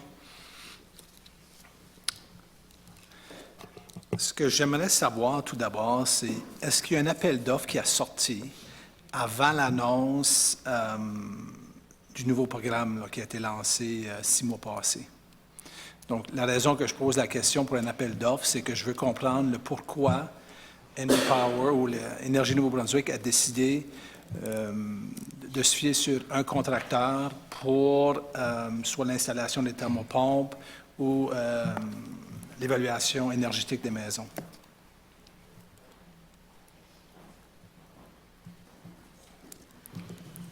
So we've had an ongoing program for low-income customers, as I said before. That program included, hearing myself, so I'm going to take that off. That program included one-stop shopping for customers. It included the energy assessment in the home. It included the opportunity, if they were eligible, for the customer to get insulation, air sealing, possibly a heat pump with a follow-up audit. When that low-income program was in place, we asked for one contractor that could do all of those things because there was efficiency in scheduling for the customer and efficiency in the use of provincial money that was provided by the province to do that program. So we were looking for one contractor that could provide that one-stop shopping, all of those services. And we had one contractor that was successful in that. When we changed the program and we had additional money provided by the province, we had the ability under the existing contract to quickly pivot and start providing that service to the larger group. Full intentions of onboarding additional contractors, but we had a period between September and March where we wanted to get the heating period covered, get as many customers that were eligible to have opportunities to reduce their electricity bills this winter. And the quickest way to do that was to use the existing contractor that had bid on the services that were provided and was the successful low-cost bidder that could provide the end-to-end service. I will admit there was unintended consequences of that, and I've talked to the heat pump contractors about that. There was no intention to disrupt the market. It was, and I've said this to my staff, it was being focused on the mission of helping customers with energy efficiency options to insulate and warm their houses so that they could be insulated against extra electricity costs this winter. So that was our sole purpose. And in so doing, like I said, there were unintended consequences where there were some heat pump contractors that were impacted by that. We've been working with those heat pump contractors since that time to get them qualified as quickly as possible so that they can also participate in the service. But we did have a legal contract with the low-cost provider that could provide the end-to-end service for customers. Merci. Mais le programme éco-énergétique, moi je vais l'appeler le programme de thermopompe, là, je sais que ça inclut beaucoup plus que juste les thermopompes, mais celui qui visait les familles à faible revenu, donc celui qui a été lancé, je pense, en 2019. Donc il y a eu un appel d'offres, évidemment, qui est sorti pour trouver un contracteur qui était capable de, justement, installer les thermopompes, faire l'évaluation des maisons et tout ça. Légalement, est-ce que vous avez le droit d'utiliser l'appel d'offres de 2018 pour un programme qui est comme un nouveau programme? Ou est-ce que légalement, il aurait fallu que vous sortiez un nouvel appel d'offres? Legally, we were able to use the contract that we used. We did have a legal opinion on that as well, and we even had some potential legal challenge from the existing contractor. Donc, si l'objectif était d'installer le plus grand nombre de thermopompes avant la saison d'hiver, moi, la logique me dit que plus de contracteurs qu'il y a sur le terrain, plus de chances que vous allez avoir d'atteindre votre objectif. D'avoir un contracteur, qu'un contracteur ait la responsabilité d'installer 3000 thermopompes, comparativement à, je ne sais pas, une cinquantaine, bien, les chances sont que c'est la cinquantaine qui va pouvoir atteindre leur cible. Donc, je ne comprends pas du tout pourquoi Canby Power a pensé que, ou Énergie Nouveau-Brunswick pensait qu'en allant avec un contracteur, qu'ils allaient pouvoir atteindre leur cible avant la fin du mois de mars, là. Puis, évidemment, vous avez vu les conséquences que ça a eu sur les contracteurs de tous les coins de la province. Puis, juste pour aller un petit peu plus loin là-dessus, c'est que un contracteur ne pouvait pas atteindre l'objectif de 3 000 thermopompes. Donc, ce que j'entends des contracteurs ou des autres contracteurs, c'est qu'il y a du recrutement qui se fait au détriment des compagnies existantes, qui veut dire le contracteur pour être capable, ou le contracteur qui est unique, qui a le contrat présentement, lui, pour être capable d'atteindre c'est son objectif de 3 000 thermopompes, mais évidemment, il n'y a pas assez d'installateurs. Donc, il y a comme une poussée pour aller chercher des installateurs qui travaillent pour d'autres compagnies. Donc, c'est un peu ça les conséquences de la décision qu'Énergie Nouveau-Brunswick a prise en allant avec un contracteur.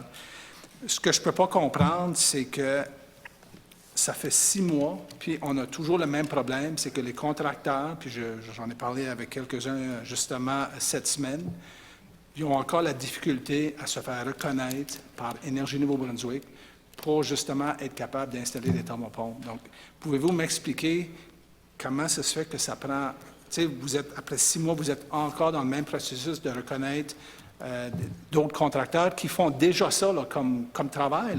Ce n'est pas juste des nouvelles compagnies qui ont décidé de commencer à installer des thermopompes. C'est des compagnies, ça fait des années qui sont en place. C'est des compagnies que ça fait des années qui installent les thermopompes, puis sont déjà aussi reconnues par Énergie Nouveau-Brunswick. Donc, le programme que vous avez lancé, où les familles qui ont un plus haut revenu, qui étaient éligibles pour un rabais, bien, il y avait une liste de contracteurs qui étaient reconnus.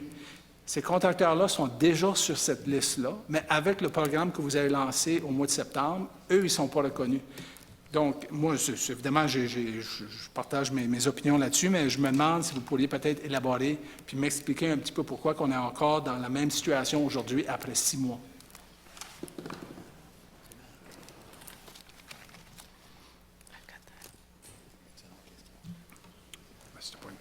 So I just want to, you covered a lot of territory there. I want to go back to, we didn't choose, we had a legal obligation. And so we followed the contract with the intention of the program being expanded in April for other contractors to be involved. We have other programs where there are heat pumps available. And in fact, 700 a month are installed. So there are other programs that the heat pump contractors take part in. This is one program. When we started the program, it was 2,000 customers that were going to be supported by the Enhanced Energy Savings Program. It wasn't until later that we got additional money that made the number go up. We have been working every day with the heat pump contractors to get pricing for this project, to get the necessary information we need for them to go into homes. And you know, in my discussions with the heat pump contractors, it was a while for us to get all of the documentation that we needed. The other piece of that is the poaching. You know, we had a good conversation just about that yesterday. It isn't just this contractor that's poaching. There are several other heat pump contractors that are providing incentives for employees as well. There is a market shortage of trained people to do the work. So as much as, you know, we can say it may be related to this program, it's related to other market conditions as well. Like I said, there are over 700 heat pumps being installed in other programs that MB Power has. And we have been working very collaboratively with the heat pump contractors as late as last night to talk about how we can get them onboarded as quickly as possible so that we can make the most efficient use of government money and ensure that those contractors are in business for the long term, because we don't want one heat pump contractor in the market either. That doesn't help us or the industry. So working with them all, and as I said, these were unintended consequences. Our goal was to get as many heat pumps into customers' homes so we could help them during the winter months when their bills would be the highest. And yes, one contractor could do that work. J'ai l'impression que ça fait des mois que j'entends la même histoire par rapport aux contracteurs, que oui, on travaille avec eux autres, c'est juste une question de temps avant qu'on les reconnaît puis qu'ils sont sur la liste.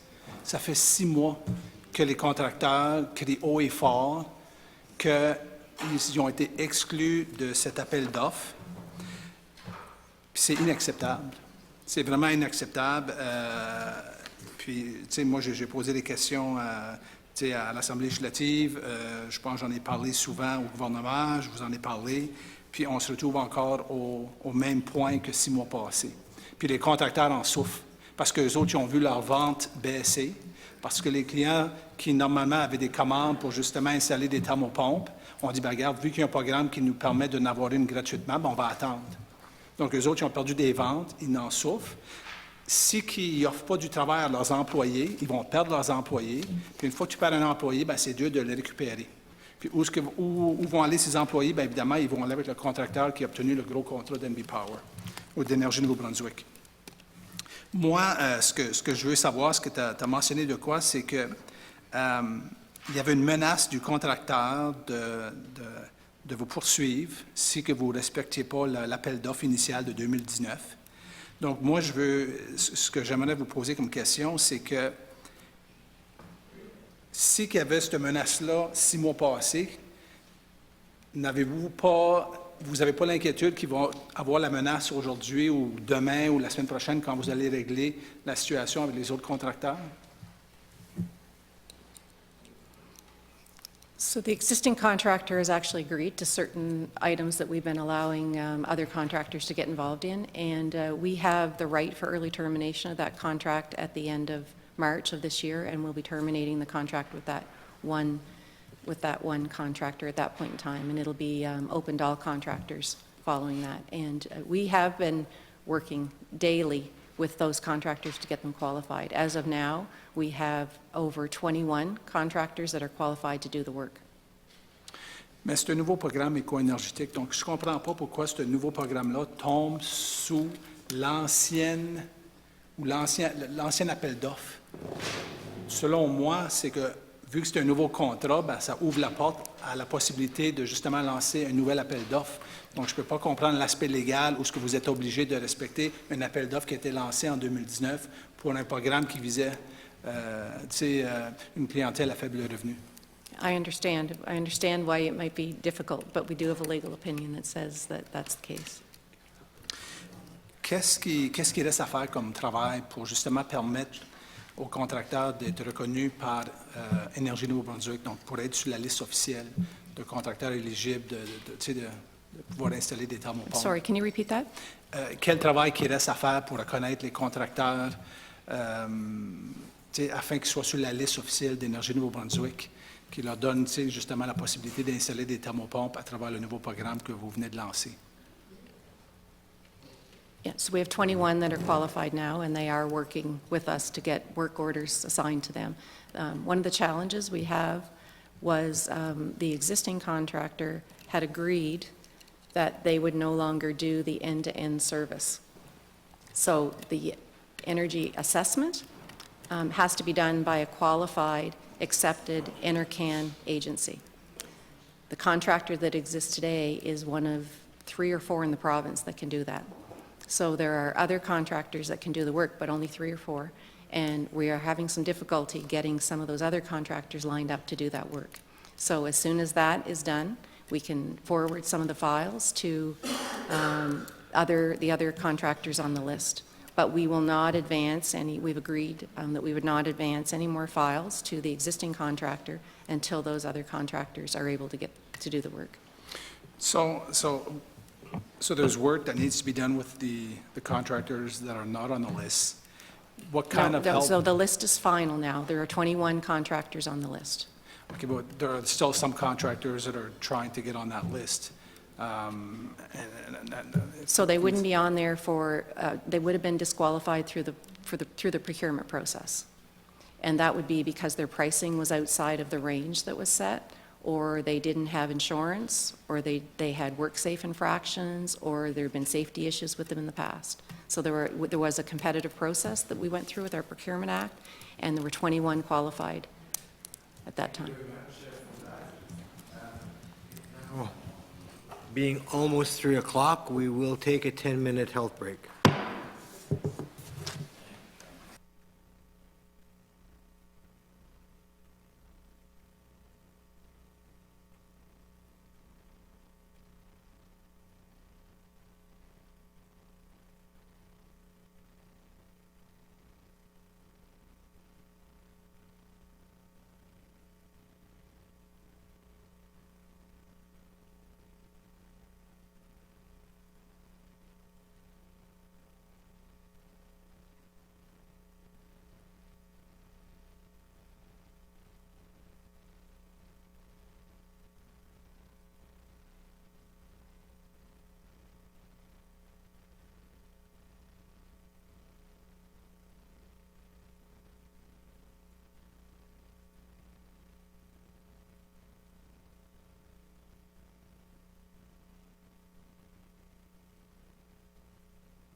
Call the meeting back to order. Where is Mr. Wetmore? Mr. Combs. Gonna go to Mr. Combs. You? Okay. All right, so, government side, we'll go to Ms. Bogus. Over to you. Hello. Thank you for coming this afternoon. Not the best day, but I'm sure there's nothing you can do about the weather. Just to continue, perhaps in a vein that we had before the break, you said that you would be terminating your contract with the company that you're now dealing with. Is there a cost to that termination, and how much? No, there is no termination cost. It was the option to renew for an Okay. additional year, and we're just stopping the contract and not renewing it. You're not renewing the contract, you're not terminating it, you're Yes, just not you're right. renewing it, okay. Just terminology there Yeah. then, okay. Now, the heat pumps, if we could continue with that. I know you receive, well, there's $30 million being spent, and you say that will supply 3,000 heat pumps, or customers, applications. And in a statement to the media from MB Power, it said that there's 10 million will be needed to supply another 1,000 in 2024. That will leave a wait list of about 9,000 applicants. Will we ever see that wait list finished or addressed? I'm hopeful, yes, that we will continue to receive money from the provincial government to address those customers that are on the wait list. So it is provincial government money and federal government money, and it's about $10,000 per home is what we're experiencing through the installations. So as long as there is money that's provided from some source, then we will continue to decrease that wait list for customers. Okay, well, math isn't my forte, but if you have 9,000 customers, and you can do 3,000 a year, if you have the money? Yeah, we're limited by budget. That's what we're Yes, limited. but if you get another 30 million, you could do 3,000 if you have the 21 contractors hired? Correct. We can do as many as we can do all. Well, let me rephrase that then. Let's go it this way. If you can hire those 21 contractors that you've approved or that have passed the vetting process, how many, and you get the money, how much time would you need to just do that wait list, and will you be accepting any more applications? So we've done the math, and there are about 40,000 eligible customers in the province. Okay. We have 13,000 on the wait list right now, and I would say that we could get through that wait list very quickly. I'm also considering, the other programs where there are heat pumps as well, and those that install heat pumps without any program at all, that just go Right. out and do it. So I don't have a number for you right now, but what I would say is contractor network is not the challenge. It's really the budget money that we have. Okay. And would you ever, considering what Mr. Wetmore said earlier, would you ever consider a program like the water heaters for the heat pumps, where they rent them from MB Power? We've looked at that in the past, and part of our challenge with debt reduction is taking on additional debt for things such as that, and the recourse that the utility has in the event that a customer doesn't pay for their appliance. The other thing is, it is a market that's quite well established in New Brunswick now, and that could be a source of frustration for heat pump contractors too, if we were to take that away from them. And what we are looking at, though, is in 23, 24, is a financing program for customers that want to source a heat pump on their own, and providing them with some of the financing to do that. Okay, thank you. Okay, switching from heat pumps then. How do you see New Brunswick's energy breakdown changing in the future? Are we going to see increased reliance on hydro, nuclear, wind, solar. What are your thoughts on that? So one of the items that we're looking at in the new strategic plan is cleaning our electricity supply. We know I'm that sorry, by is greening or cleaning, did you say? our electricity Okay. supply. And won't get stuck on whether it's clean or green, because there's different definitions for all of those, but let's say cleaning for now. We do know that Mactaquac is a big part of that in the future, so looking at a life achievement of Mactaquac and getting the original life out of Mactaquac is key. The other thing is we know that there are requirements for us to be off coal by 2030, so we're looking at alternatives that would be a clean supply of energy for Baldoon. As Brad mentioned earlier, the integrated resource plan that we are looking at is looking at our electrification needs in the province as well. So understanding, if we do get electrification of industry and we get electrification of transportation, then our electrification needs in the province will go up. So how will we meet that from a supply perspective? We do see renewables increasing on our system, and I say that primarily wind, but opportunities for solar and batteries. And obviously, as Brad had said earlier, we do see SMRs playing a role in that future as well. I was going to ask you about those. So we do know that we want to meet some of our customers' requirements to self-supply, but they do also want to rely on the utility for backup in the event that they can't supply their own load.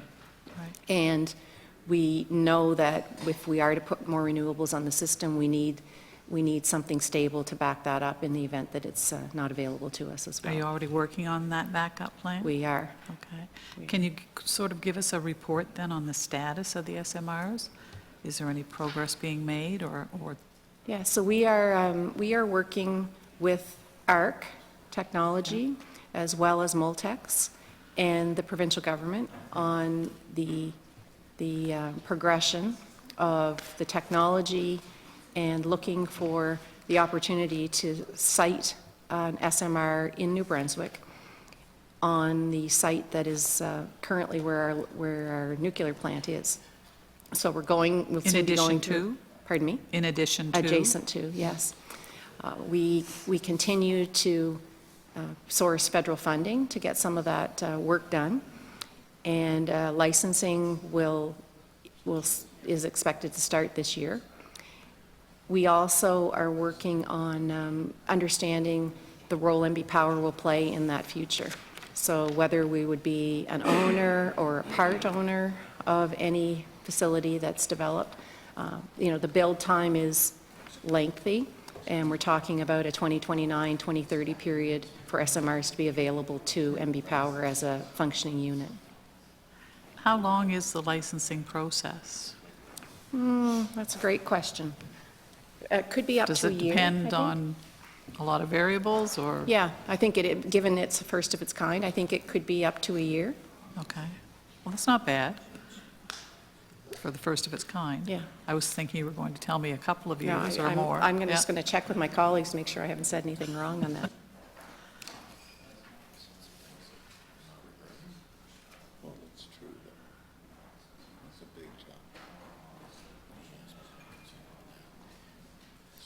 Yeah, there's multiple rounds of licensing that we need to go through, okay. right? So there will be a license to prepare site, right? So expect something. License to what? License to prepare the site for construction.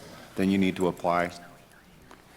Then you would apply for a license to construct the facility. And all along that, there's another CNSC, the Canadian Nuclear Regulator, is called the CNSC. They're also doing the vendor design review along the way, so that as that review phases start to complete, then we start to apply to do some work at the site, to understand the site, to address any environmental issues around the site to get it ready to build. The CNSC already knows what you're planning on building. So the whole idea is to streamline that process to be able to get it to a constructability phase.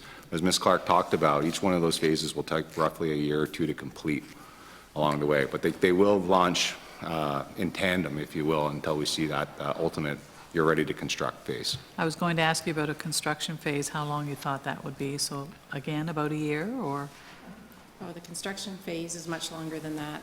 I don't know exactly how long, but it wouldn't be available to us till 2030. Okay. You were just saying the licensing phases then would be, okay. Correction, 2029, 2030, in that timeframe. So that's, I'm sorry again, that's when we'll, 2029 is when we would have a plant ready to operate. all right, good enough, thank you. Those are my questions, Mr. Chair. Thank you. Any other questions? All right. Just one quick question. When are you going to start working on the Mactaquac Dam? So we're in the process of finalizing final scope and estimates. We'll be submitting that to government for approval later this, make sure I get my dates right. We'll be submitting that later this fall, so probably in the October, November timeframe. Actual shovels in the ground kind of start in the, assuming approval proceeds, starts in the 2025, 26 timeframe. Thank you. Mr. Kuhn, over to you. Thank you. Let's see. I wanted to have a couple of questions around the liabilities for decommissioning and radioactive waste management at LaPro, as well as the funds. So let's maybe just start with, there's two funds, I guess, for storing radioactive waste. One is the Nuclear Fuel Waste Trust Fund, and the other is, I guess you call it, Nuclear Fuel Segregated Fund.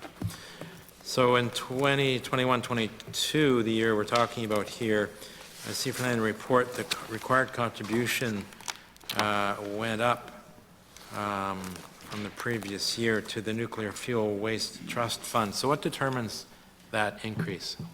How does that get calculated?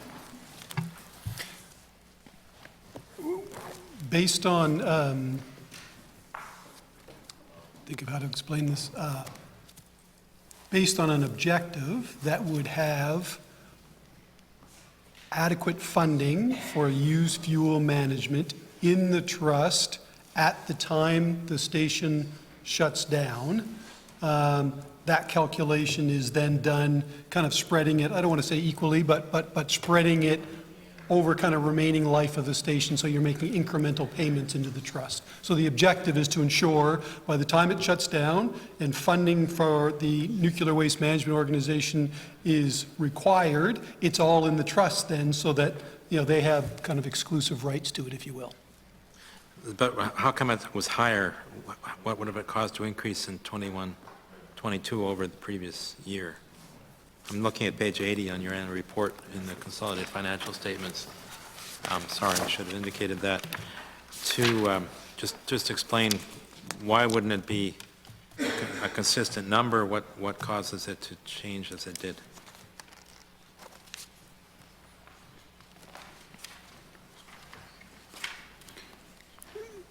I'm just going to repeat the question, make sure I heard you. Why isn't it the same number every year? Why would it go up over time? Right, so in this case, it's gone up over the previous fiscal year.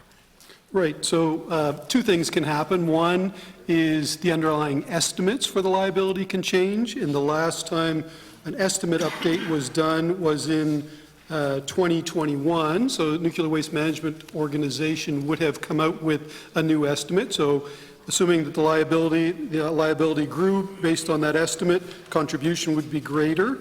And then as well, somewhat dependent on discount rates that we're using, which, you know, just kind of accounting stuff, but discount rates that we're using, you might have to do the calculation slightly differently. But there would be no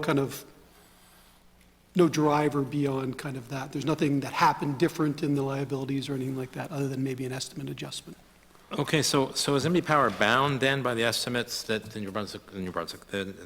Nuclear Waste Management Organization makes? Are you bound by that? You're required to use if you're asking if we have the right to challenge them, or do we have the right to do something different, certainly as the appointed organization to oversee this, they have been given the authorization to develop the estimates. So both us and Ontario Power Generation both would, as as a member of that organization, would certainly be able to challenge some of the underlying components, but yes, they would be the official estimator of the liability eventually. And are they required to do a reassessment on some periodic basis? Yeah, every 5 years, they reestimate, yeah.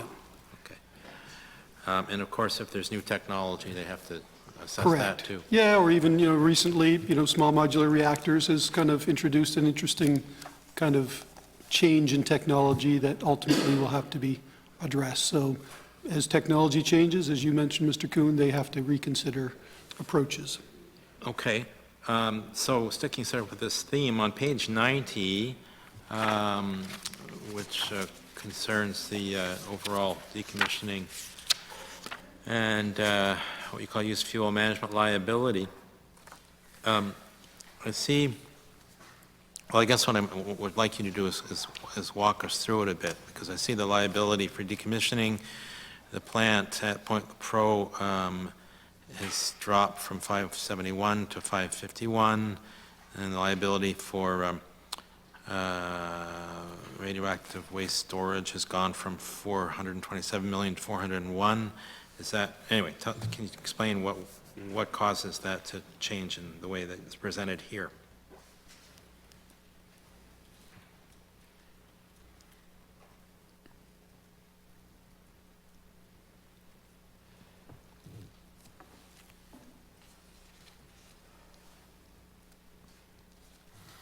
Yeah, I think the primary change, as I'm looking at that quickly, is just changes in the discount rates that are used to calculate the liability. So there's an obligation at the end of every year to reflect the latest estimates based on discount rates. Discount rates are driven by changes in interest rates. So to some extent, so as you can see, interest rates going up and down, discount rating would change, leading to changes in the calculation of the estimates. But there wouldn't be, I'm trying to think back, Mr. Kuhn, to see if there's anything in particular in terms of estimate change or work-related change between those 2 years, and there's nothing that's jumping out to me that says there's anything material that changed there. And ultimately, by end of life, this is all designed to ensure there's how much in each of these funds? By end of life, certainly they have to be fully funded, both from a decommissioning point of view and used fuel management. I don't necessarily have an exact number because that estimate will continue to evolve and change, but we do have an obligation by way of our license. If there is a discrepancy between the liability and the funds, then it is in the shortage, then we have an obligation to top that up annually. So there's always a balance, at least a balance or a surplus of funds to cover the liabilities as we progress through the years. And that's a funding requirement for us to ensure adequate funding based on present value of those liabilities is always available, and we have to top that up annually. Okay, thank you. Mr. Kuhn, maybe I can help. So the NWMO, the Nuclear Waste Management Organization, is created by an act of Parliament of Canada. Right. So it's an independent body, and it's the organization tasked with disposing of used nuclear fuel in Canada. So used fuel producers like New Brunswick Power, Hydro-Quebec from its previous generation facility, OPG, as my colleague Mr. Murphy mentioned, those are all participants, I guess you will, in that process. So the NWMO determines how are they going to dispose with the fuel. They come up with the cost of that, and then they allocate those costs to those participants based on the estimate of fuel that they would have used. So whatever year that goes by and we consume fuel, our liability will go up. There'll be some pluses and minuses because of the calculation of what that discount rate that Mr. Murphy was trying to explain there.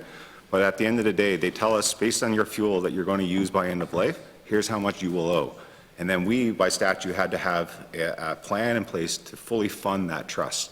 So as time goes on, what that trust needs to hold will adjust either through the appreciation of the investments in that fund over the long term, plus the addition of new fuel liabilities that are created as we operate each consecutive year going forward. So that's kind of how it's all kind of figured out. And then so you start from, that's the cost of the disposing of the fuel that we have in storage today. And then if you look at the future value of that fuel, NWMO would say that's what you need to have to dispose of that fuel. Thank you. So last time MB Power was before the Public Accounts Committee, we were told that you had received $5 million from ACOA put towards work related to SMRs. So was that $5 million in this in the fiscal year we're talking about, 2021, 2022? I didn't see a reference to it in the annual report, but did you receive ACOA funding in this past fiscal year?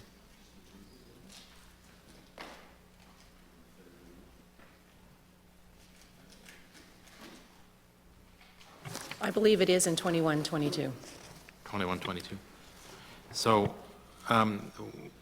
why then would MB Power actually make the application to ACOA for the SMR work rather than the companies who are designing are designing those SMRs? Why wouldn't they be the ones to make the ACOA application? In other words, it seems like you're doing it on their behalf somehow. Why wouldn't they just go to ACOA directly?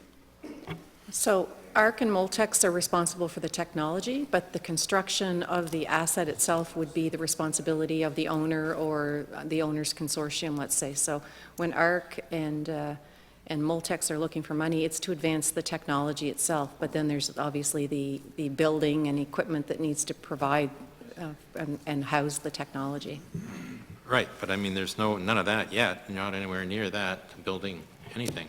Well, but there is a number of engineering studies that need to be done in advance of that. There's also all of the costs related to what would we do for training, what do we do for licensing. So there's a number of upfront costs that are required before we ever get to putting a shovel in the ground to build something. So it's all of the setting up a first of kind, let's say, in terms of understanding how we would operate a station. So specifically, this $5 million from ACOA was intended to do what? To benefit? Yeah, what was it intended to do? To advance the project, to bring SMRs to fruition.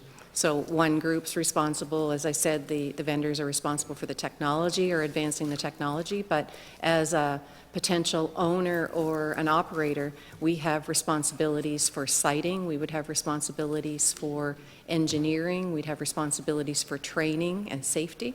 So all of those things need to be advanced as well. So would this $5 million have financed engineering studies?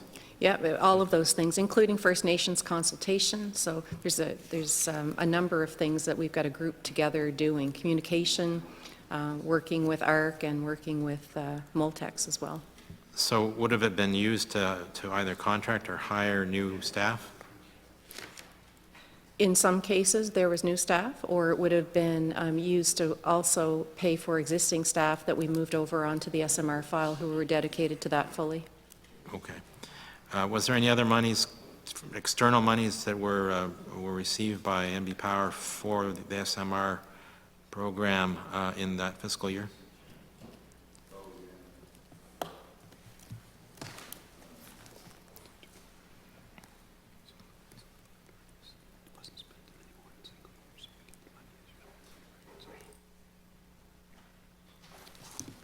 So in the previous fiscal year, we would have received $400,000 of the $5 million. So we didn't receive the $5 million up front. You would receive that as you expensed it. So back in 2021, $400,000, 21, 22, $2.9 million.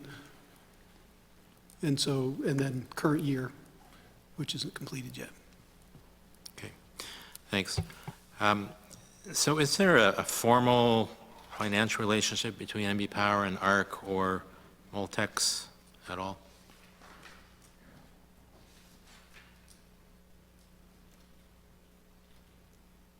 I believe we have an MOU, but I don't think there is a formal contract at this point in time, but I'd have to check on that, Mr. Kuhn. Can you provide that MOU or those MOUs to the clerk for the committee, please? Yeah, if I'm able to, I will. Yeah. So does MB Power maintain any kind of an equity share in either company? No. Are there contracts for having the companies rent MB Power's site or facilities for doing their design work or or whatever they're doing on the MB Power La Pro site? Do you mean ARC or Moltex? Yeah. So they're not working on our sites. They have their own facility set up. So, but the intent is to if one of these SMRs is built, then it's going to be built at the MB Power La Pro site, right? Correct. So whoever owns that presumably will pay rent for the... So we haven't progressed anything any further than the Okay. technology and I would say pre-construction work. Okay. Have there been any financial studies undertaken to determine whether incurring costs for the development of SMRs is in the ratepayers' interest?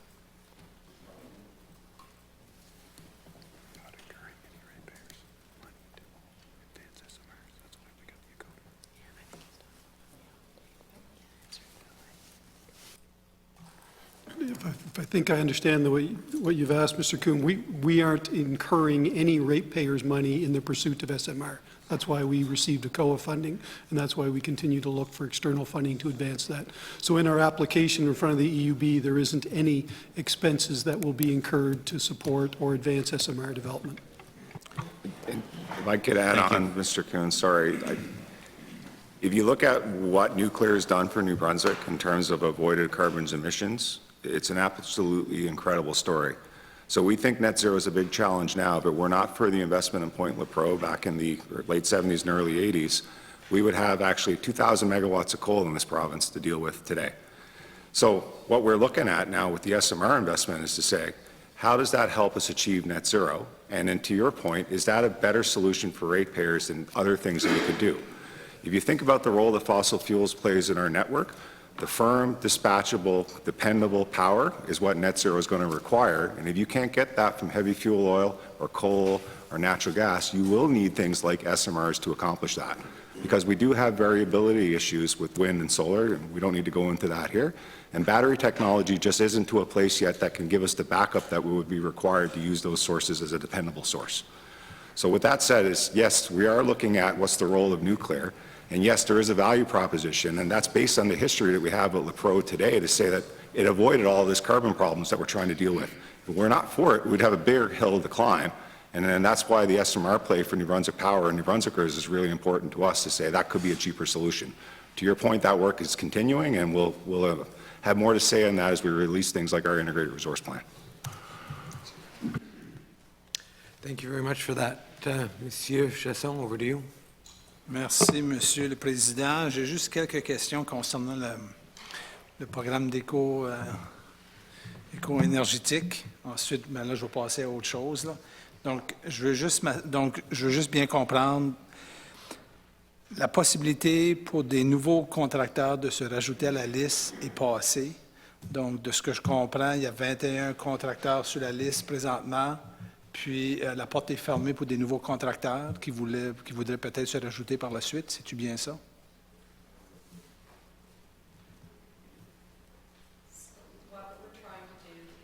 On board as many contractors as possible between now and the end of the fiscal year so that they can take part in the 3,000 work orders that we want to get out this year for the Enhanced Energy Savings Program.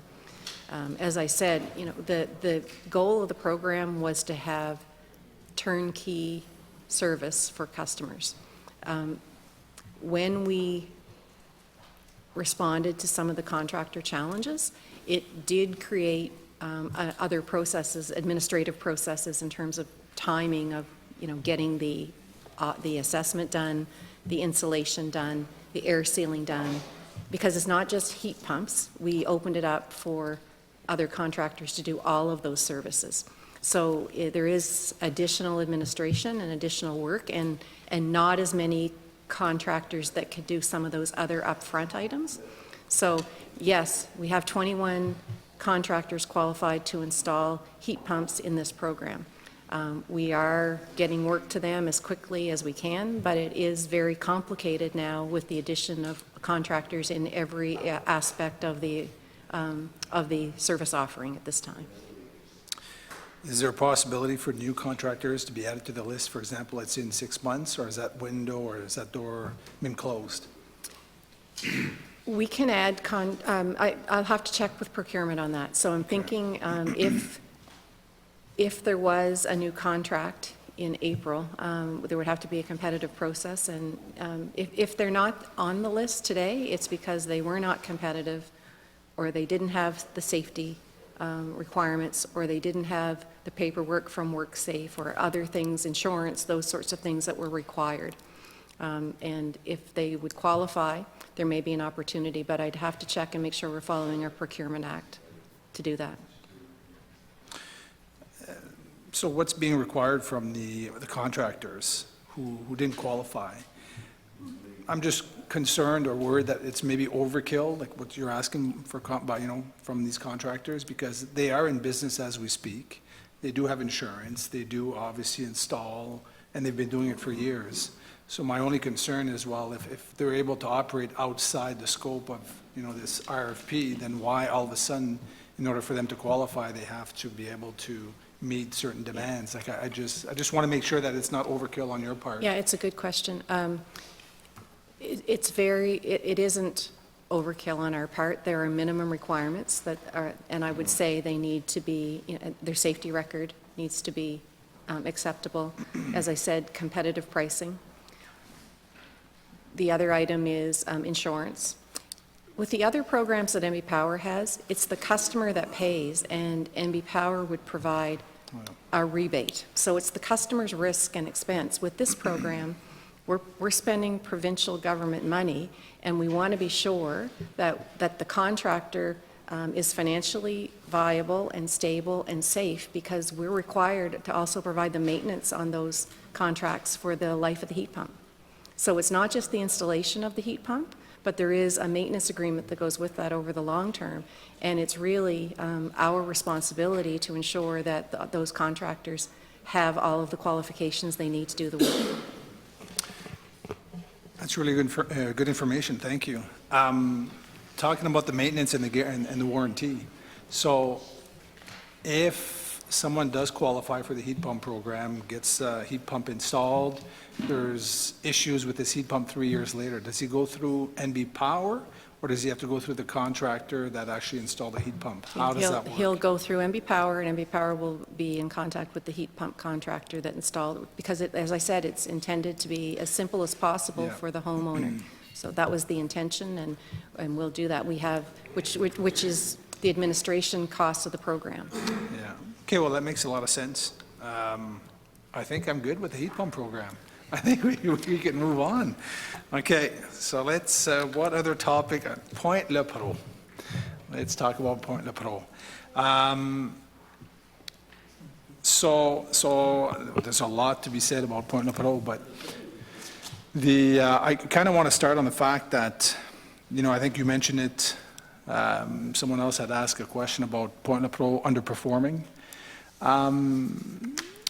It's been underperforming for years. I'm just, how much of moneymaker, or how much revenue can Point Le Pro generate for NB Power? So what's the goal? Like, if it was running at top capacity, what kind of revenue would it be generating for the corporation?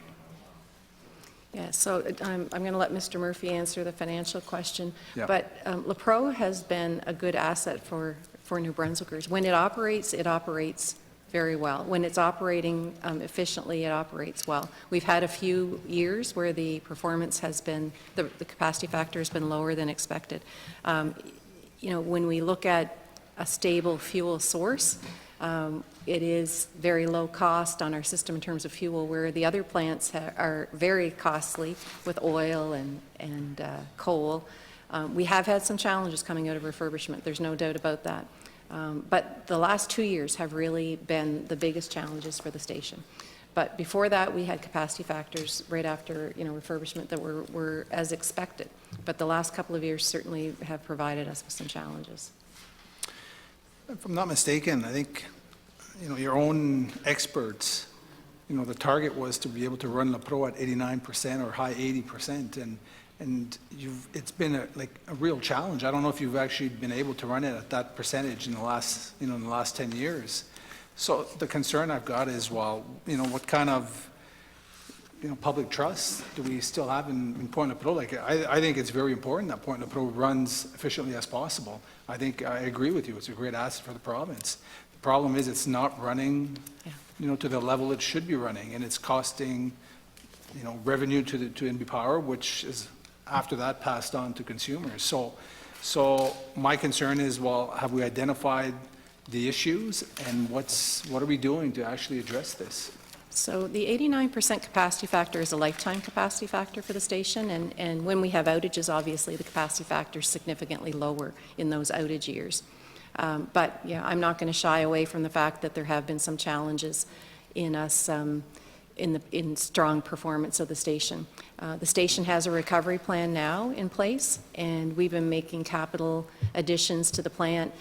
They've got an equipment reliability index and certain KPIs in place to improve equipment performance on the non-nuclear side of the plant. When we did the refurbishment, it was on the nuclear side of the plant, so there's still some very old components on the non-nuclear side. So we have a equipment reliability plan that shows the replacement of a number of those assets in the coming years. We also have help from the World Association of Nuclear Operators to help the plant improve. So we've got people coming in from outside of the Canadian industry, but around North America primarily, but I would also say in some areas from Europe. We have a Nuclear Safety Review Board that has outsiders from Ontario there this week and other provinces to look at the plant and help them put an improvement plan together. So that's one thing about the nuclear industry, is that they reach out to partners and get support where necessary. We're also looking at, are there other resources or talent that we need to help with the improvement of the station? So two things. It is the talent to run the station, and it's also the equipment and improvement in the equipment. I think it's easy to understand why public trust, with running Pointe-le-Preau is not very high, because we haven't been able to meet these targets. Yeah. And, if we compare it, for example, to Ontario or Bruce Power, who was able to, they could achieve 90% or even higher than 90%, actually. Yeah. I would say public trust is I want to comment on that, because from a reliability perspective, I would say I would agree in the last couple of years. But from a safety perspective, that is a safe plant, and the community would tell you that as well. And the work that we do around social license and work with the community, it is a safe plant. Reliability may be a challenge from time to time, but the plant has always upheld very high safety standards. I 100% agree, and I think it's never been questioned about the safety of Pointe-le-Preau. I think the question is, how is it performing? And I think it's understating by saying, well, it's not, from time to time it doesn't perform as it should. I don't remember a time where it actually performed where it should. I think there's big challenges there, and I think we need to, there's got to be oversight saying, okay, well, listen, like, how do we get this, on track? Like, what do we have to do? Like, what are the issues? And we've kind of been just going round and round, and our intentions are good, and like my colleague says, we're trying to be positive, and he says, yes, we'll get this, train back on, on track, but we're just not getting there. So what do we do? How do we go, where do we go from here to make sure that Pointe-le-Preau is running where it should be?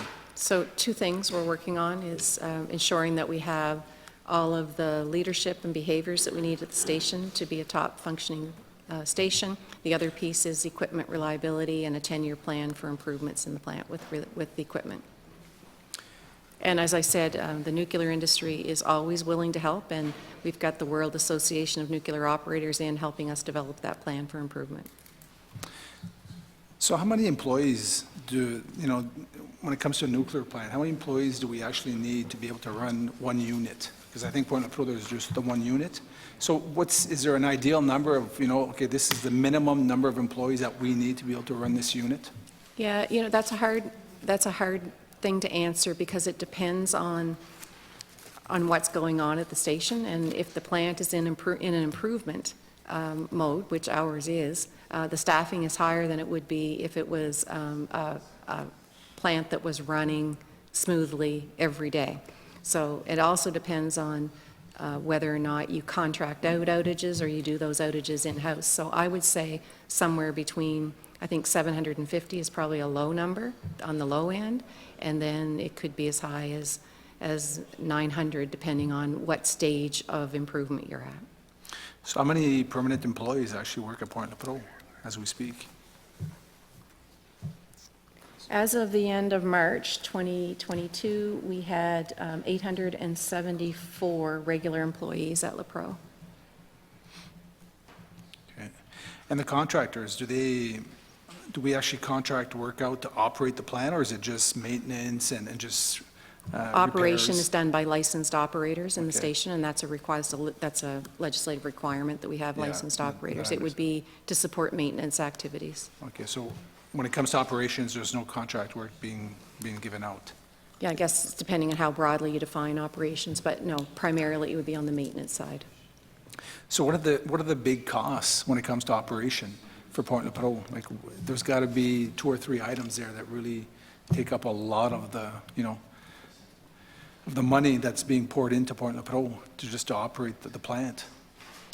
So labor is what we would call our fuel and purchase power for that plant. So if you compare that, there is a large number of people required at a nuclear station.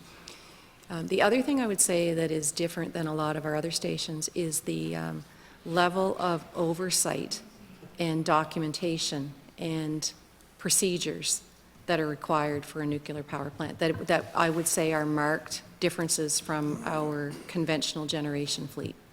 So the sign-off on things to ensure that the plant is operating within the configuration and the envelope that it's required to operate in. So the consequences of a nuclear plant are extreme. So there is a trust but verify mentality in a nuclear power plant that requires additional support in that. Oh, that's a really good point. A couple of other areas that Mr. Murphy just reminded me about is security. That is a nuclear safety requirement, and as a result of Fukushima, as a result of 911, our costs on both a regulatory front and a security front have increased significantly. So there is increased security and regulatory requirements with a nuclear plant that don't exist anywhere else in our organization. You know what, I was actually just reading up on Point Lepreau and just trying to get some information on the operations part of it. We don't get high grades here in the province for the operation part, or for operating Point Lepreau. And that concerns me a lot, because I know we can do better, and we should do better, and it's important that we do better. Has there been a situation or any talks about maybe bringing in maybe a company from outside the province to help us with the operations part? Maybe another company who has expertise or has a proven track record that they could actually run a power plant at 95%, for example? So we've looked at all of those options, and that's one of the things that I mentioned with the World Association of Nuclear Operators. They have loanees that they give us regularly. In Canada, as you know, there are a limited number of nuclear operators, and staffing and technical expertise are a challenge across the nuclear industry. But the answer to your question is yes. We've, previously we had resources from OPG that were here for an extended period of time. We've brought in a chief operating officer or chief nuclear officer that came from Seabrook that's been with us for 5 years. So yes, we're always looking at opportunities to bring in additional resources to support the station. We too are not happy with the performance, and we are looking, and as I said, we've got the World Association of Nuclear Operators working with us on an improvement plan to help the plant. Thank you very much for that. Thank you, member. Government side, any questions? Okay. Mr. Cohn, over to you. Thank you, Mr. Chair. Wayne Power was contracted by the Department of Natural Resources and Energy to run a nuclear secretariat for the province. So that was in this fiscal year 21-22. So has NB Power contracted with him as well, or is there some relationship that NB Power has with him? Like, how does the nuclear secretariat interface with NB Power? So we are not paying the Nuclear Secretariat or the Energy Secretariat, I think he's called now. We do not pay anything for it. We do interface regularly on the SMR file, on hydrogen, on discussions about other options and how it might impact NB Power. So we do communicate regularly throughout the organization with Mr. Power. So does that mean Mr. Power is part of some kind of committee at NB Power, or how does that liaison occur? So I would interface with them probably the most in terms of just as I would with the Department of Energy, let's say, or a call from the Premier's office or whatnot. I would say the other group that interfaces with him the most would be the SMR group at NB Power. Okay, thanks. Bob Uden was also contracted in that year, 21-22, that we're talking about by, again, Department of Natural Resources and Energy. Apparently, they told us at committee to provide strategic advice on NB Power, or to NB Power, it's unclear. So did NB Power in this year, fiscal year 21-22, have a relationship with Bob Uden as well?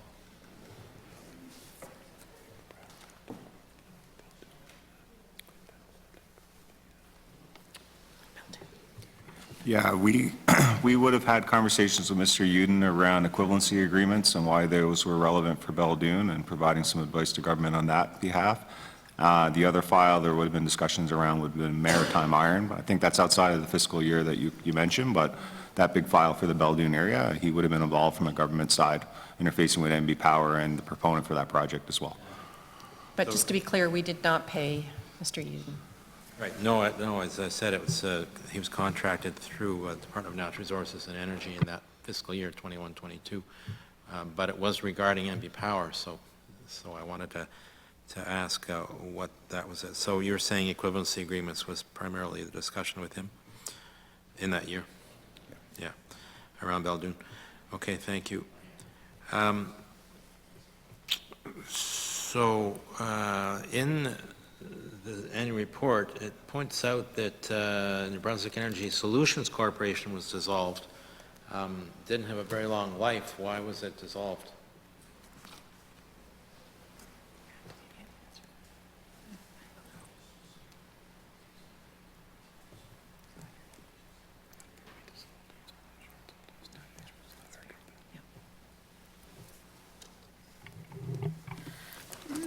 Yeah, I'm not so sure NB Power is in the right place to respond to that, as it wasn't a company of NB Power, so I'm not so sure we're the right person to respond to it.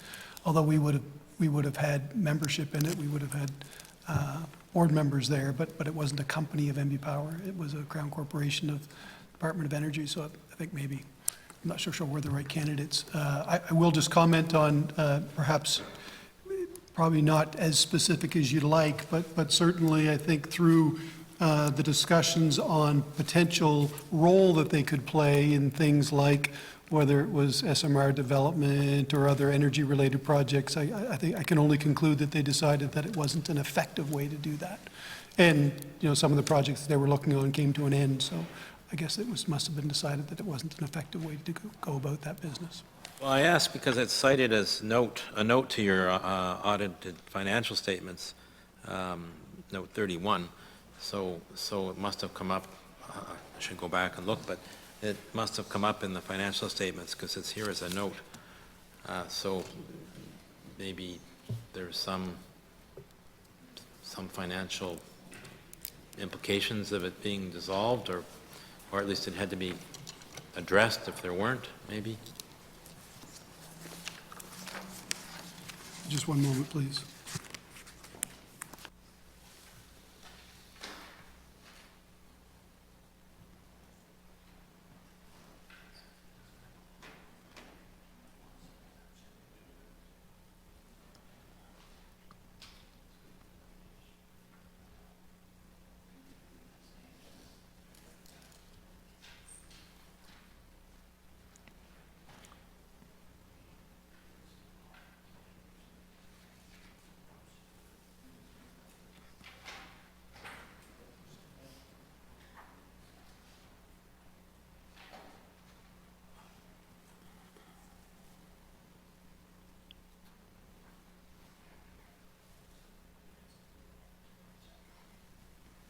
Yeah, I'm not sure that I have anything else to add. As I said, I think the note just simply indicates for transparency that the company was dissolved. At the time, we had kind of we'll have a nominal amount in terms of share capital, of which really didn't have any particular dollar value or any great dollar value of a dollar. And I think it was just in terms of transparency. In the event that that would have grown and developed, and it would have been a bigger part of our reporting, but I think it was just important that it be noted it no longer existed as it would have been reported in the previous year of its creation. Thanks. So I was just tying off loose ends, I guess, for the auditor then. On that, I wanted to just quickly go back to the IRP. It was said that this was going to be completed and released this year. Can I get a season or a month that you're targeting to have it out? The normal course would be it would go public with our rate filing the first Wednesday in October. So that would be the commitment. It would be a part of our evidence package that we would file with the EUB, and we suspect it would be released on their website shortly thereafter and put on ours concurrently. And do you engage in any kind of consultation when you're developing the IRP? Yes, we did do a wide amount of consultation right across New Brunswick in August and September of last year. It's a key component to the Integrated Resource Plan is to inform government. Executive Council is the approving body of that document. How do we talk to New Brunswickers and what was important to them in the formation of it? Proud to say we had over 6,000 respondents from all over the province. We didn't track directly where the people were because there's a confidentiality piece, but there was a contest that you could enter. I think it was an iPad or a prize, and then they had to enter some information to contact them through that. We had every single postal code in New Brunswick represented, English and French, Aboriginal, et cetera. Every single, the first 3 digits of your postal code, we had every one of them in New Brunswick represented through that survey. So it was quite remarkable that we had so many people interested in the long-term energy policy and direction that we're taking as a company and as a government. Yeah, well, NB Power is a people's power company, as you saw. We didn't want it sold.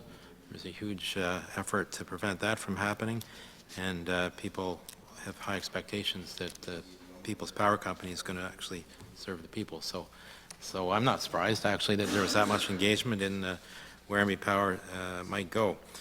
Thank you for that answer. Can you also I know you answered Mr. Chasson around this, but it sort of bothers me a bit in the sense that the last time NB Power was before the board, September 15, 2021, before the committee, I'm sorry, our Public Accounts Committee, the CEO at the time said that power rates needed to increase 3% per year for the foreseeable future. So we had a lot of questioning around that at the time, 3% per year for the foreseeable future. Yet we have almost a 9%, 8.9% rate increase application. So can you just, maybe it might be a bit repetitive, but just to kind of drill down on that, why NB Power has gone from this 3% per year for the foreseeable future plan to the 8.9% application for this time around? Yeah, I think I would start with just saying that the conditions that transpired after our last visit here could not have been anticipated by anybody. Those conditions are anything from, what the recovery coming out of COVID looked like, what the war in Ukraine has done to the global economy and some macroeconomic factors and supply chain, et cetera, and what the corresponding impacts to very specific things that NB Power has a need for and expenses that we incur that drive those. So just to go back to talk about those quickly, first and foremost, those things that I described have driven energy prices up quicker than any time that I can recall in my history at NB Power, and I've been here for over 30 years. Over a relatively short period of time, 6-7 months, prices skyrocketed, and there was no way to anticipate that back when we were here last. How long those prices will stay there is very difficult to understand. So that's why in our application, we actually described the fact that the future is very uncertain, so we did not go for a 3-year application, which the legislation affords us to do. We said, you know what, it's too uncertain, we're going to go for just for the single year, and we'll let maybe some of these global factors kind of play out a little bit. And you know, hopefully that'll play to customers' advantage, and we'll see some things settle down a little bit. The inflationary pressures that we have and others have experienced, as well as interest rate rise, I don't think anybody could have anticipated those. And once again, how long do those prices stay up there is yet to be determined. However, there was just no way to anticipate those kinds of increases.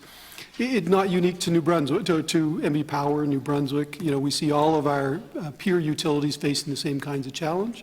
Very unfortunate, and one in which, you know, certainly we're doing everything to address, but could not have been anticipated at the last time that we were here. And that's why the rate profile in the future looks so different. So then, if we think of this as a bump, do you still maintain that out into the future, 3% per year for the foreseeable future is the rate increase that MB Power requires? No, we can't say that, and I think that's why in our application we provided a range of very probable rate increase requirements for the future based on certain underlying conditions changing. And that range, I think, I'm just going by memory a little bit, but would have been from anywhere as low as 2 or 3% to as high as, I think the numbers might have went to 12 or 13 or something like that. And very probable underlying assumptions that lead to any of those outcomes. So very uncertain. We would not suggest that beyond this current year or the year that's in question, that we understand what the rate requirement will be. And that's why we went short, and we'll refile a year from now with updated numbers, hoping that they're different and with a new plan. Okay, thank you. I had a few questions on energy efficiency programs at the utility. So in the years we're talking about, Nova Scotia's Efficiency One invested $43 million to provide considerable savings to ratepayers there, and actually 36 megawatts in peak demand savings, which is important to the utility. So $43 million there. Another $41 million on the non-electric side to support energy savings for those heating with other sources of energy directly. How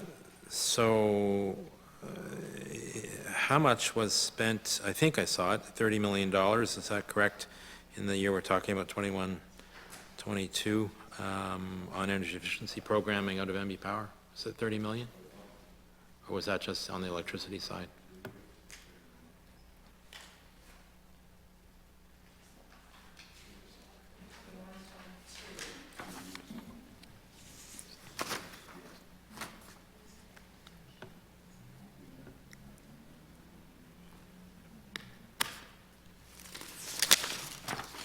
I have it here, just one second.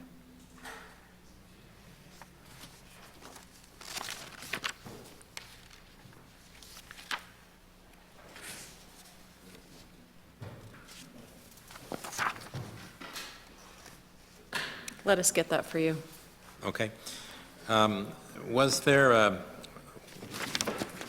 so that this, whatever the X factor is in terms of expenditures, did MB Power have a target for the savings that would achieve in that year, 21-22?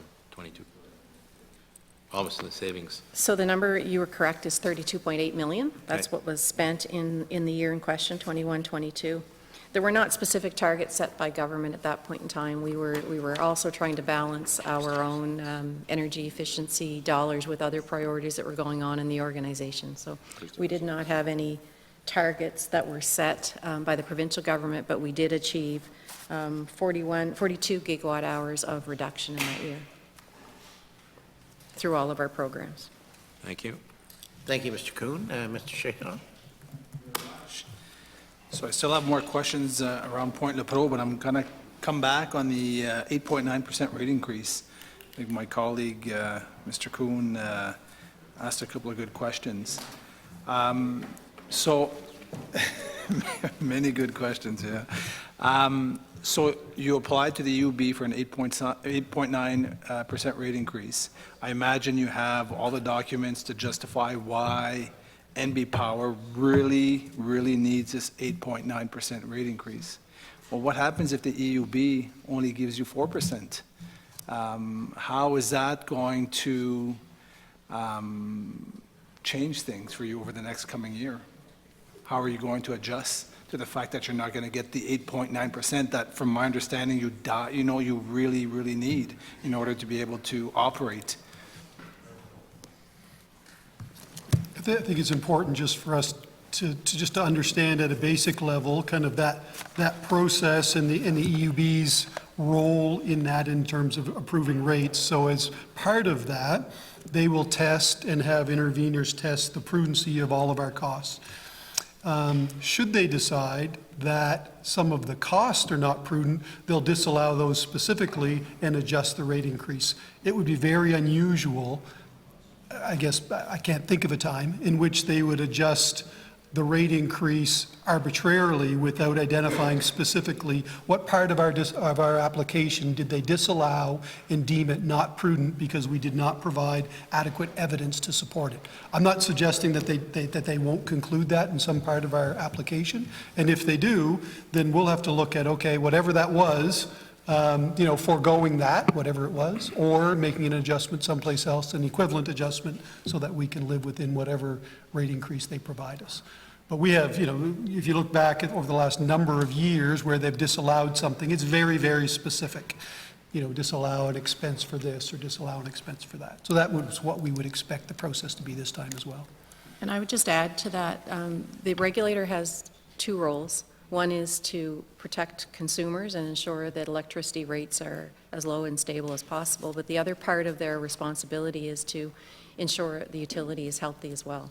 And given our balance sheet position, then there will be a responsibility for them to make sure that we can operate and provide reliable service and pay down debt as required by legislation as well. Well, it'll be interesting what they decide. What happens, so I'm going to go back, it's hypothetical, but again, because you've come forward with the 8.9% rate increase, which is the biggest in the last 40 years, so, obviously we want to keep the lights on. If they do come back with, let's say, a 5%, if they accept a 5% increase, does that mean that next year you're going to file for a 3.9% increase in the rates? Because from my understanding, again, if you applied for an 8.9, that means you really need the 8.9. And if you don't get it this year, then you're probably going to go after it next year. Would that be fair to say? Yeah, I think what likely would happen, and it's a bit general, but what would likely happen is we would kind of revisit our application based on their feedback and make every effort to make an adjustment as they've described. So as I said, they're always very specific in their description of what they've disallowed, which provides evidence in terms of what part of our application did they not believe, if you will. So we would make every effort to make those adjustments that they've described. What would be the knock-on effect of those? Great question. And as a hypothetical question, until we knew what they were disallowing, it would be hard to anticipate whether that meant more the next year or not.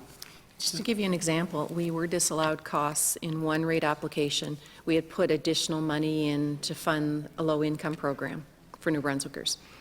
Province puts in a number, and we matched that number in our rate ask. The EUB disallowed that and said it was not the utility's responsibility, that it was government responsibility, so they disallowed that cost, so we couldn't offer that service to New Brunswickers. So that's an example of when they disallow it, they're very specific about what they disallow, and we have to look and say, well, then we can't provide that service. Yeah, but the list of reasons that you shared with us are a lot more serious. We're talking about fuel costs for generating stations, we're talking about interest on the debt, which obviously you can't push over, to 2024. So it'll be interesting to see what they've got to say. Okay, I want to go back to Point Le Pro. So the nuclear plant, what's the, how many megawatts can Point Le Pro actually generate yearly? Like, what's the? Just or over megawatt hour, 700. sorry. It's capable of, its capacity 700, just over 700 megawatts. That's the maximum capacity? Is that correct? Correct. Okay. What's the average, or what's been the average over the last 5 years?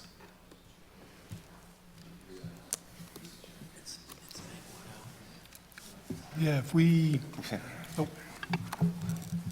Yeah, we can look up its capacity factor here. It's in the annual report. But when La Pro is on, it's the nature is it's on full or it's Yeah, off. no, I There's some understand that. fluctuations So there's- for there's- refueling and all that, but it's kind of binary. So then it averages out to a capacity. And The what's- capacity factor was around 80%. I got to find the table here in a second. But so if you take that 700 megawatts that Ms. Clark mentioned, multiply that by how many hours there are in a year, it's 8760. Don't ask me why I know that. And then multiply that by 80%, then that's the average output of the facility. Okay, so I'll rephrase my question. Are you able to meet that target, or have you been able to meet that target over the last 5 years? Well, it does fluctuate again on its outage schedule, right? So when are we doing plan maintenance? And if there's any forced outages, that takes it out. So the forced outages are really the lost opportunity ones. They're the ones we didn't plan for. Obviously, the planned outage would be a part of our estimation of what we need from rates, et cetera, to generate, enough electricity for New Brunswickers. We do have that, I just don't have it here with me, but we have the budgeted capacity factor because, as Mr. Cody said, when we have a planned outage, we reduce the capacity factor in that year because of the planned outage. We do have the last 5 years, I saw the table just the other day. There were years we were above our capacity factor, but in the last couple of years, we've been below. So my understanding, I don't know if it's in the IRP or the strategic plan, but it was said a couple of years ago that the intention was to be able to profit from the power generated by Point Le Pro to be able to help pay down the debt. So if Point Le Pro is not running to capacity, or if they're struggling, well then obviously, everything else is going to be, ça va être un défi. So if we're dependent on, the revenue or the generation part of Point Le Pro and it's not working to capacity, then it's causing other issues down the line. And I think that's where I'm trying to ask questions, and I think obviously you recognize the importance of, having it up, to where we need to bring it. How much of a cost is it when it's down to the corporation? Like, obviously it's been down because of an incident a couple of months ago, but let's say, for example, last year, the outage or the Point Le Pro was actually down for a lot longer than planned. What's the cost on a daily basis to the to the corporation by that lost revenue of electricity? yeah, the added cost for replacement of La Pro when it's off can range anywhere from, $1.5 million dollars a day to $4 million a day, just depending on the time of year and the price of the replacement power. So it can fluctuate like that, but that's the range of kind of potential. But you're absolutely right. La Pro is key to our debt reduction plan, and having it operating well is very important to us. And as I said, that's why we are looking for, we work with World Association of Nuclear Operators and other partners that can help us, whether that's OPG or Bruce or other nuclear operators in the U.S. that can help us be more effective operators. Mr. Chason, the number was 87.7% for the fiscal year 21-22. It's on page 22 of our annual report if you have it.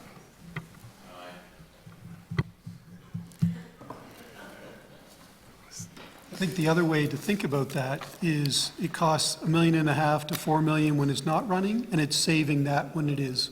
So as Mr. Cody would have mentioned, 87% of the time, it was saving New Brunswickers $1.5 to $4 million a day. So as you had expressed, very valuable asset to ensure we're doing all we can to keep it running, up and running, and make the necessary investments for it to, operate at a high level until the end of its kind of useful life. So if the province or NB Power, if we're going to open the door to SMRs,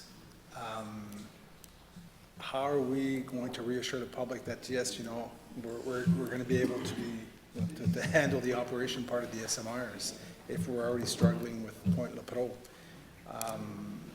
The other thing is the manpower, the people power that we're going to need to run the SMRs.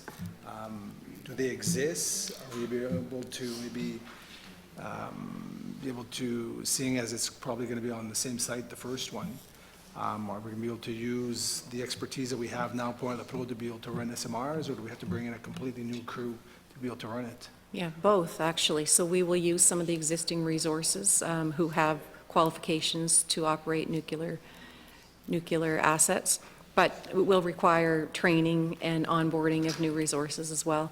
I think not all nuclear is created equal, and I think we can agree that we do want our plant operating much better, and it has operated well in the past. We need to get back to a time when we are achieving the capacity factor that's been set out, and I think I've explained to you all the actions we're taking. The SMR technology is much more simplified than the CANDU 6 technology that we're using today. Requires fewer people, has different safety systems, and not as capital intensive as what we would see with the nuclear unit we have today. So we do believe that we will have the expertise to be able to operate those safely in the province when they're ready. Okay, thanks. So electricity demand is going to increase over the years. We're going to lose Belledune by 2030. Mactaquac, I think you mentioned that, shovels in the ground 2026. So by the time that's up and running, what's the backup plan for the generation part? Like if Point Lepreau is down, for example, for 3-4 months, is it that we have to turn to Hydro-Quebec in order to purchase power? Is that our backup plan, or do we have other generating stations that actually could pick up the slack? Yeah, so it depends on the time of the year, of course, but there would be we don't have our fleet, fully utilized during certain times of the year. The other thing is, I'm going to hand it over to Mr. Cody because that's his department, but we're not taking Mactaquac offline, all units at the same time. So we'll take one unit at a time, so we'll continue to have hydro flowing through the other units when we're working on one unit at a time. So that minimizes the impact of Mactaquac. But I'll let Mr. Cody talk about the integrated resource plan and how we see filling some of those supply gaps that we anticipate with increased electrification in the province. Thank you, Ms. Clark. So the first point I'd say is that Belledune is off coal in 2030, and we are working on a fuel switching program for that. Biomass could be a potential solution. That's kind of exciting, but it also takes the longest time to understand if it's viable and where it can be sourced and can it be economically and environmentally sustained. So it's just an off coal in 2030 around Belledune based on what we know today. As Ms. Clark was saying, that when we plan, we have to meet the actual demand on the system, but we also have to meet something that we call planning reserves. So there has to be backup supply in the system for the event that if you have extreme weather or you have extreme outages hitting you at the same time. So there, by definition, we have 20% surplus capacity in our system to meet those planning reserves. So if we did lose a Lepreau like we did this season, right, that there's something else we can go to that can replace that lost production. The team at NB Power will then manage to say what's the most economical way to put together that backup plan. And some days that's relying on in-province assets, and some days it's calling our neighbors to say, can you more cheaply serve those customers for us? So we'll buy from them rather than going to our own generation. That's really an hour, day-to-day type decision, depending on what's the circumstances on the system. But we have supply, an adequate supply to maintain that reliable overall grid. Just before Christmas, I don't know if any of us noticed it was incredibly cold in New Brunswick. And our neighbors in New York and New England were actually shedding load. They didn't have enough generation. Things got close in New Brunswick, but we didn't shed any load because we had that backup supply, despite not having Lepreau on the grid at the same time. Okay, so for Belledune, my understanding is that the door is open to try to find another source to be able to generate power in Belledune. Is that correct? Correct. Good question, I like that. Mr. Kuhn. Thank you, Mr. Chair. Okay, so on efficiency, what I'm wondering about So I'm looking at these numbers. It was said that the $2.8 million invested in energy efficiency provided your ratepayers with 42 gigawatt hours in savings. Nova Scotia Efficiency One invested $43 million, and they say they got 133 gigawatt hours in savings for their customers, not their customers, but for ratepayers in the province. So that suggests that they basically got double the impact on savings for the same investment when you do the math. Now, I haven't drilled down into this deeply, so it could be comparing apples to oranges. I acknowledge that. But it does lead me to ask the question, does NB Power benchmark its the energy savings it gets for its ratepayers through its energy efficiency program investments against those that others do?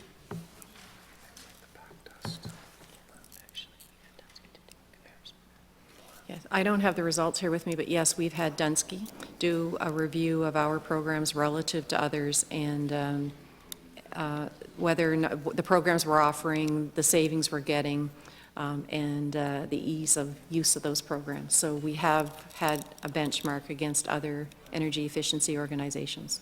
So is that a one-time report or an annual benchmarking process that's built into the system, or how does that work? It was a one-time report that we had done, but we periodically we'd reach out to, whether it's Nova Scotia or Newfoundland or PEI, others that are, ranked higher than us, to understand what programs they're offering. Even before we launch a program like the Enhanced Energy Savings Program, we reached out to see how's the best way to offer some of those programs, anyone that's done it before us. So what year was that benchmarking done in this year, 21-22, or what year was it done? It was done earlier than that. I don't think it was done in 21-22. It was done probably 2021. I know it was done during the pandemic. If you could, I'd like you to provide it to the committee so we can take a look at what you found. Mr. Kuhn, the other thing, as part of our regulatory activities, we do file all investments that we make, including energy efficiency. So it does go through the scrutiny of the regulatory process to justify, are those good ratepayer investments? Do they hold up? Do they pass certain tests? The PAC test would be one that comes to mind. I can't remember exactly. Participant all cost test, I think, is what it is. But there's a lot of different economic metrics that go into that, and a lot of scrutiny through expert witnesses that make sure that we're spending ratepayer money in a prudent way through that programming. Yeah, thank you. I understand that. With respect to the Enhanced Energy Efficiency Program, are window replacements and door replacements eligible expenditures in that program? I don't believe they are part of that program. So it's been, it's air sealing and insulation. Doors and windows are not part of that program. I just asked because it's targeted at low-income households, and some of the older housing stock has got sliders for windows, sliding windows, which is just kind of like having a thermal hole in your house. But it doesn't include windows, so I wanted to know that for sure. Now, many low-income. Yep. I just wanted to clarify something.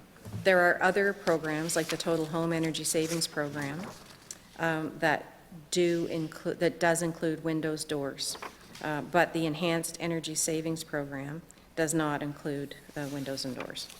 Okay. It doesn't quite seem logical to me, given that the older housing stock that lower-income households might be living in, or cheaper housing stock, let's say, have cheaper, less efficient windows. Yeah, we did a lot of analysis on that program to determine what was the best and the quickest, and obviously you could do a total home retrofit would be better, but we wanted to get the, if customers were eligible for a heat pump, to get it in as quickly as possible for this winter season, and then we knew insulation was something that would be of significant value. So it was, doors and windows are a much bigger challenge and more costly as well. So we had to try to figure out where do we spend the money that we have and get the biggest bang for the buck as quickly as possible for those customers.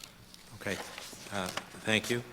The other area, of course, where low-income households live are apartments, rental properties. they don't really have much control over, well, they have no control over the thermal envelope or the heating systems. Did you look at, when you were developing the Enhanced Energy Efficiency Program, did you look at a program targeted at landlords to upgrade insulation, to replace heating systems with more efficient heat pumps, that sort of thing? Not specifically with that program, but it is one that we are looking at. But for renters, what we did do was we had kits that were free of charge to renters, so they could put in energy efficient shower heads, electrical cords, and there's one other thing too, energy efficient light bulbs. So that was part of the kit, and there was huge uptake in that program. Like I want to think 9,000 or more customers reached out for that. And were window kits part of that? You know, the plastic heat shrinking window system that you can add Yes, I over believe that's part of it as well. Yeah, good. Okay. So just to make sure that I was heard, that I was asking for the benchmarking report you did on energy efficiency programs to be provided to the clerk for distribution to the committee members. Yeah. And I also early on had asked for the emissions, carbon emissions from this period, 21-22, to be submitted to the clerk for the committee, because you didn't have them on hand, which is fine, but we can get them later. I'm having trouble hearing you, Mr. Coons. Oh, I'm sorry. I was just making sure that an earlier request got recorded, and that was that the carbon emissions from 21-22 would be provided to the clerk to be distributed to the committee. Furthermore, there was a story about MB Power cutting back on its tree trimming program to trim costs. Has that been abandoned, or is that still the plan? So yes, there would have been a news report on that the other day, and it would be part of our filing. So you would see in the evidence, if you were to read it, there was a one-time reduction in our tree trimming program dollars. What I would say about that is we will cut the trees that are needed to be cut. We've cut the money in the budget, but we are looking at a number of different alternatives to be more efficient with our tree trimming dollars. So a number of things are underway. One is during storms, when we have storms, we do some of that tree trimming in that time period anyway, because trees are some of our biggest challenges in New Brunswick in terms of storms. So we use some of that money, and it doesn't get taken out of the tree trimming budget, it gets taken out of our storm budget. So trees are getting cut that way. The other thing is we've been working with Natural Resources and DTI to coordinate our cutting to ensure that we aren't cutting at the same time on different sides of the roads and that sort of thing. So looking to coordinate more efficiently with those two groups to ensure that we cut once and not have both groups going out to do that. I can't read my own handwriting. We are also doing some fiber op work with Bell and Rogers, and as a result of that, we will have to do some tree trimming. So looking to share some of those costs between all of those utilities, so it isn't just an MB Power customer cost. We worked with Nova Scotia Power some time ago on a joint sourcing initiative, and we've got some best practices or opportunities for improvement with the execution of our own tree trimming budget, so efficiencies there. And we've challenged the team to also look at where there are efficiencies. So the intention would be to cover the same amount of trees, but do it more cost effectively than we've done it in the past. So, and we have lots of opportunity there to try to make that happen. Is the tree trimming contracted out, or do you have your own crews for that? We have 2 crews internally that do tree trimming, and we contract a lot of it out around the province to a number of different contractors. Okay, thanks. I see that. With the departure of the former CEO, Were there further changes made in senior management at NB Power, or was that the only one? Obviously, I was put in the acting role at the time, and there was a ripple effect of that, but there have not been any other changes to the senior team since then. Okay. And is the new CEO on deck and going to be announced today by you? I'm not able to comment on that. I was hoping to ask Mr. Furlot that, but we're all eagerly waiting on that one. The Auditor General had made a recommendation around NB Power putting together its climate risk and adaptation plan, which I believe you said was completed. Is that the case, that the recommendation on that's been met and the plan is in place? That's the climate change Adaptation plan for NB Power? I didn't catch the question. The question was, the Auditor General had made a recommendation around NB Power doing a risk assessment on climate impacts for the utilities infrastructure and putting in place a plan to address that, some kind of an adaptation plan to address the risks that you identified. And I understood, preparing for this, that recommendation had been implemented. You've got a plan now. Is that Correct? wanted to Yeah. see if that was We did two stages of work there. We did a vulnerability assessment, and then we created a climate change adaptation plan to manage the effects of a changing climate on our assets. So that's completed. Sorry. So those are completed? Those Completed, yes, pieces of completed work? and implemented. That would be in the end of our annual report. You'll see some of the actions that we've actually implemented. The Auditor General's report is a little bit out of phase in terms of its reporting, so we would have implemented that and reported in our annual report. Okay, so are those, the vulnerability assessment and the adaptation plan available? I would say so, yes, yeah. We'll take it to get it to you. Like I said, it's no reason to withhold that. I can't foresee right now. Thank you.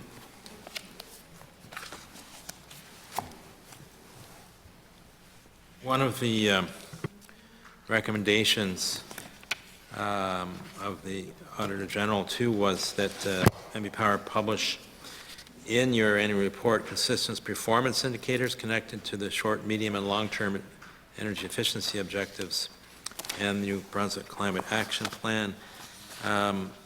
So you said you would do that. I'm wondering whether that's been implemented. Yes, it'll be part of this reporting on our annual report. Okay, thank you.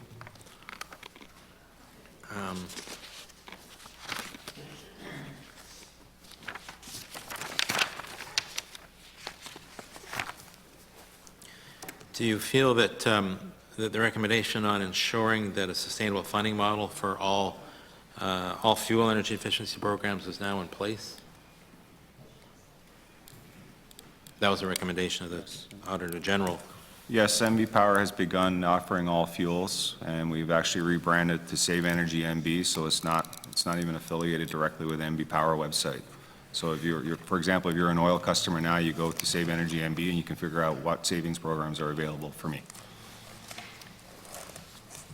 And has that required going to offer this all fuels program an increase in staffing at the efficiency section or branch of NB Power? Yeah, it could, depending on the program offerings. So it has increased the numbers of staff there? Pardon me? So there's been an increase in the number of staff? So the provincial money that we've been using for, let's say, the Enhanced Energy Savings Program, yes, has resulted in requirement to increase staffing, and any new programs related to off-oil would require additional staff, likely. Okay. Thank you.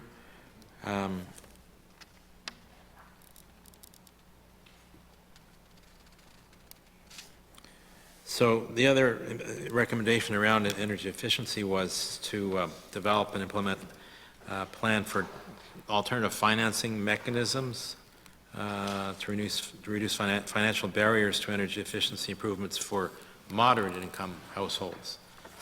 Your most recent program you announced was for low income households. So So has that recommendation been implemented to put in place financing mechanisms for moderate income households that go beyond the rebate system you've got now?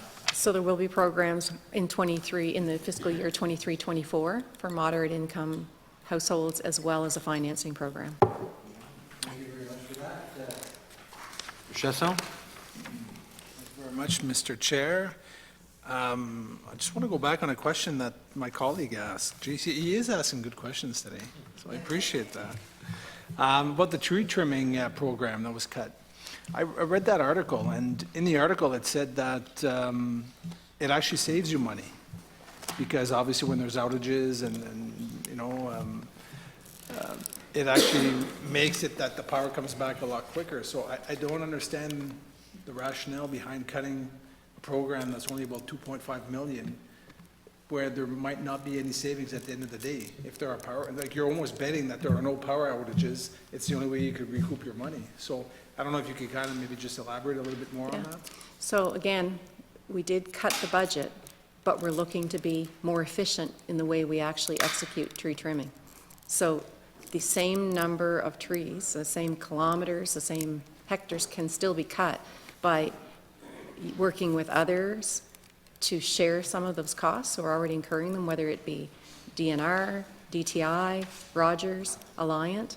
There's an opportunity for us to cut the same amount of trees and do the same amount of vegetation management, just doing it differently than we've done it in the past.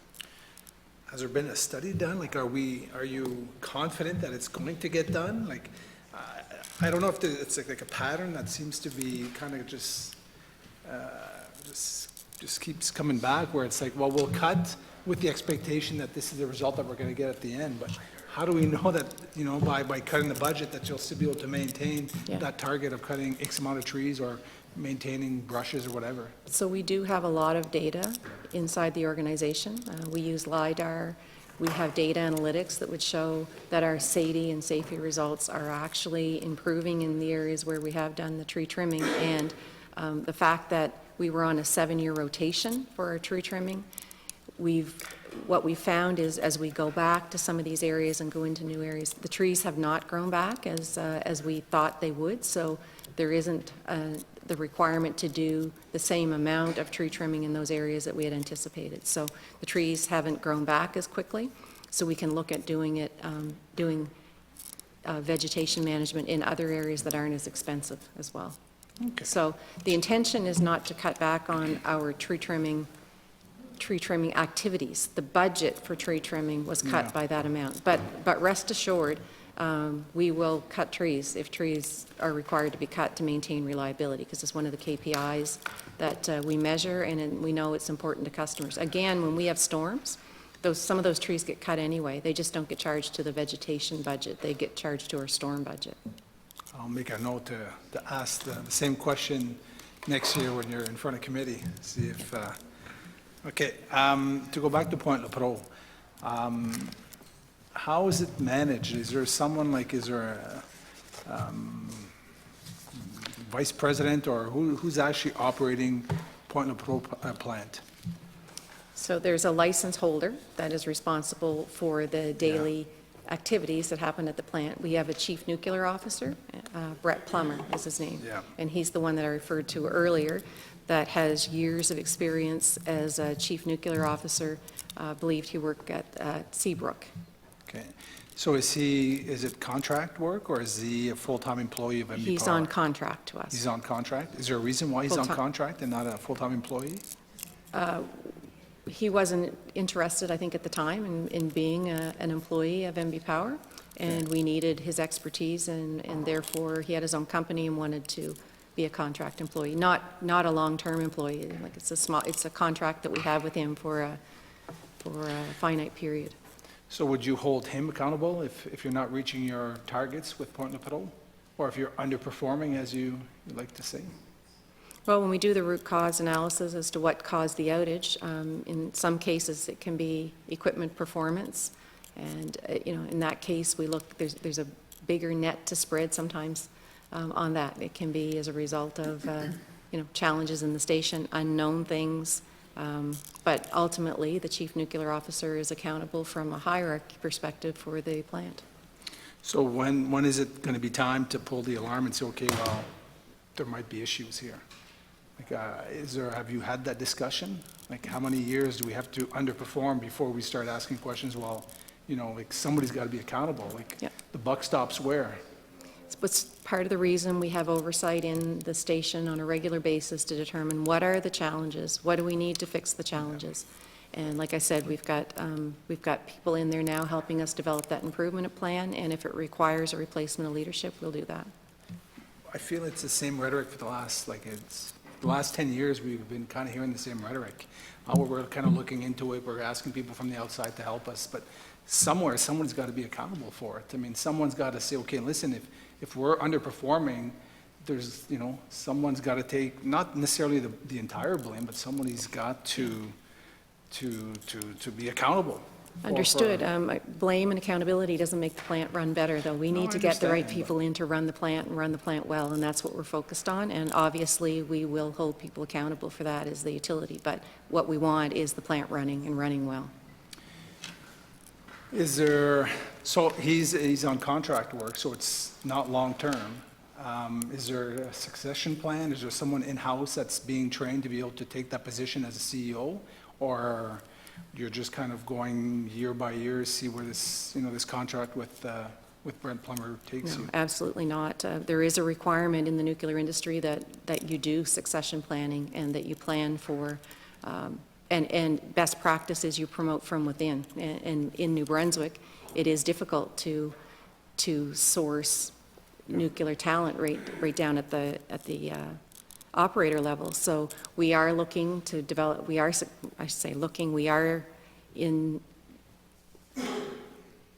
do have succession planning processes in place at the station, and we do spend money in training people to be able to take that role on. There are challenges, obviously, with the small population in New Brunswick and the ability to get the right people at the station. I imagine it'd probably be less expensive if you'd hire someone full-time from within than to hire a contractor? Absolutely would be. There's no doubt about that. But hiring the right talent to do the job that needs to be done there and run the nuclear plant requires someone with expertise, experience, and all of the qualifications you need to run a nuclear plant.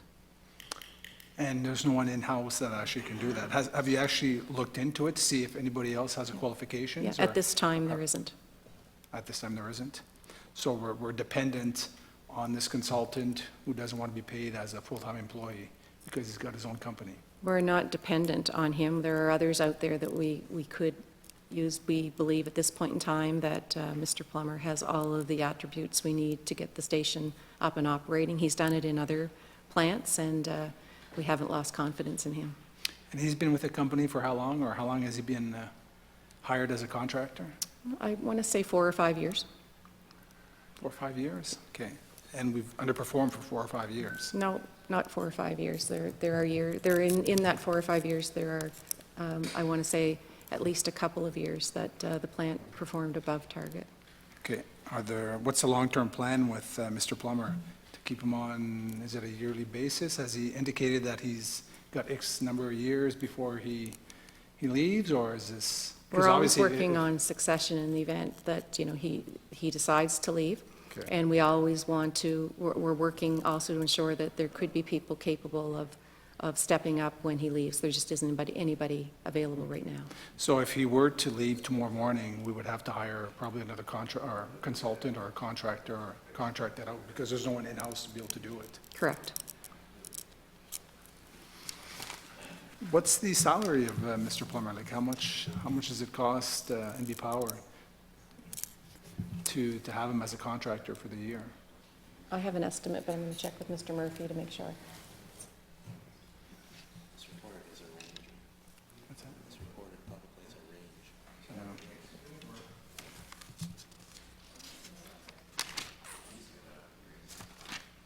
What's that?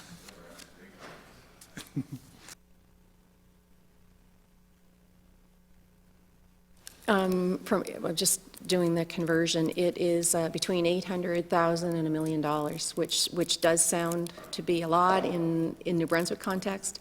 That would be a going rate for a nuclear operator in the US or other parts of Canada.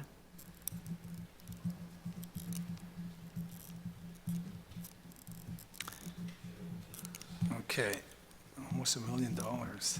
And we have no idea how much the going rate is for someone who's full-time working for the company. I'm just I just want to compare to see if it'd be a lot So we be haven't. less expensive to be able to hire him. Like, I understand that's what he wants, but there's also what NV Power is willing to pay. Exactly. So we have salary criteria. We have not had anybody in that role as a permanent employee for quite some time. So before Mr. Plummer, we had an organization from Ontario that was also running the station. In Ontario, as well as in the US, someone at Mr. Plummer's equivalent salary, or sorry, a position, would make that with the salary and bonus systems. Seeing as you used the word bonus, I'm just wondering, is there a bonus system with NB Power? Not for non-union employees. In the Auditor General report, there was a reference to bonus. What that was referenced, what the reference was to was within the collective agreements. We actually had incentives built into the collective agreement that if employees were able to identify savings opportunities, we would share in the savings with the employees, or if they were able to increase some of the reliability items and achieve certain milestones, that there would be an incentive, let's say, for them, but nothing for non-union employees. So for Mr. Plummer, for example, is there a bonus system kind of written in his contract, or? No. No? Okay, so it's a flat rate, this is what he gets paid no matter how Formula Pro performs? At this time, yeah, that's the contract we have with him. Okay. To go back to Beldoon, the hydrogen plant that's being proposed, I know the CEO who, who runs Beldoon, he kind of threw that out there, that they would really like to, to explore the possibility of, creating hydrogen in Beldoon. But obviously there's a question of power source to be able to do it. How closely are you working with the Port of Beldoon to try to find that power source, or, when coal is eliminated in 2030? So myself and Mr. Caron that runs the port up there, we meet monthly to talk about port objectives and their strategic master plan that's new and how they can advance and how NB Power can help advance that plan. So that's a regular ongoing dialogue. I know Ms. Clark has a dialogue as well with them.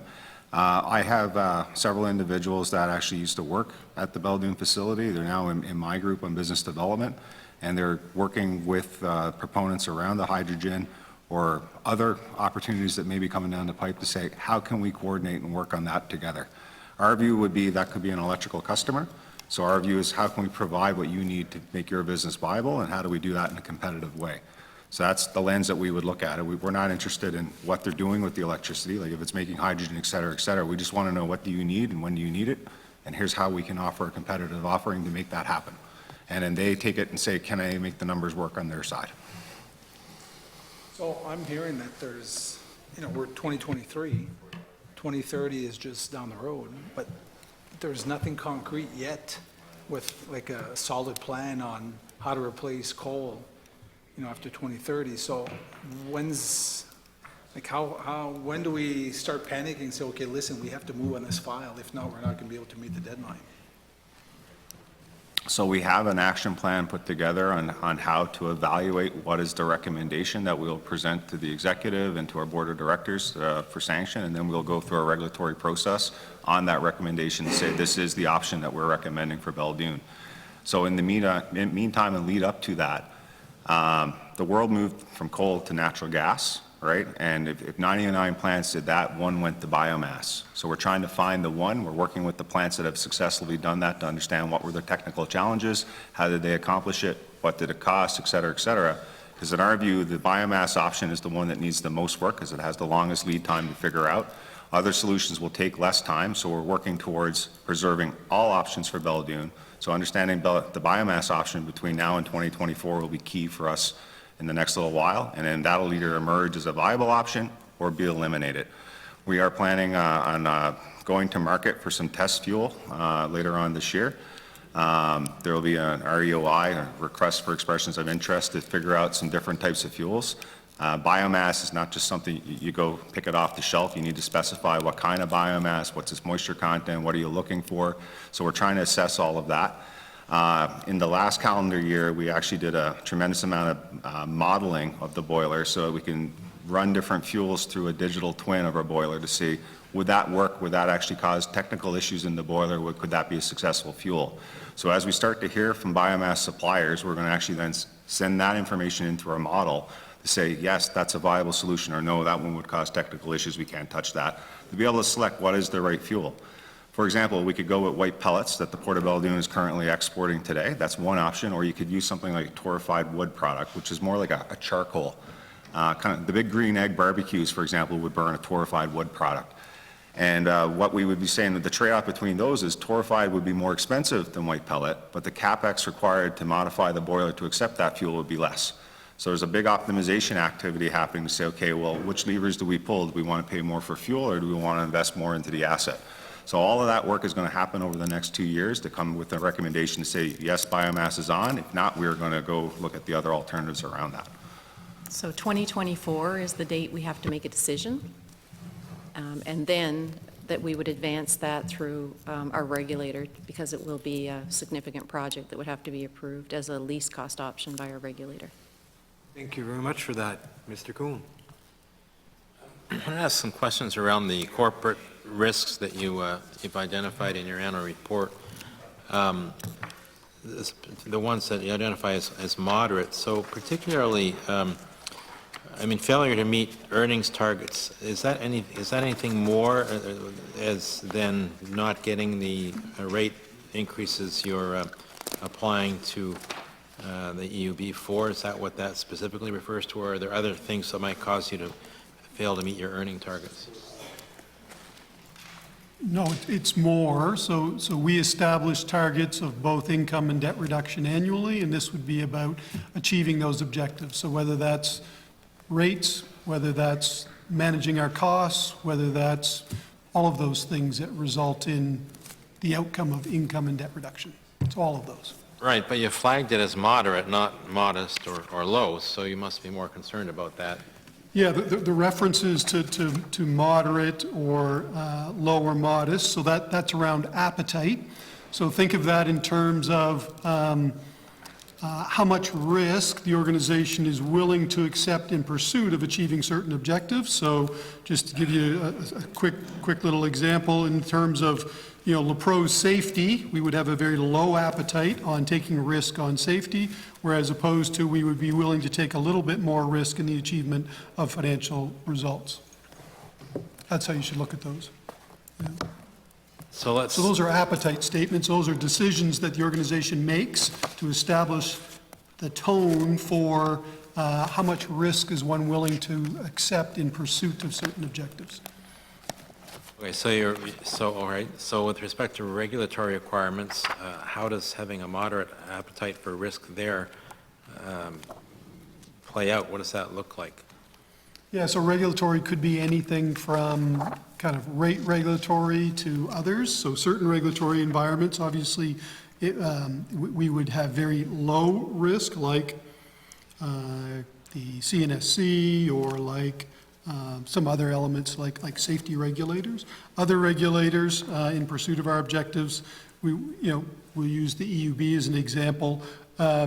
We are there presenting information, all those kinds of things, and we accept certain amount of risk in our applications because there's no certainty coming out the other end. So that would be an example of taking moderate risk, recognizing the lack of certainty out the other end.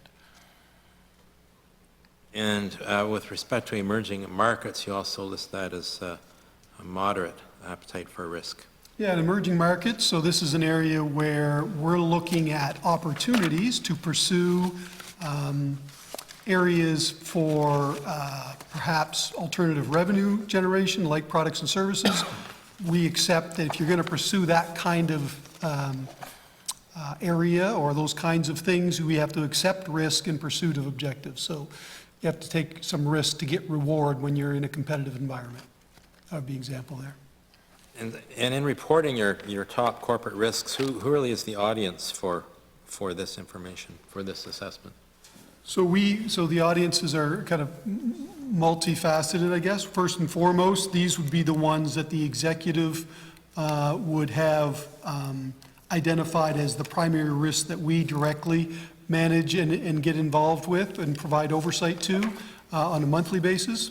These would also go to our board of directors on a quarterly basis. And, by way of transparency, we're showing the public what it is that we're following in terms of our top risks at the corporate level.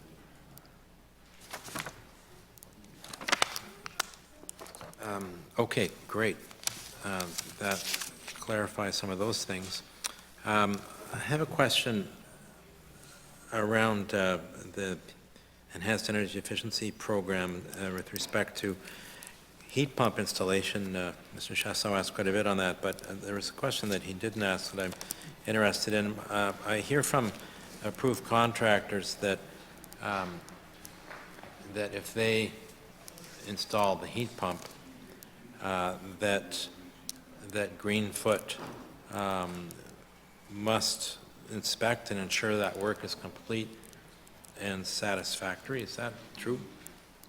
So if I go back to, the original intent of the program was turnkey. So we had Greenfoot under contract doing the home assessment and then determining what, if it was insulation, air sealing, heat pump, what would be required in the house, and then they would do the audit. So there are very few entities that are registered with NRCan that can do that upfront audit and do the home assessment at the end, the assessment.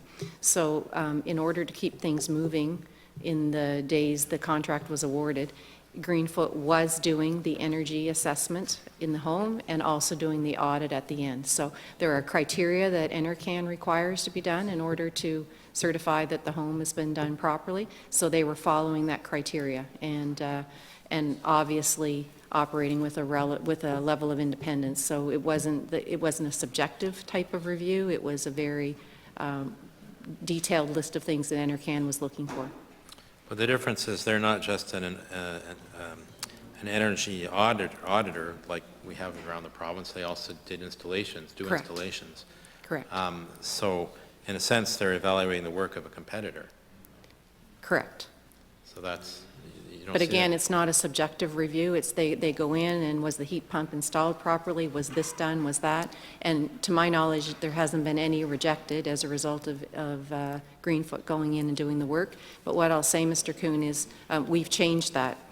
So we are onboarding other contractors to do those different components of the work now. Including the energy auditing. Including the energy audit. Yeah. I mean, the philosophy used to be that you have someone separate do the energy audit and then the follow-up, audit, so that they're not put in the position of conflict of interest where they're, selling certain services and you don't want that to be influenced by influence the audit that they do, obviously. But what you had set up suggests that you had the same company doing all of those things. Correct, because there was criteria that was set out by NRCan. And then obviously we would do in-home audits afterwards to assure, from a quality assurance perspective, and they'd be sending pictures to us. So there were enough checks and balances in the system that wasn't considered a risk. And it was acceptable by NRCan as well. Okay.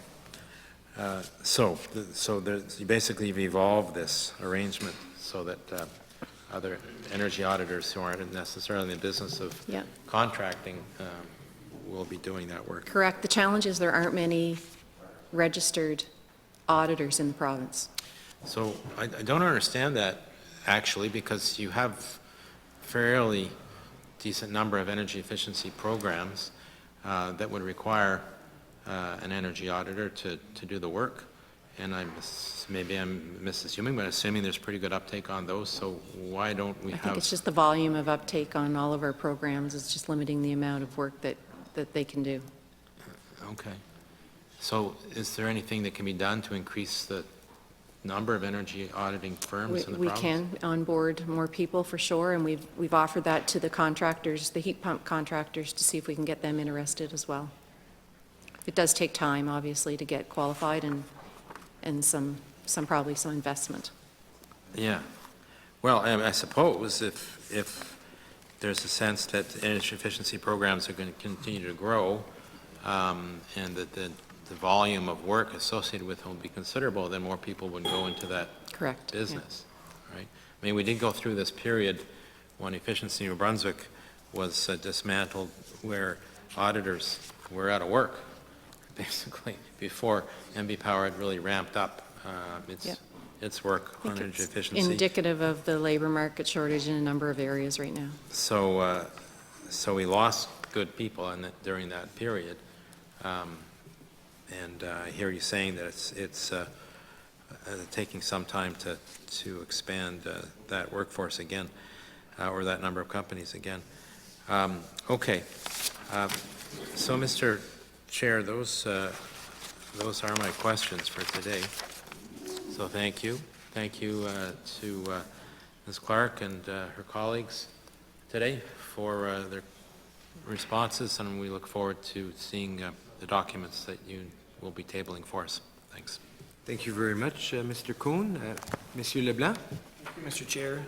And also, I want to welcome you here today also. And we've had a great discussion this afternoon so far. So I'm going to go a little over the map. Just took a lot of notes on certain topics, and I want to just get a little bit more details on certain items. So we talked about major storms. And province had some major outages in the last few years.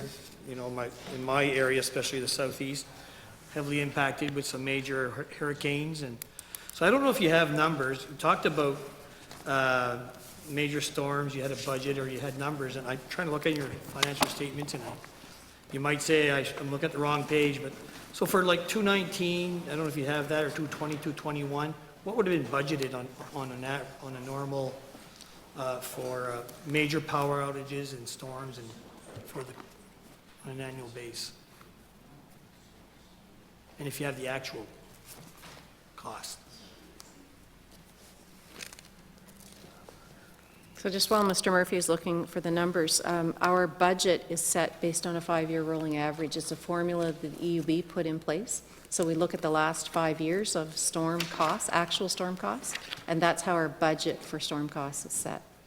So as we recognize with the environment changes, the climate change, and the severity of these storms, and I know you, and I still want to, bring my condolences to NB Power and the crews, the power linemen, for the job they do, and I know there was an incident last few weeks ago, and I just want to express my deep sympathies. But thank you. But these storms are starting to be more frequent, and they're very, very, there's a lot of heavy cost to the corporation. So even if you're rolling back 5 years on an average, I'm sure there must be some adjustments being done. So I don't know if you have any numbers or. Yeah, maybe I'll just talk a little bit about some of the actuals. So if I go back, we can go back to 18, 19. So in that year, 16 million. The next year, 8.5. The next year, 5. And then in this year, 21, 22, actually was a very low storm year, just a little under $1 million.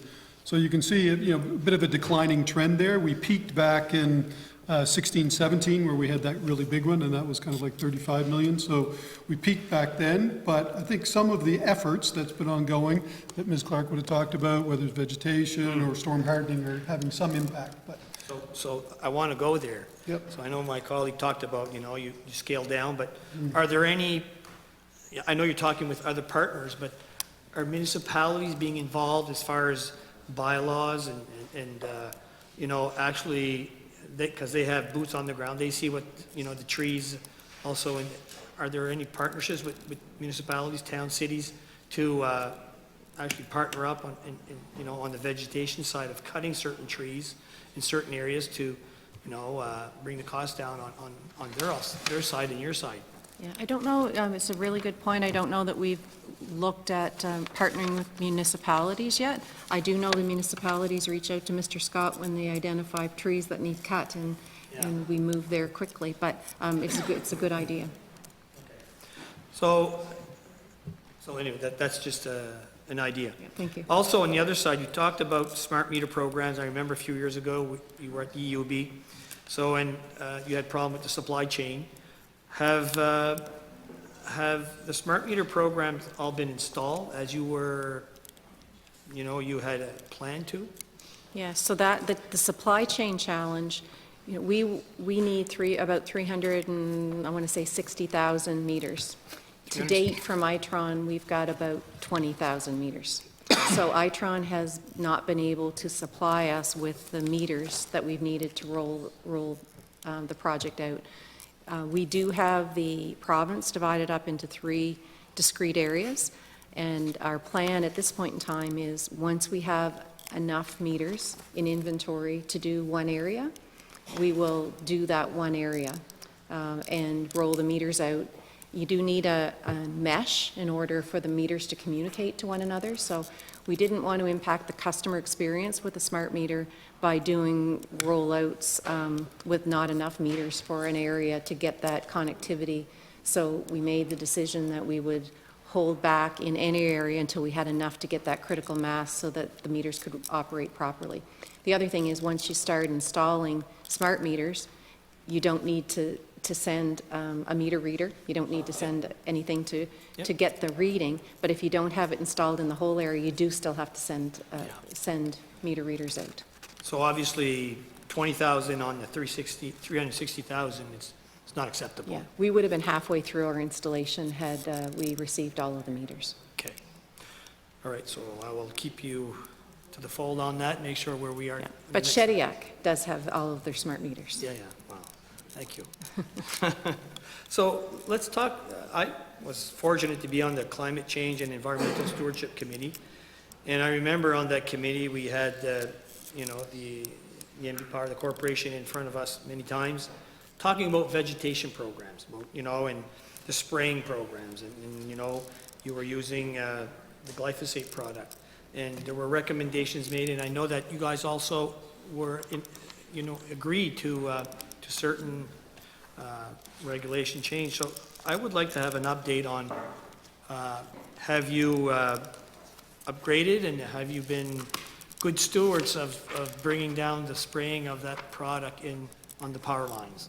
I'm happy to say yes, we are good stewards. We are no longer using glyphosate in our operation at all. Okay, that's great to hear. Great. Another topic, I was kind of looking at the pension plan, and I've had some background in accounting, but this is pretty thorough. And I know there's a lot of deferred and accrued, and I know that it's a defined benefit plan. One thing I've noticed is the balances from 2021 to 2022 have decreased by $4 million. I'd just like to know from the CFO, is the plan totally funded, or are there challenges in the plan as we move forward, as we're forecasting? There's definitely commitments as you started. There's going to be some possible attrition, succession planning. And so has that all been accounted for? And how is the, I know VESCOR is also managing, but how is the plan? Right, so maybe it's understood, but maybe I'll state the obvious. So MB Power doesn't have their own pension plan. We're just a member of the shared risk pension plan of the province. The way we're accounting for it in here is actually, a defined contribution approach to accounting, and that's what the standard requires you to do. There's a little bit of supplementary in there that tends to move the numbers around a little bit. But from our perspective, based on the reporting we're getting from VESCOR and otherwise, we're comfortable with the funding level of the plan and its sustainability. Thank you. I think that's basic. Oh, one last one. Just, fortunately, you're in the news in the last you're in the news yesterday about, the power outages, $70 million bill at 2 generating stations and caused boat outage. And I know there's new legislation that was brought forward, but basically, we're talking about a variance account that the taxpayers, the ratepayers could be left with. So could you give us an update or give us more information on how, to give us your side of the story on this article so the people can know what is, what's your version of the story? So I'll start, and then Mr. Murphy can correct me if I say anything that is incorrect. The variance accounts are in place to collect costs that are different than budget for things that are outside of the utilities control. So that can be weather, that can be export margins, that can be hydro, things that are outside of our control. So when there is an unplanned outage at one of our plants, and it's different than budget, those costs would go in the variance account. So if I look at the filing we did with the regulator just, I want to say a month ago, we are actually giving a 1% back to customers because the variance account was in a position where it was in a credit and there was money owing to customers. But there are times when we go into a period when, and it's very hard to predict what it could be, but there may be unplanned outages, there may be hydro different than budget, there may be export margins different than budget, and we need the ability to collect those and then either give customers a credit or a charge. So in the media this week, it was a very one-sided discussion because it was talking about all of the costs that would go in the variance account that would make the variance account go up. But at the same time, we, as I said before, we've experienced above-average hydro flows, so that would be a credit in the variance account. Any export margins that are higher than budget would be a credit in the variance account. So when we have 12 months of information in there, we will look at that variance account through the legislation and regulation that's been developed and determine, okay, what's the balance in there, and do customers get a credit or a charge? And there are protections in there for customers, so it can't exceed, I believe it's 3%. So that's the upper limit. So it can never get higher than 3%. The credit, I think, can go to any amount. But we have protection in there through regulation that the amount passed on to customers can't be greater than 3%. Okay. So it does capture prudently incurred costs by the utility that either get refunded or charged to customers in a subsequent period. Okay. So that's great to know that there's a rate protection. There's a protection there for customers. So when Mr. Chiasson was talking about different revenue streams and, about the utility, about purchasing power from Quebec when we need it, or other utilities, and then we talked about that you were in a positive around Christmas time, and then you started to say that you exported power in the States, and I think you mentioned Connecticut. And it kind of brought a light, why would we be exporting to Connecticut when we have Maine next door and we have, Massachusetts or New Hampshire? So why are we doing, so I might have not understood very well, but kind of piqued my curiosity. Why Connecticut? What's the deal?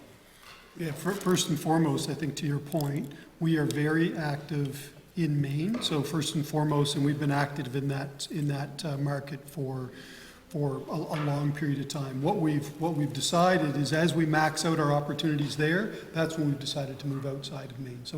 So annually, there's contracts that are bid in Maine. We're very active there, depending on our success rate.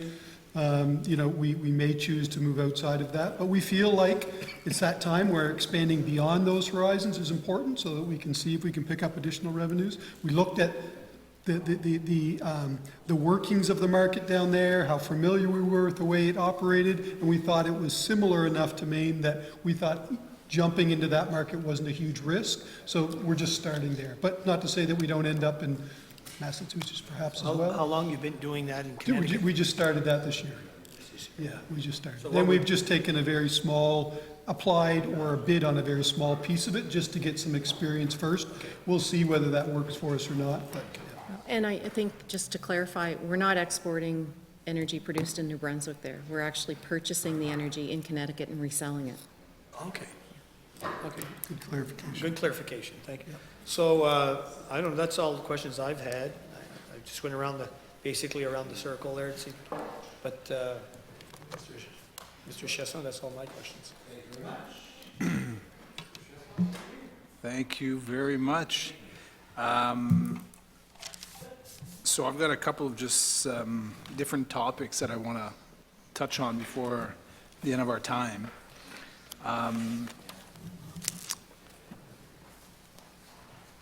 Glyphosate use under power lines. I don't know if I actually had to step out. Did my colleague ask questions on? Yeah. So what exactly are you using to replace glyphosate? So we use multi-factors. If we're not using glyphosate, then we could use mechanical harvesting. We can use saws spinning saws, I would say, and then there are other herbicides that would be less toxic than glyphosate would be perceived to be. What's the percentage of the other, obviously you've shared 3 options. What's the percentage of mechanically, cutting trees under the power lines and the herbicides that you're using? Like, is it 80% herbicide, 20% mechanically done, or? Yeah, I don't know. I'd have to look at that. I don't have the numbers. I'd have to provide that. And what are the names of the herbicides that you're using to replace the glyphosate?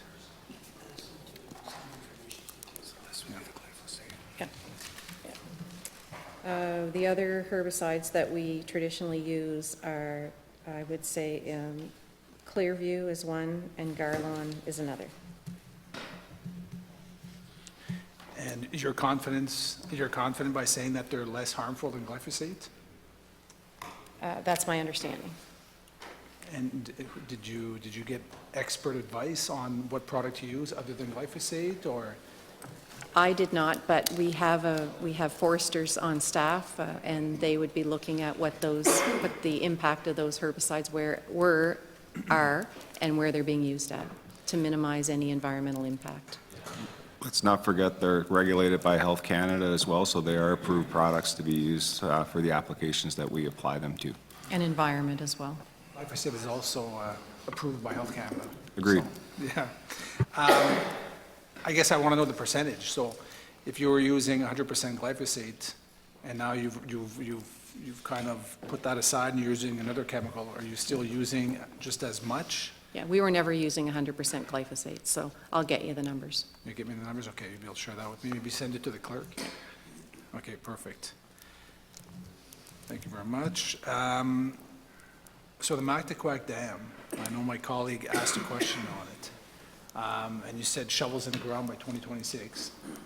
I know during the Gallant years, there were different options on the table on to how to refurbish the Mactaquac Dam.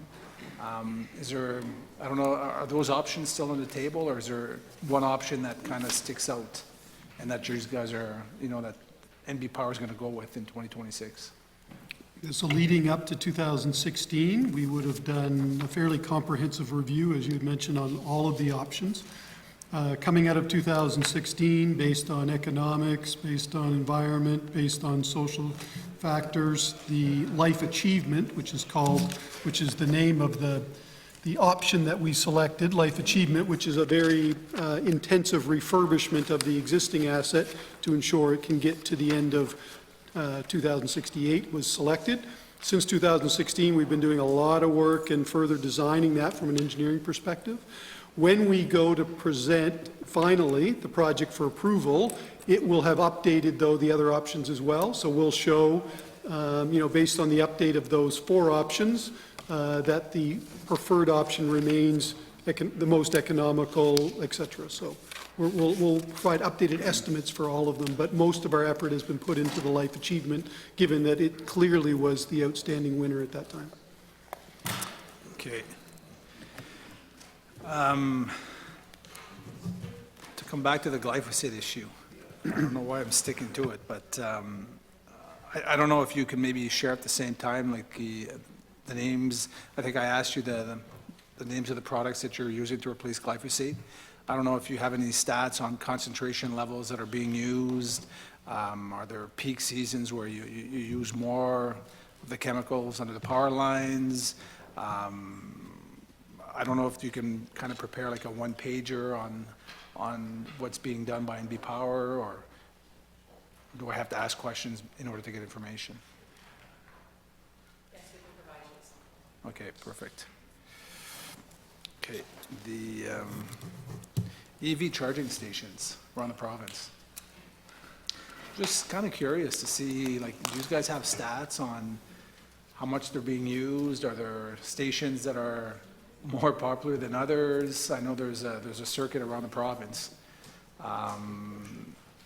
Just really curious to kind of, you know, what, it's been 3-4 years, I think, since they've been installed, or the majority. I know there are probably some that are still being installed, that first wave of EV charging stations. So I don't know if you have any data you can share with us.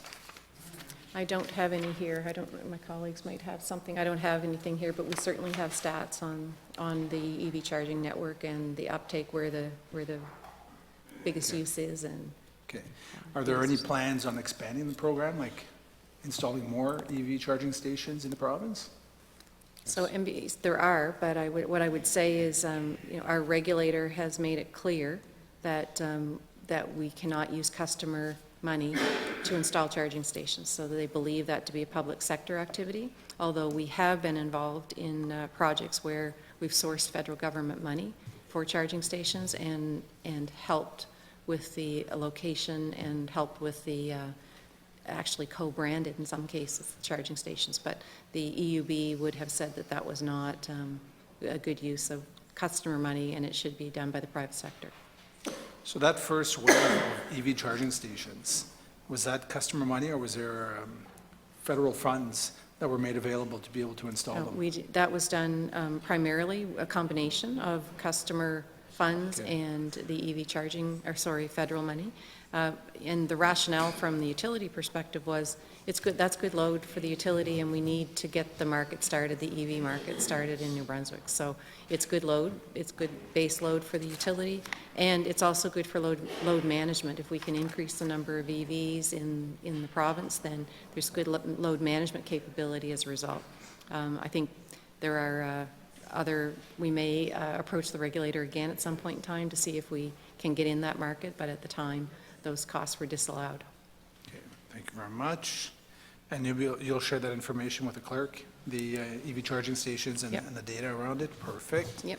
Okay, wood pellets. I know you mentioned maybe Baldoon might be an option. I know the Wood Pellet Association is pushing for the Efficiency Energy Program to be able to maybe add it to the list of possible heat sources. Any information you can share with us? Is that, I know there have been discussions over the last few months. They're trying to be optimistic. Like We've been we all are. working with the provincial and federal government to understand that whether or not the funds that they've allowed us or provided to us could be used for that purpose, and it will be included in our off-oil program. So if people choose to put in some sort of a pellet stove or heating system with pellets, then it would be covered under our program. Well, that would be, I think they would be very happy the day, and did you do a press conference to actually announce that? The chief nuclear officer, I got to come back to him. I think it just, and I don't want to pick on anybody, it's just, I think the questions I have is around the fact that we hire him as a contractor. We're contracting out instead of having an in-house chief nuclear officer. There's got to, I imagine there's someone that works under him, like a, I don't know what his title would be, a vice chief nuclear officer, I'm not sure. Are we providing, or is NB Power providing training to employees who are actually looking to get more, you know, accreditation at the federal level to be able to, you know, actually take that step up and become actually a chief nuclear officer? Yeah, and that's actually a requirement. So the nuclear industry watches that, and WANO watches that, the World Association of Nuclear Operators, and they assess us on that. So one of the areas I would say we do really good at relative to other areas of the company would be succession planning and preparing staff at our nuclear station to take on other roles. So it's a requirement for us, and we're evaluated on it. So there are individuals that have potential. It's just time and role and experience and that sort of thing that we need to do to get them ready. Huge responsibility in operating a nuclear power plant. Is his salary, does that, are his costs covered, like his travel costs and stuff, or is that Yes, they over are and covered. beyond? Yeah. That covers everything, so it's the $1 million salary that he gets, or the billing, does that include his travel costs? Well, if he's traveling on MB Power Business, that would be in addition to. It would be an addition? Okay. Correct. Is there a requirement that he actually lives in New Brunswick? He has a location in New Brunswick, so, I mean, you can't run a nuclear plant and not be in New Brunswick, so he is here operating the nuclear plant. Okay. Okay. I'm not completely convinced, but okay. The Atlantic Loop. Just wondering how the discussions are going. Obviously, I think there were a couple of articles in the paper. Everybody's wondering, is it going to go forward? Is it not? What kind of information you can share with us? I'll start, and Mr. Cody's been on that project for a while. There are challenges with that project. Would we like to see the line built? Absolutely. We do see a lot of opportunity for the line in the future. We also know MB Power has a number of capital expenses coming up, whether it's Mactaquac Life Achievement Project or SMRs, Beldoon conversion. You know, we do see some other, what we would consider equally important or more important projects on a horizon that have financial challenges with those. There's a number of things that are up in the air. One is the cost of the line, still a high-level estimate, and we know that the costs are going up. The other one is there's been a leadership change, or there will be a leadership change at Hydro-Quebec, and their level of commitment to, it's just unsure who their leadership will be and whether that level of commitment will still be there. There is also the issues in Nova Scotia and whether or not they'll be able to participate and provide any financing. And then the one Mr. Cody indicated, which is a huge one, is the federal government's support for such a project and their ability to make it a least cost option. So we do have to go through our own regulatory framework in order to get approval, and in the current legislation that requires a least cost option. So if the federal government doesn't come with an option to get that down to a least cost option, then I'm worried about that being a viable project in New Brunswick. I don't have anything to add to that, but I did want to talk about the talent at Point Lepreau. In our annual plan on page 19, there's Jennifer Lennox is mentioned. So she would be a rising up-and-comer New Brunswicker who's Canada's first chief nuclear engineering officer. So a senior leader at that station is something we should celebrate, that we have that, a female employee in New Brunswick. Thank you for sharing that. That's good, that's good. So the Atlantic Loop, so the objective is to obviously, so we're going to have transmission lines going obviously across the province in order to be able to push power down to Nova Scotia. But we would also benefit from being able to access power being produced in Quebec and Labrador, is that correct? Correct. The costs that we've been talking about for the line, or any of the costs you've heard to date, is only the construction of the line, so it doesn't include any energy flowing on the line. So that's in addition to some of the costs that we've already been talking about. So there's a question on what will that cost, and whether or not it's even available is a question. So let's say it does go forward, and obviously this is hypothetical, and we do get that transmission line built. Power going through New Brunswick to Nova Scotia, would there be an agreement in place where we would get transmission fees by providing that service? Yeah, we're still in discussions with Nova Scotia, but in theory, that's exactly how it would work.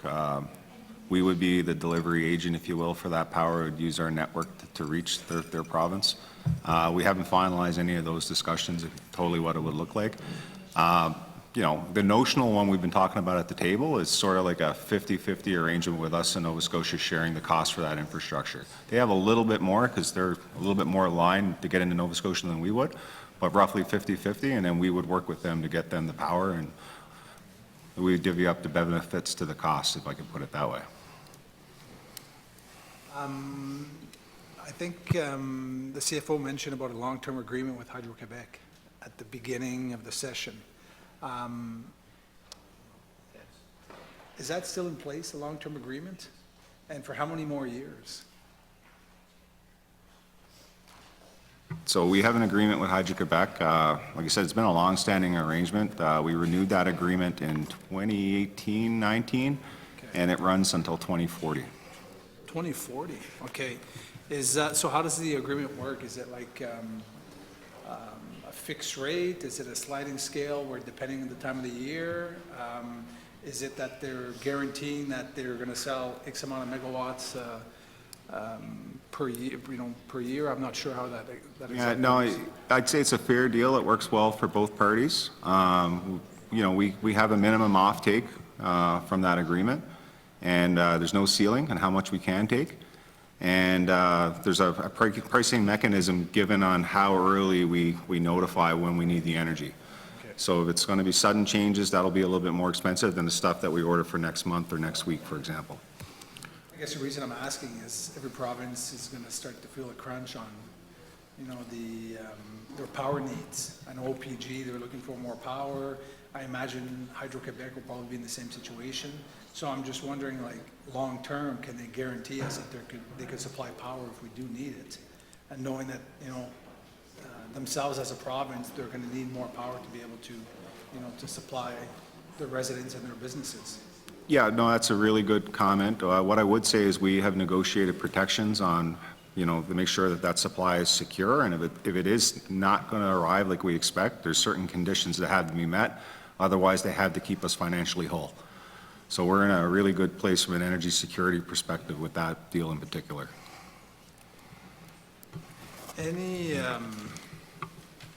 Any shutdowns planned for Point Lepreau in the upcoming year? I imagine there's probably annual shutdowns, but anything out of the ordinary, or? Nothing particularly out of the ordinary, but there is one scheduled for April of '23. That's to go, how long is that planned for? It's relatively short. I'm going to say a little over 30 days, I think.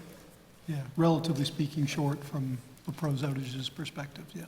That would mean that Lepreau would be off-grid during the 30 Correct, days? yeah. Our application in front of the regulator would have contemplated that and has all of the costs related with that included as part of it. So it would come offline. They've got some very specific equipment that they want to replace, and they should be back online relatively quickly.